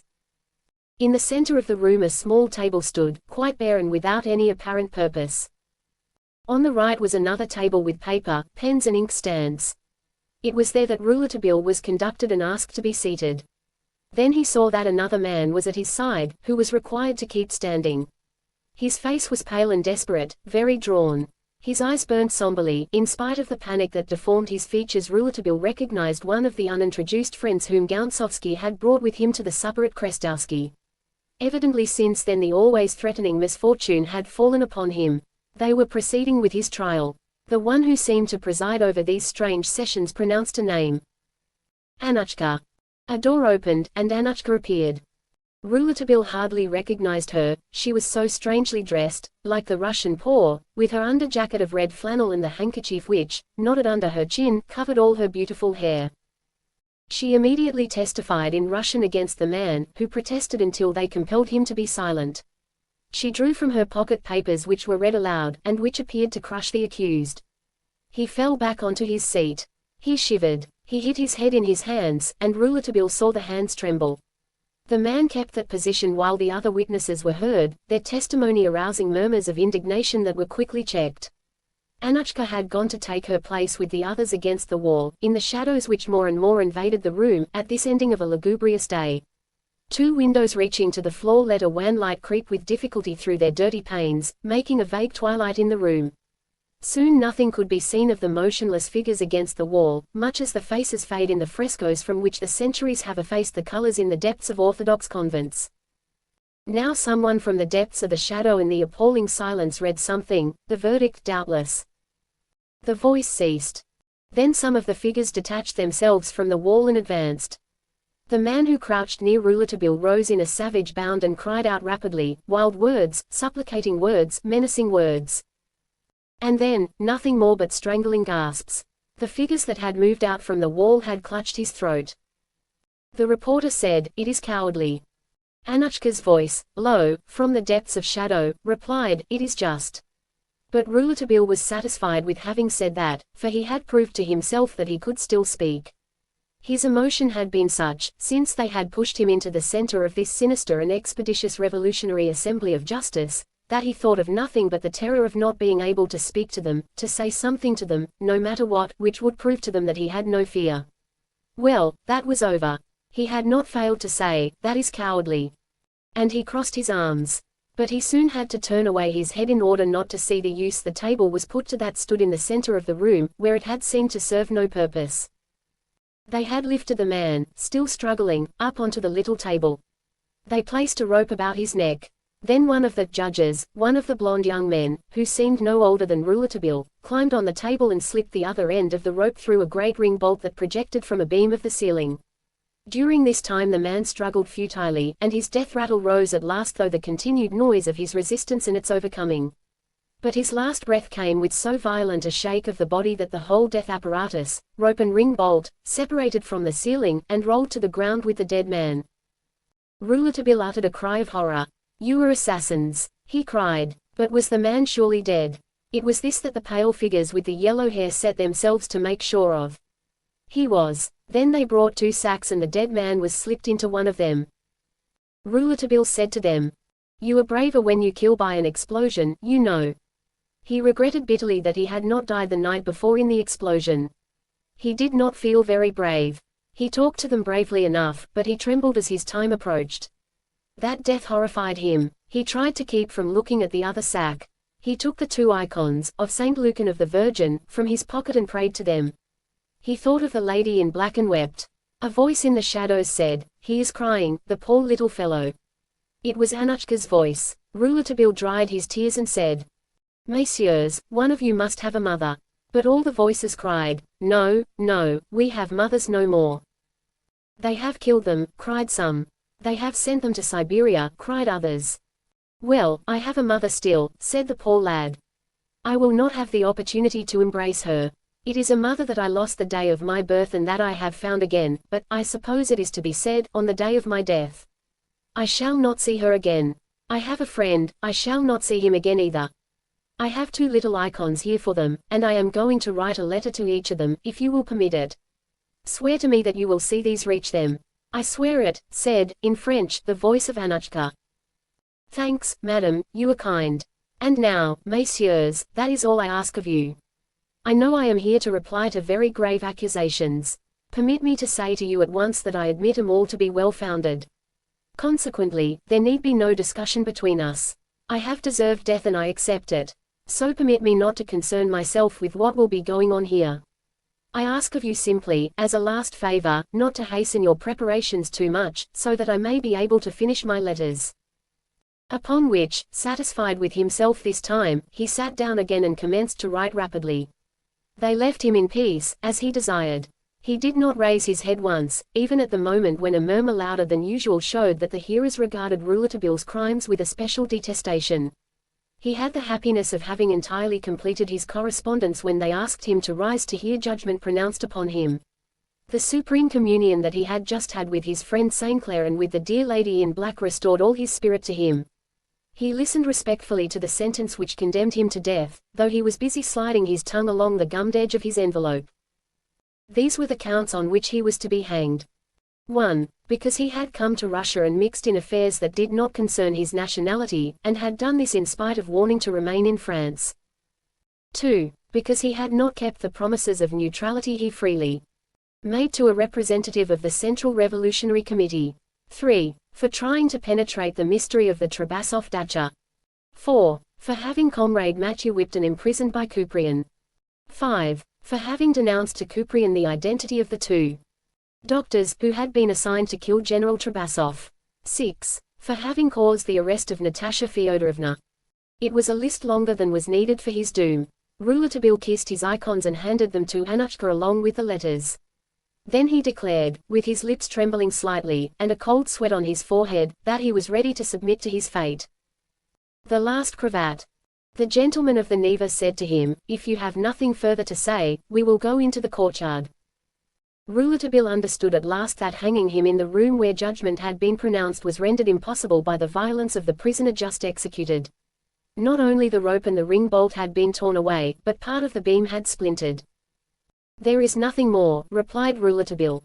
He was mistaken. Something occurred to him, an idea flashed so suddenly that he became white as his shirt, and had to lean on the arm of the gentleman of the Neva in order to accompany him. The door was open. All the men who had voted his death filed out in gloomy silence. The gentleman of the Neva, who seemed charged with the last offices for the prisoner, pushed him gently out into the court. It was vast, and surrounded by a high board wall. Some small buildings, with closed doors, stood to right and left. A high chimney, partially demolished, rose from one corner. Rouletabille decided the whole place was part of some old abandoned mill. Above his head the sky was pale as a winding sheet. A thunderous, intermittent, rhythmical noise apprised him that he could not be far from the sea. He had plenty of time to note all these things, for they had stopped the march to execution a moment and had made him sit down in the open courtyard on an old box. A few steps away from him under the shed where he certainly was going to be hanged, a man got upon a stool, the stool that would serve Rouletabille a few moments later, with his arm raised, and drove with a few blows of a mallet a great ring bolt into a beam above his head. The reporter's eyes, which had not lost their habit of taking everything in, rested again on a coarse canvas sack that lay on the ground. The young man felt a slight tremor, for he saw quickly that the sack swathed a human form. He turned his head away, but only to confront another empty sack that was intended for him. Then he closed his eyes. The sound of music came from somewhere outside, notes of the balalaika.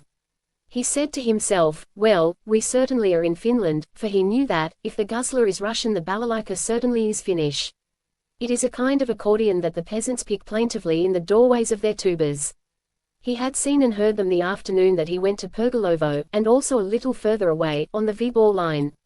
He pictured to himself the ruined structure where he now found himself shut in with the Revolutionary Tribunal, as it must appear from the outside to passers-by, unsinister, like many others near it, sheltering under its decaying roof a few homes of humble workers, resting now as they played the balalaika at their thresholds, with the day's labor over. And suddenly from the ineffable peace of his last evening, while the balalaika mourned and the man overhead tested the solidity of his ring bolt, a voice outside, the grave, deep voice of Annouchka, sang for the little Frenchman, for whom we've we now the crown of lilac, rose and thyme. When my hand falls lingering down, who then will bring your crown of lilac, rose and thyme? Oh, that someone among you would hear, and come, and my lonely hand would press, and shed the friendly tear, for alone at the end I stand. Who now will bring the crown of lilac, rose and thyme? Rouletabille listened to the voice dying away with the last sob of the balalaika. It is too sad, he said, rising. Let us go, and he wavered a little. They came to search him. All was ready above. They pushed him gently towards the shed. When he was under the ring bolt, near the stool, they made him turn round and they read him something in Russian, doubtless less for him than for those there who did not understand French. Rouletabille had hard work to hold himself erect. The gentleman of the Neva said to him further, "Monsieur, we now read you the final formula. It asks you to say whether, before you die, you have anything you wish to add to what we know concerning the sentence which has been passed upon you." Rouletabille thought that his saliva, which at that moment he had the greatest difficulty in swallowing, would not permit him to utter a word. But disdain of such a weakness, when he recalled the coolness of so many illustrious condemned people in their last moments, brought him the last strength needed to maintain his reputation. "Why," said he, "this sentence is not wrongly drawn up. I blame it only for being too short. Why has there been no mention of the crime I committed in contriving the tragic death of poor Michael Korsakov?" Michael Korsakov was a wretch, pronounced the vindictive voice of the young man who had presided at the trial and who, at this supreme moment, happened to be face to face with Rouletabille. Kuprian's police, by killing that man, ridded us of a traitor. Rouletabille uttered a cry of joy, and while he had some reason for believing that at the point he had reached now of his too short career only misfortune could befall him, yet here Providence, in his infinite grace, sent him before he died this ineffable consolation, the certainty that he had not been mistaken. "Pardon, pardon," he murmured, in an excess of joy which stifled him almost as much as the wretched rope would shortly do that they were getting ready behind him. "Pardon. 1 second yet, 1 little second. Then, messieurs, then, we are agreed in that, are we? This Michael Nikolaevich was the last of traitors. The first, said the heavy voice. It is the same thing, my dear monsieur. A traitor, a wretched traitor, continued Rouletabille. A poisoner, replied the voice. A vulgar poisoner, is that not so? But, tell me how, a vulgar poisoner who, under cover of nihilism, worked for his own petty ends, worked for himself and betrayed you all. Now Rouletabille's voice rose like a fanfare. Someone said, he did not deceive us long, our enemies themselves undertook his punishment. It was I, cried Rouletabille, radiant again. It was I who wound up that career. I tell you that was managed right. It was I who rid you of him. Ah, I knew well enough, messieurs, in the bottom of my heart I knew that I could not be mistaken. 2 and 2 make 4 always, don't they? And Rouletabille is always Rouletabille. Messieurs, it is all right, after all. But it was probable that it was also all wrong, for the gentleman of the Neva came up to him hat in hand and said, Monsieur, you know now why the witnesses at your trial did not raise a fact against you that, on the contrary, was entirely in your favor. Now it only remains for us to execute the sentence which is entirely justified on other grounds. Ah, but, wait a little. What the devil, now that I am sure I have not been mistaken and that I have been myself, Rouletabille, all the time I cling to life a little, oh, very much. A hostile murmur showed the condemned man that the patience of his judges was getting near its limit. Monsieur, interposed the president, we know that you do not belong to the orthodox religion, nevertheless, we will bring a priest if you wish it. Yes, yes, that is it, go for the priest, cried Rouletabille. And he said to himself, it is so much time gained. One of the revolutionaries started over to a little cabin that had been transformed into a chapel, while the rest of them looked at the reporter with a good deal less sympathy than they had been showing. If his bravado had impressed them agreeably in the trial room, they were beginning to be rather disgusted by his cries, his protestations and all the maneuvers by which he so apparently was trying to hold off the hour of his death. But all at once Rouletabille jumped up onto the fatal stool. They believed he had decided finally to make an end of the comedy and die with dignity, but he had mounted there only to give them a discourse. Messieurs, understand me now. If it is true that you are not suppressing me in order to avenge Michael Nikolaevich, then why do you hang me? Why do you inflict this odious punishment on me? Because you accuse me of causing Natasha Fyodorovna's arrest. Truly I have been awkward. Of that, and that alone, I accuse myself. It was you, with your revolver, who gave the signal to Kuprian's agents. You have done the dirty work for the police. Rouletabille tried vainly to protest, to explain, to say that his revolver shot, on the contrary, had saved the revolutionaries. But no one cared to listen and no one believed him. Here is the priest, monsieur, said the gentleman of the Neva. 1 second. These are my last words, and I swear to you that after this I will pass the rope about my neck myself. But listen to me closely. Natasha Fyodorovna was the most precious recruit you had, was she not? A veritable treasure, declared the president, his voice more and more impatient. It was a terrible blow, then, continued the reporter, a terrible blow for you, this arrest. Terrible, some of them ejaculated. Do not interrupt me. Very well, then, I am going to say this to you. If I ward off this blow, if, after having been the unintentional cause of Natasha's arrest, I have the daughter of General Trubasov set at liberty, and that within 24 hours, what do you say? Would you still hang me? The president, he who had the Christ-like countenance, said, Messieurs, Natasha Fyodorovna has fallen the victim of terrible machinations whose mystery we so far have not been able to penetrate. She is accused of trying to poison her father and her stepmother, and under such conditions that it seems impossible for human reason to demonstrate the contrary. Natasha Fyodorovna herself, crushed by the tragic occurrence, was not able to answer her accusers at all, and her silence has been taken for a confession of guilt. Messieurs, Natasha Fyodorovna will be started for Siberia tomorrow. We can do nothing for her. Natasha Fyodorovna is lost to us. Then, with a gesture to those who surrounded Rouletabille, do your duty, messieurs. Pardon, but if I do prove the innocence of Natasha. Just wait, messieurs. There is only I who can prove that innocence. You lose Natasha by killing me. If you had been able to prove that innocence, monsieur, the thing would already be done. You would not have waited. Pardon. It is only at this moment that I have become able to do it. How is that? It is because I was sick, you see, very seriously sick. That affair of Michael Nikolaevich and the poison that still continued after he was dead simply robbed me of all my powers. Now that I am sure I have not been the means of killing an innocent man, I am Rouletabille again.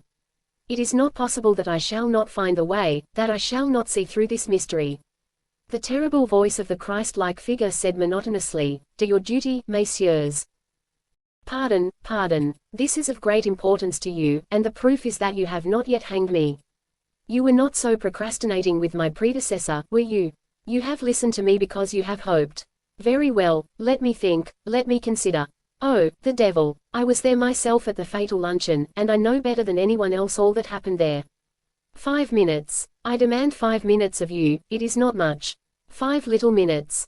These last words of the condemned man seemed to singularly influence the revolutionaries. They looked at one another in silence. Then the president took out his watch and said, 5 minutes. We grant them to you. Put your watch here. Here on this nail. It is 5 minutes to 7, eh? You will give me until the hour. Yes, until the hour. The watch itself will strike when the hour has come. Ah, it strikes. Like the general's watch, then. Very well, here we are. Then there was the curious spectacle of Rouletabille standing on the hangman's stool, the fatal rope hanging above his head, his legs crossed, his elbow on his knees in that eternal attitude which art has always given to human thought, his fists under his jaws, his eyes fixed. All around him, all those young men intent on his silence, not moving a muscle, turned into statues themselves that they might not disturb the statue which thought and thought. A singular experience. The 5 minutes ticked away and the watch commenced to strike the hour's 7 strokes. Did it sound the death of Rouletabille? Perhaps not, for at the first silver tinkle they saw Rouletabille shake himself, and raise his head, with his face alight and his eyes shining. They saw him stand up, spread out his arms and cry, "I have found it." Such joy shone in his countenance that there seemed to be an aureole around him, and none of those there doubted that he had the solution of the impossible problem. "I have found it. I have found it." They gathered around him. He waved them away as in a waking dream. "Give me room. I have found it, if my experiment works out. 1, 2, 3, 4, 5. What was he doing? He counted his steps now, in long paces, as in dueling preliminaries. And the others, all of them, followed him in silence, puzzled, but without protest, as if they, too, were caught in the same strange daydream. Steadily counting his steps he crossed thus the court, which was vast. 40, 41, 42, he cried excitedly. This is certainly strange, and very promising. The others, although they did not understand, refrained from questioning him, for they saw there was nothing to do but let him go ahead without interruption, just as care is taken not to wake a somnambulist abruptly. They had no mistrust of his motives, for the idea was simply untenable that Rouletabille was fool enough to hope to save himself from them by an imbecile subterfuge. No, they yielded to the impression his inspired countenance gave them, and several were so affected that they unconsciously repeated his gestures. Thus Rouletabille reached the edge of the court where judgment had been pronounced against him. There he had to mount a rickety flight of stairs, whose steps he counted. He reached a corridor, but moving away from the side where the door was opening to the exterior he turned toward a staircase leading to the upper floor, and still counted the steps as he climbed them. Some of the company followed him, others hurried ahead of him. But he did not seem aware of either the one or the other, as he walked along living only in his thoughts. He reached the landing place, hesitated, pushed open a door, and found himself in a room furnished with a table, 2 chairs, a mattress and a huge cupboard. He went to the cupboard, turned the key and opened it. The cupboard was empty. He closed it again and put the key in his pocket. Then he went out onto the landing place again. There he asked for the key of the chamber door he had just left. They gave it to him and he locked that door and put that key also in his pocket. Now he returned into the court. He asked for a chair. It was brought him. Immediately he placed his head in his hands, thinking hard, took the chair and carried it over a little behind the shed. The nihilists watched everything he did and they did not smile, because men do not smile when death waits at the end of things, however foolish. Finally, Rouletabille spoke. "Messieurs," said he, his voice low and shaken, because he knew that now he touched the decisive minute, after which there could only be an irrevocable fate. "Messieurs, in order to continue my experiment I am obliged to go through movements that might suggest to you the idea of an attempted escape, or evasion. I hope you don't regard me as fool enough to have any such thought." "Oh, monsieur," said the chief, "you are free to go through all the maneuvers you wish. No one escapes us. Outside we should have you within arm's reach quite as well as here. And, besides, it is entirely impossible to escape from here. Very well, then that is understood. In such a case, I ask you now to remain just where you are and not to budge, whatever I do, if you don't wish to inconvenience me. Only please send someone now up to the next floor, where I am going to go again, and let him watch what happens from there, but without interfering. And don't speak a word to me during the experiment. 2 of the revolutionaries went to the upper floor, and opened a window in order to keep track of what went on in the court. All now showed their intense interest in the acts and gestures of Rouletabille. The reporter placed himself in the shed, between his death stool and his hanging rope. "Ready," said he, "I am going to begin." And suddenly he jumped like a wild man, crossed the court in a straight line like a flash, disappeared in the tuba, bounded up the staircase, felt in his pocket and drew out the keys, opened the door of the chamber he had locked, closed it and locked it again, turned right about face, came down again in the same haste, reached the court, and this time swerved to the chair, went round it, still running, and returned at the same speed to the shed. He no sooner reached there than he uttered a cry of triumph as he glanced at the watch banging from a post. "I have won," he said, and threw himself with a happy thrill upon the fatal scaffold. They surrounded him, and he read the liveliest curiosity in all their faces. Panting still from his mad rush, he asked for 2 words apart with the chief of the secret committee. The man who had pronounced judgment and who had the bearing of Jesus advanced, and there was a brief exchange of words between the 2 young men.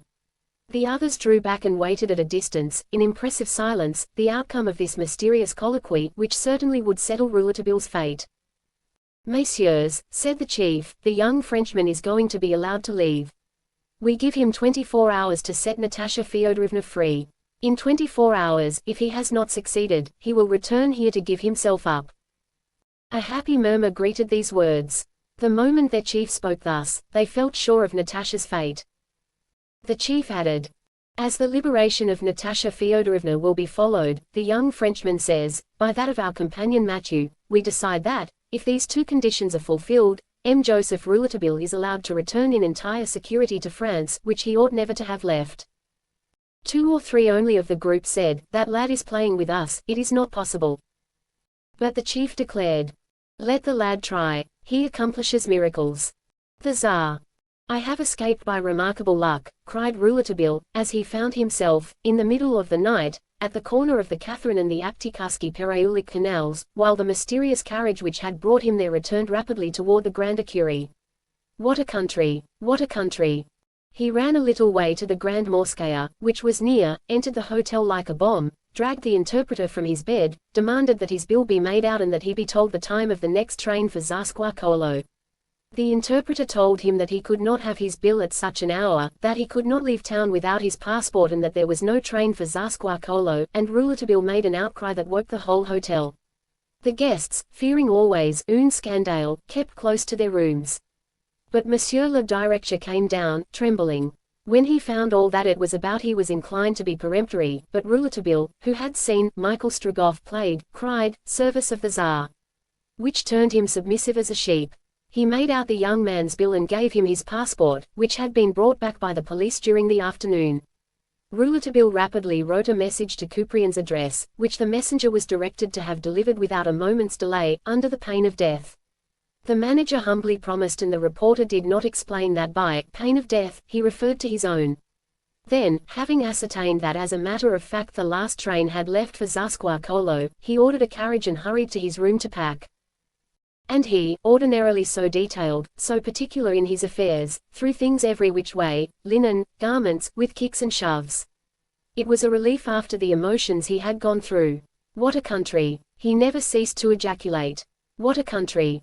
Then the carriage was ready, with 2 little Finnish horses, whose gait he knew well, an evil-looking driver, who none the less would get him there, the trunk, rubles to the domestics.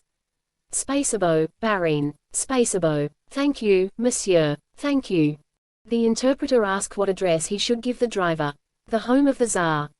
The interpreter hesitated, believing it to be an unbecoming pleasantry, then waved vaguely to the driver, and the horses started.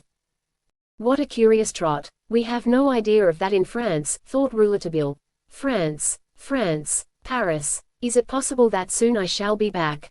And that dear lady in black. Ah, at the first opportunity I must send her a dispatch of my return, before she receives those icons, and the letters announcing my death. Scan, scan, scan, hurry. The izvozchik pounded his horses, crowding past the Vorniks who watched at the corners of the houses during the St. Petersburg night. Dirigi, dirigi, dirigi, look out. The country, somber in the somber night. The vast open country. What monotonous desolation. Rapidly, through the vast silent spaces, the little car glided over the lonely route into the black arms of the pines. Rouletabille, holding on to his seat, looked about him. God, this is as sad as a funeral display. Little frozen huts, no larger than tombs, occasionally indicated the road, but there was no mark of life in that country except the noise of the journey and the two beasts with steaming coats. Crack! One of the shafts broken. What a country! To hear Rouletabille one would suppose that only in Russia could the shaft of a carriage break. The repair was difficult and crude, with bits of rope. And from then on the journey was slow and cautious after the frenzied speed. In vain Rouletabille reasoned with himself. You will arrive anyway before morning. You cannot wake the emperor in the dead of night. His impatience knew no reason. What a country! What a country! After some other petty adventures they ran into a ravine and had tremendous difficulty rescuing the trunk. They arrived at Tsarskoye Selo at 6:45. Even here the country was not pleasant. Rouletabille recalled the bright awakening of French country. Here it seemed there was something more dead than death. It was this little city with its streets where no one passed, not a soul, not a phantom, with its houses so impenetrable, the windows even a glazed glass and further blinded by the morning hoarfrost shutting out light more thoroughly than closed eyelids. Behind him he pictured to himself a world unknown, a world which neither spoke nor wept, nor laughed, a world in which no living chord resounded. What a country! Where is the chateau? I do not know, I have been here only once, in the marshal's carriage. I do not know the way. Not the great palace. The idiot of a driver has brought me to this great palace in order to see it, I haven't a doubt. Does Rouletabille look like a tourist? Durek, the home of the Tsar, I tell you. The Tsar's residence. The place where the little father lives. Shebatuchka. The driver lashed his ponies. He drove past all the streets. Stoy, stop, cried Rouletabille. A gate, a soldier, musket at shoulder, bayonet in play, another gate, another soldier, another bayonet, a park with walls around it, and around the walls more soldiers. No mistake, here is the place, thought Rouletabille. There was only one prisoner for whom such pains would be taken. He advanced towards the gate. Ah! They crossed bayonets under his nose. Halt! No fooling, Joseph Rouletabille, of Lepoque. A subaltern came from a guard-house and advanced toward him. Explanation evidently was going to be difficult. The young man saw that if he demanded to see the Tsar, they would think him crazed and that would further complicate matters. He asked for the Grand Marshal of the court. They replied that he could get the marshal's address in Tsarskoye. But the subaltern turned his head. He saw someone advancing. It was the Grand Marshal himself. Some exceptional service called him, without doubt, very early to the court. Why, what are you doing here? You are not yet gone then, Monsieur Rouletabille. Politeness before everything, Monsieur le Grand Marechal. I would not go before saying, au revoir, to the Emperor. Be so good, since you are going to him and he has risen, you yourself have told me he rises at 7, be so good as to say to him that I wish to pay my respects before leaving. Your scheme, doubtless, is to speak to him once more regarding Natasha Fyodorovna. Not at all. Tell him, Excellency, that I am come to explain the mystery of the Eider Downs. Ah, the Eider Downs. You know something. I know all. The Grand Marshal saw that the young man did not pretend. He asked him to wait a few minutes, and vanished into the park. A quarter of an hour later, Joseph Rouletabille, of the journal L'Epoque, was admitted into the cabinet that he knew well from the first interview he had had there with His Majesty. The simple workroom of a country house, a few pictures on the walls, portraits of the Tsarina and the imperial children on the table, oriental cigarettes in the tiny gold cups. Rouletabille was far from feeling any assurance, for the Grand Marshal had said to him, "Be cautious. The Emperor is in a terrible humor about you." A door opened and closed. The Tsar made a sign to the Marshal, who disappeared. Rouletabille bowed low, then watched the Emperor closely. Quite apparently His Majesty was displeased. The face of the Tsar, ordinarily so calm, so pleasant, and smiling, was severe, and his eyes had an angry light. He seated himself and lighted a cigarette. "Monsieur," he commenced, "I am not otherwise sorry to see you before your departure in order to say to you myself that I am not at all pleased with you. If you were one of my subjects I would have already started you on the road to the Ural Mountains. I remove myself farther, sire. Monsieur, I pray you not to interrupt me and not to speak unless I ask you a question. Oh, pardon, sire, pardon. I am not duped by the pretext you have offered Monsieur le Grand Maréchal in order to penetrate here. It is not a pretext, sire. Again. Oh, pardon, sire, pardon. I say to you that, called here to aid me against my enemies, they themselves have not found a stronger or more criminal support than in you. Of what am I accused, sire? Couprian. Pardon. My chief of police justly complains that you have traversed all his designs and that you have taken it upon yourself to ruin them.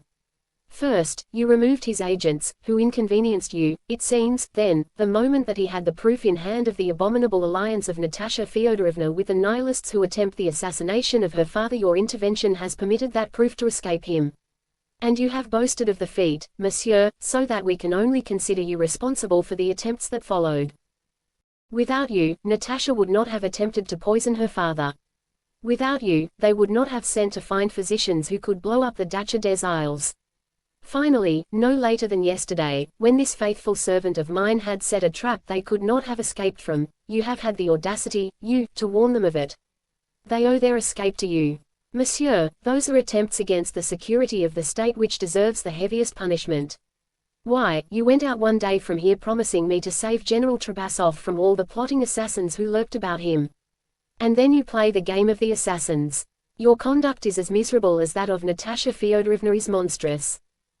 The emperor ceased, and looked at Rouletabille, who had not lowered his eyes. What can you say for yourself? Speak, now. I can only say to your majesty that I come to take leave of you because my task here is finished. I have promised you the life of General Trabasov, and I bring it to you. He runs no danger any more. I say further to your majesty that there exists nowhere in the world a daughter more devoted to her father, even to the death, a daughter more sublime than Natasha Feodorovna, nor more innocent. Be careful, monsieur. I inform you that I have studied this affair personally and very closely. You have the proofs of these statements you advance. Yes, sire. And I have the proofs that Natasha Feodorovna is a renegade. At this contradiction, uttered in a firm voice, the emperor stirred, a flush of anger and of outraged majesty in his face. But, after this first movement, he succeeded in controlling himself, opened a drawer brusquely, took out some papers and threw them on the table. Here they are. Rouletabille reached for the papers. You do not read Russian, monsieur. I will translate their purport for you. Know, then, that there has been a mysterious exchange of letters between Natasha Feodorovna and the Central Revolutionary Committee, and that these letters show the daughter of General Trabasov to be in perfect accord with the assassins of her father for the execution of their abominable project. The death of the general. Exactly. I declare to your majesty that that is not possible. Obstinate man. I will read, useless, sire. It is impossible. There may be in them the question of a project, but I am greatly surprised if these conspirators have been sufficiently imprudent to write in those letters that they count on Natasha to poison her father. That, as a matter of fact, is not written, and you yourself are responsible for it not being there. It does not follow any the less that Natasha Feodorovna had an understanding with the Nihilists. That is correct, sire. You confess that. I do not confess, I simply affirm that Natasha had an understanding with the Nihilists, who plotted their abominable attacks against the ex-governor of Moscow. Sire, since Natasha had an understanding with the Nihilists, it was not to kill her father, but to save him. And the project of which you hold here the proofs, but of whose character you are unaware, is to end the attacks of which you speak, instantly. You say that. I speak the truth, sire. Where are the proofs? Show me your papers. I have none. I have only my word. That is not sufficient. It will be sufficient, once you have heard me. I listen. Sire, before revealing to you a secret on which depends the life of General Trabasov, you must permit me some questions. Your Majesty holds the life of the general very dear. What has that to do with it? Pardon. I desire that your Majesty assure me on that point. The general has protected my throne. He has saved the empire from one of the greatest dangers that it has ever run. If the servant who has done such a service should be rewarded by death, by the punishment that the enemies of my people prepare for him in the darkness, I should never forgive myself. There have been too many martyrs already. You have replied to me, sire, in such a way that you make me understand there is no sacrifice. even to the sacrifice of your amour propre the greatest a ruler can suffer, no sacrifice too dear to ransom from death one of these martyrs. These gentlemen laid down conditions to me. Money, money, they need money, and at how much do they rate the head of the general? Sire, that does not touch your majesty, and I never will come to offer you such a bargain. That matter concerns only Natasha Feodorovna, who has offered her fortune. Her fortune, but she has nothing. She will have one at the death of the general. Now she engages to give it all to the Revolutionary Committee the day the general dies, if he dies a natural death. The emperor rose, greatly agitated. To the Revolutionary Party, what do you tell me? The fortune of the general. But these are great riches. Sire, I have told you the secret. You alone should know it and guard it forever, and I have your sacred word that, when the hour comes, you will let the prize go where it is promised. If the general ever learns of such a thing, such a treaty, he would easily arrange that nothing should remain, and he would denounce his daughter who has saved him, and then he would promptly be the prey of his enemies and yours, from whom you wish to save him. I have told the secret not to the emperor, but to the representative of God on the Russian earth. I have confessed it to the priest, who is bound to forget the words uttered only before God. Allow Natasha Feodorovna her own way, sire. And her father, your servant, whose life is so dear to you, is saved. At the natural death of the general his fortune will go to his daughter, who has disposed of it. Rouletabille stopped a moment to judge of the effect produced. It was not good. The face of his august listener was more and more in a frown. The silence continued, and now the reporter did not dare to break it. He waited. Finally, the emperor rose and walked forward and backward across the room, deep in thought. For a moment he stopped at the window and waved paternally to the little Tsarevich, who played in the park with the grandduchesses. Then he returned to Rouletabille and pinched his ear. But, tell me, how have you learned all this? And who then has poisoned the general and his wife, in the kiosk, if not Natasha? Natasha is a saint. It is nothing, sire, that she has been raised in luxury, and vows herself to misery, but it is sublime that she guards in her heart the secret of her sacrifice from everyone, and, in spite of all, because secrecy is necessary and has been required of her. See her guarding it before her father, who has been brought to believe in the dishonor of his daughter, and still to be silent when a word would have proved her innocent, guarding it face to face with her fiancé, whom she loves, and repulses because marriage is forbidden to the girl who is supposed to be rich and who will be poor, guarding it, above all, and guarding it still, in the depths of the dungeon, and ready to take the road to Siberia under the accusation of assassination, because that ignominy is necessary for the safety of her father. That, sire, oh, sire, do you see? But you, how have you been able to penetrate into this guarded secret? By watching her eyes. By observing, when she believed herself alone, the look of terror and the gleams of love. And, beyond all, by looking at her when she was looking at her father. Sire, there were moments when on her mystic face one could read the wild joy and devotion of the martyr. Then, by listening and by piecing together scraps of phrases inconsistent with the idea of treachery, but which immediately acquired meaning if one thought of the opposite, of sacrifice. That is it, sire. Consider always the alternative motive. What I finally could see myself, the others, who had a fixed opinion about Natasha, could not see. And why had they their fixed opinion? Simply because the idea of compromise with the nihilists aroused at once the idea of complicity. For such people it is always the same thing, they never can see but the one side of the situation. But, nevertheless, the situation had two sides, as all situations have. The question was simple. The compromise was certain. But why had Natasha compromised herself with the nihilists? Was it necessarily in order to lose her father? Might it not be, on the contrary, in order to save him? When one has rendezvous with an enemy it is not necessarily to enter into his game, sometimes it is to disarm him with an offer. Between these two hypotheses, which I alone took the trouble to examine, I did not hesitate long, because Natasha's every attitude proclaimed her innocence. And her eyes, sire, in which one read purity and love, prevailed always with me against all the passing appearances of disgrace and crime. I saw that Natasha negotiated with them. But what had she to place in the scales against the life of her father? Nothing, except the fortune that she would have one day. Some words she spoke about the impossibility of immediate marriage, about poverty which could always knock at the door of any mansion, remarks that I was able to overhear between Natasha and Boris Morozov, which to him meant nothing, put me definitely on the right road. And I was not long in ascertaining that the negotiations in this formidable affair were taking place in the very house of Trabasov. Pursued without by the incessant spying of Kuprian, who sought to surprise her in company with the Nihilists, watched closely, too, by the jealous supervision of Boris, who was jealous of Michael Nikolaevich, she had to seize the only opportunities possible for such negotiations, at night, in her own home, the sole place where, by the very audacity of it, she was able to play her part in any security. Michael Nikolaevich knew Annushka. There was certainly the point of departure for the negotiations which that felon officer, traitor to all sides, worked at will toward the realization of his own infamous project.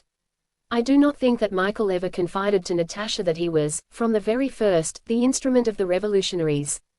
Natasha, who sought to get in touch with the Revolutionary Party, had to entrust him with a correspondence for Annushka, following which he assumed direction of the affair, deceiving the Nihilists, who, in their absolute penury, following the revolt, had been seduced by the proposition of General Trabasov's daughter, and deceiving Natasha, whom he pretended to love and by whom he believed himself loved.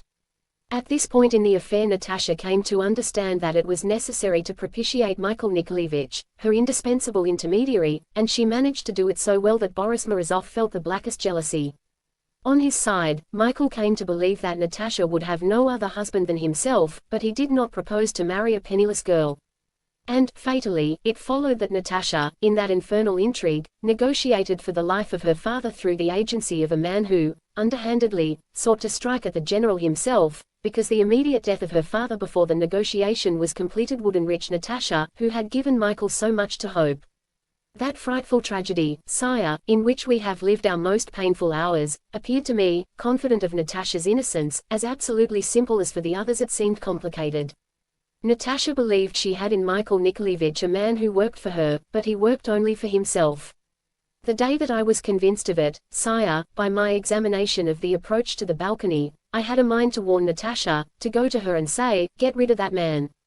He will betray you. If you need an agent, I am at your service." But that day, at Krestowski, destiny prevented my rejoining Natasha, and I must attribute it to destiny, which would not permit the loss of that man. Michael Nikolaevich, who was a traitor, was too much in the combination, and if he had been rejected he would have ruined everything. I caused him to disappear. The great misfortune then was that Natasha, holding me responsible for the death of a man she believed innocent, never wished to see me again, and, when she did see me, refused to have any conversation with me because I proposed that I take Michael's place for her with the revolutionaries. She would have nothing to do with me in order to protect her secret. Meantime, the Nihilists believed they were betrayed by Natasha when they learned of the death of Michael, and they undertook to avenge him. They seized Natasha, and bore her off by force. The unhappy girl learned then, that same evening, of the attack which destroyed the dacha and, happily, still spared her father. This time she reached a definite understanding with the Revolutionary Party. Her bargain was made. I offer you for proof of it only her attitude when she was arrested, and, even in that moment, her sublime silence. While Rouletabille urged his view, the emperor let him talk on, and now his eyes were dim. Is it possible that Natasha has not been the accomplice, in all, of Michael Nikolaevich? He demanded. It was she who opened her father's house to him that night. If she was not his accomplice she would have mistrusted him, she would have watched him. Sire, Michael Nikolaevich was a very clever man. He knew so well how to play upon Natasha, and Annushka, in whom she placed all her hope. It was from Annushka that she wished to hold the life of her father. It was the word, the signature of Annushka that she demanded before giving her own. The evening Michael Nikolaevich died, he was charged to bring her that signature. I know it, myself, because, pretending drunkenness, I was able to overhear enough of a conversation between Annushka and a man whose name I must conceal. Yes, that last evening, Michael Nikolaevich, when he entered the dacha, had the signature in his pocket, but also he carried the weapon or the poison with which he already had attempted and was resolved to reach the father of her whom he believed was assuredly to be his wife.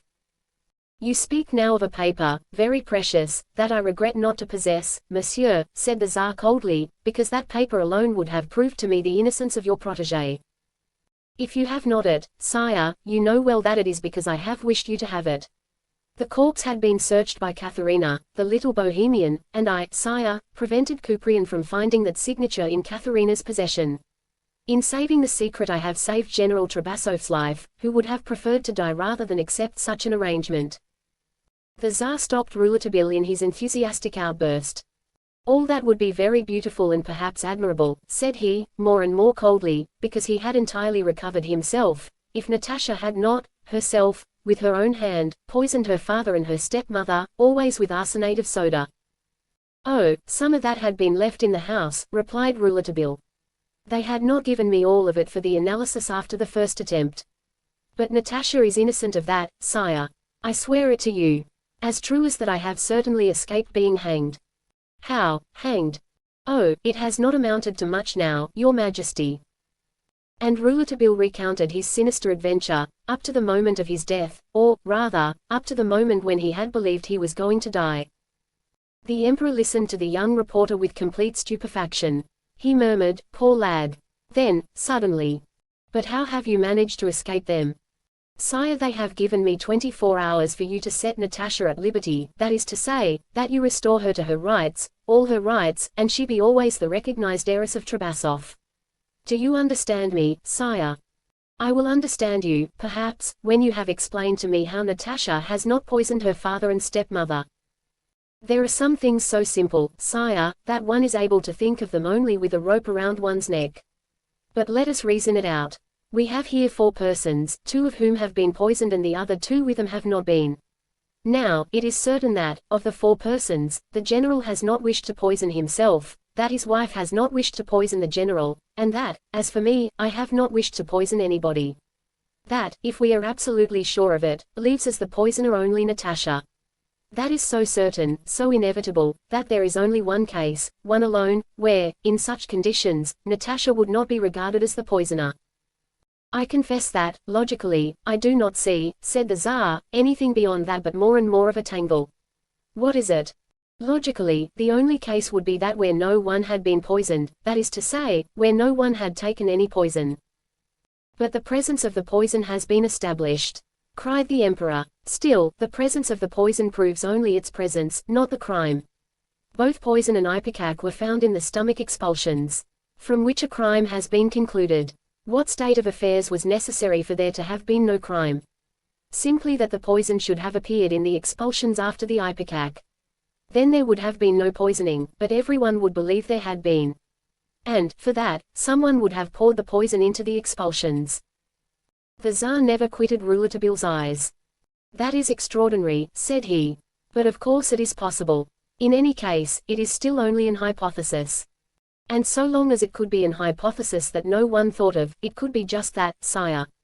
But if I am here, it is because I have the proof that that hypothesis corresponds to the reality. That necessary proof of Natasha's innocence, your majesty, I have found with the rope around my neck. Ah, I tell you it was time. What has hindered us hitherto, I do not say to realize, but even to think, of that hypothesis? Simply that we thought the illness of the general had commenced before the absorption of the ipecac, since Matrona Petrovna had been obliged to go for it to her medicine closet after his illness commenced, in order to counteract the poison of which she also appeared to be the victim. But, if I acquire proof that Matrona Petrovna had the ipecac at hand before the sickness, my hypothesis of pretense at poisoning has irresistible force. Because, if it was not to use it before, why did she have it with her before? And if it was not that she wished to hide the fact that she had used it before, why did she wish to make believe that she went to find it afterwards? Then, in order to show Natasha's innocence, here is what must be proved, that Matrona Petrovna had the ipecac on her, even when she went to look for it." "Young Rouletabille, I hardly breathe," said the Tsar. "Breathe, sire. The proof is here. Matrona Petrovna necessarily had the ipecac on her, because after the sickness she had not the time for going to find it. Do you understand, sire? Between the moment when she fled from the kiosk and when she returned there, she had not the actual time to go to her medicine closet to find the ipecac." "How have you been able to compute the time?"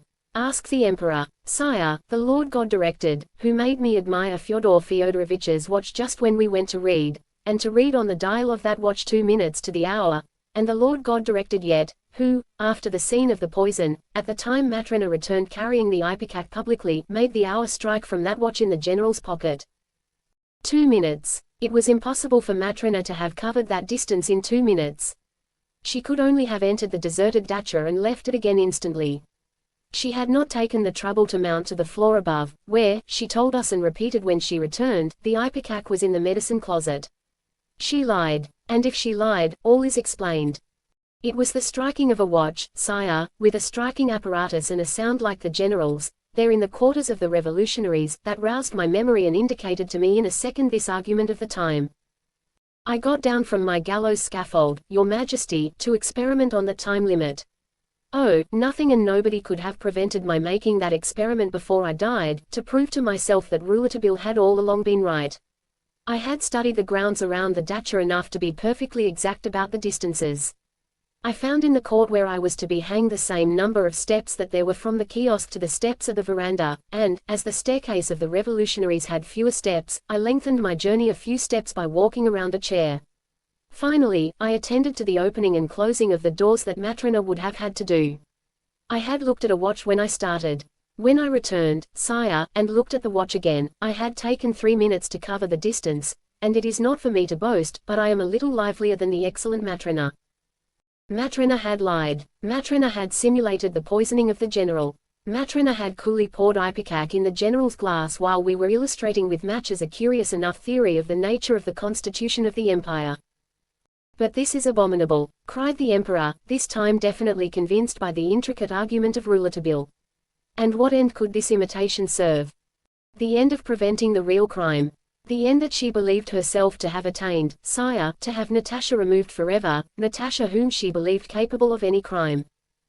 Oh, it is monstrous. Fyodor Fyodorovich has often told me that Matrena loved Natasha sincerely.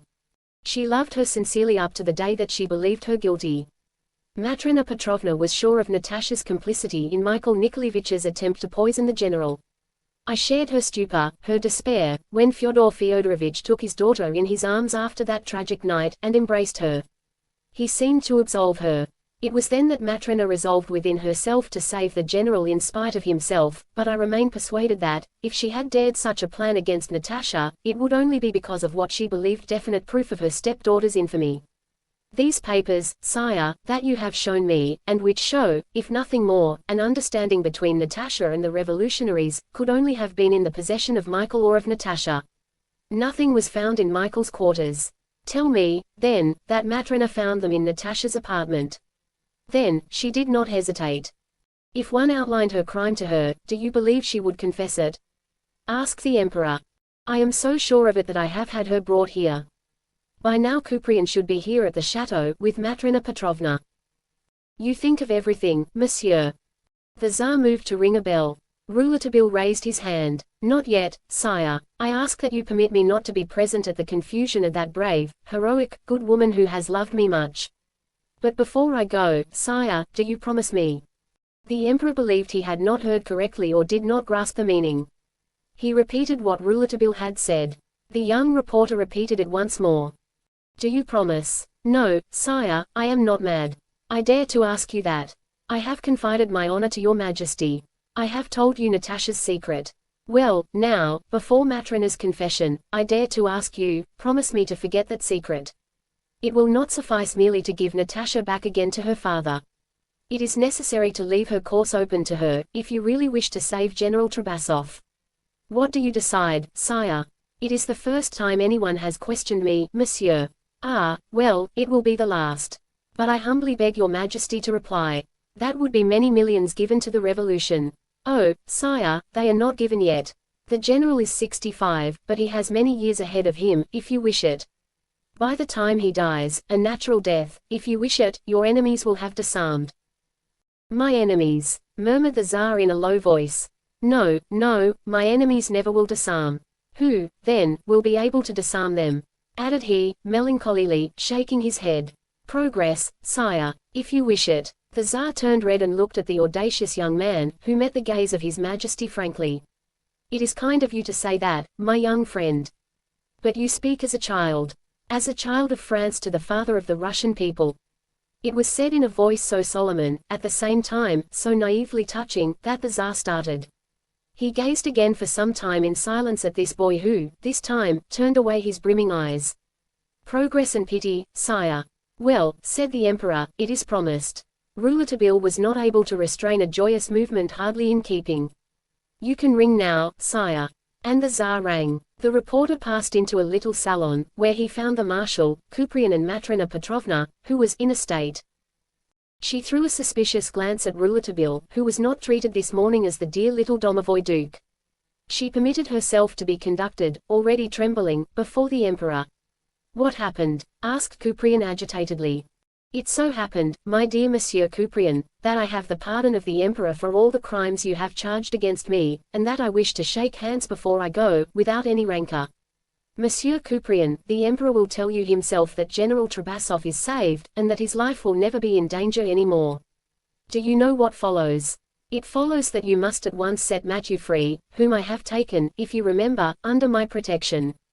Tell him that he is going to make his way in France. I will find him a place on condition that he forgets certain lashes. Such a promise! Such an attitude toward me! Cried Kuprian. But I will wait for the emperor to tell me all these fine things. And your Natasha, what do you do with her? We release her also, monsieur. Natasha never has been the monster that you think. How can you say that?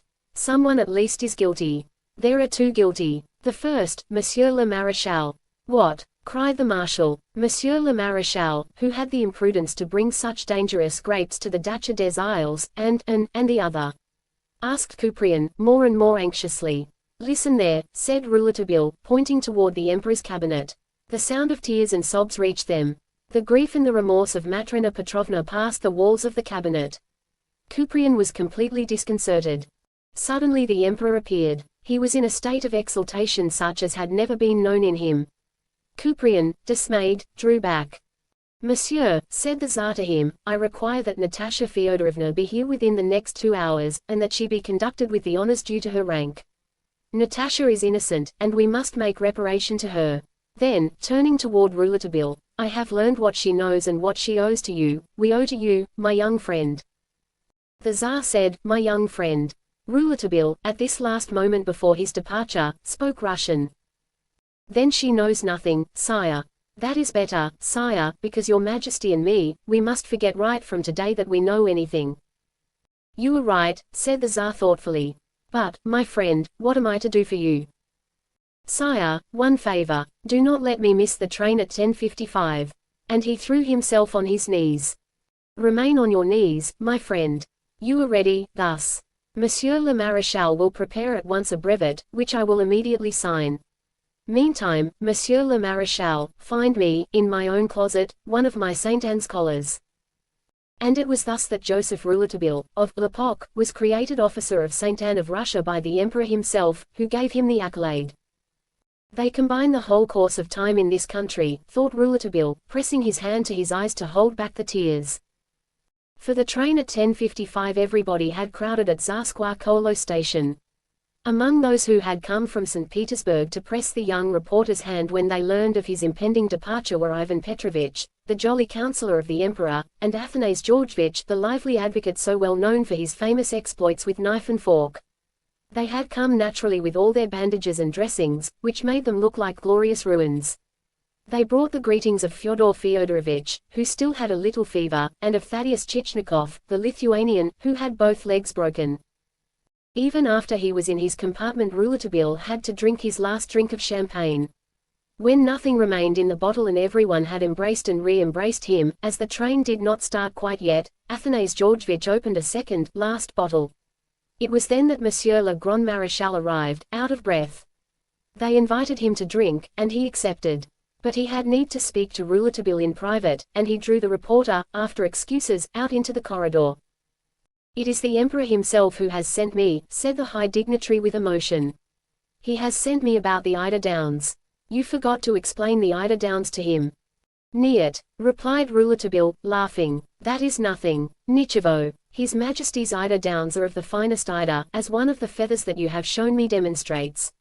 Well, open 'em now. They are a cheap imitation, as the second feather proves. The return of the false Eider Downs, before evening, proves then that they hoped the substitution would pass undetected. That is all. Caraco. Collapse of the hoax. Your health. Vive le Tsar. Caraco. Caraco.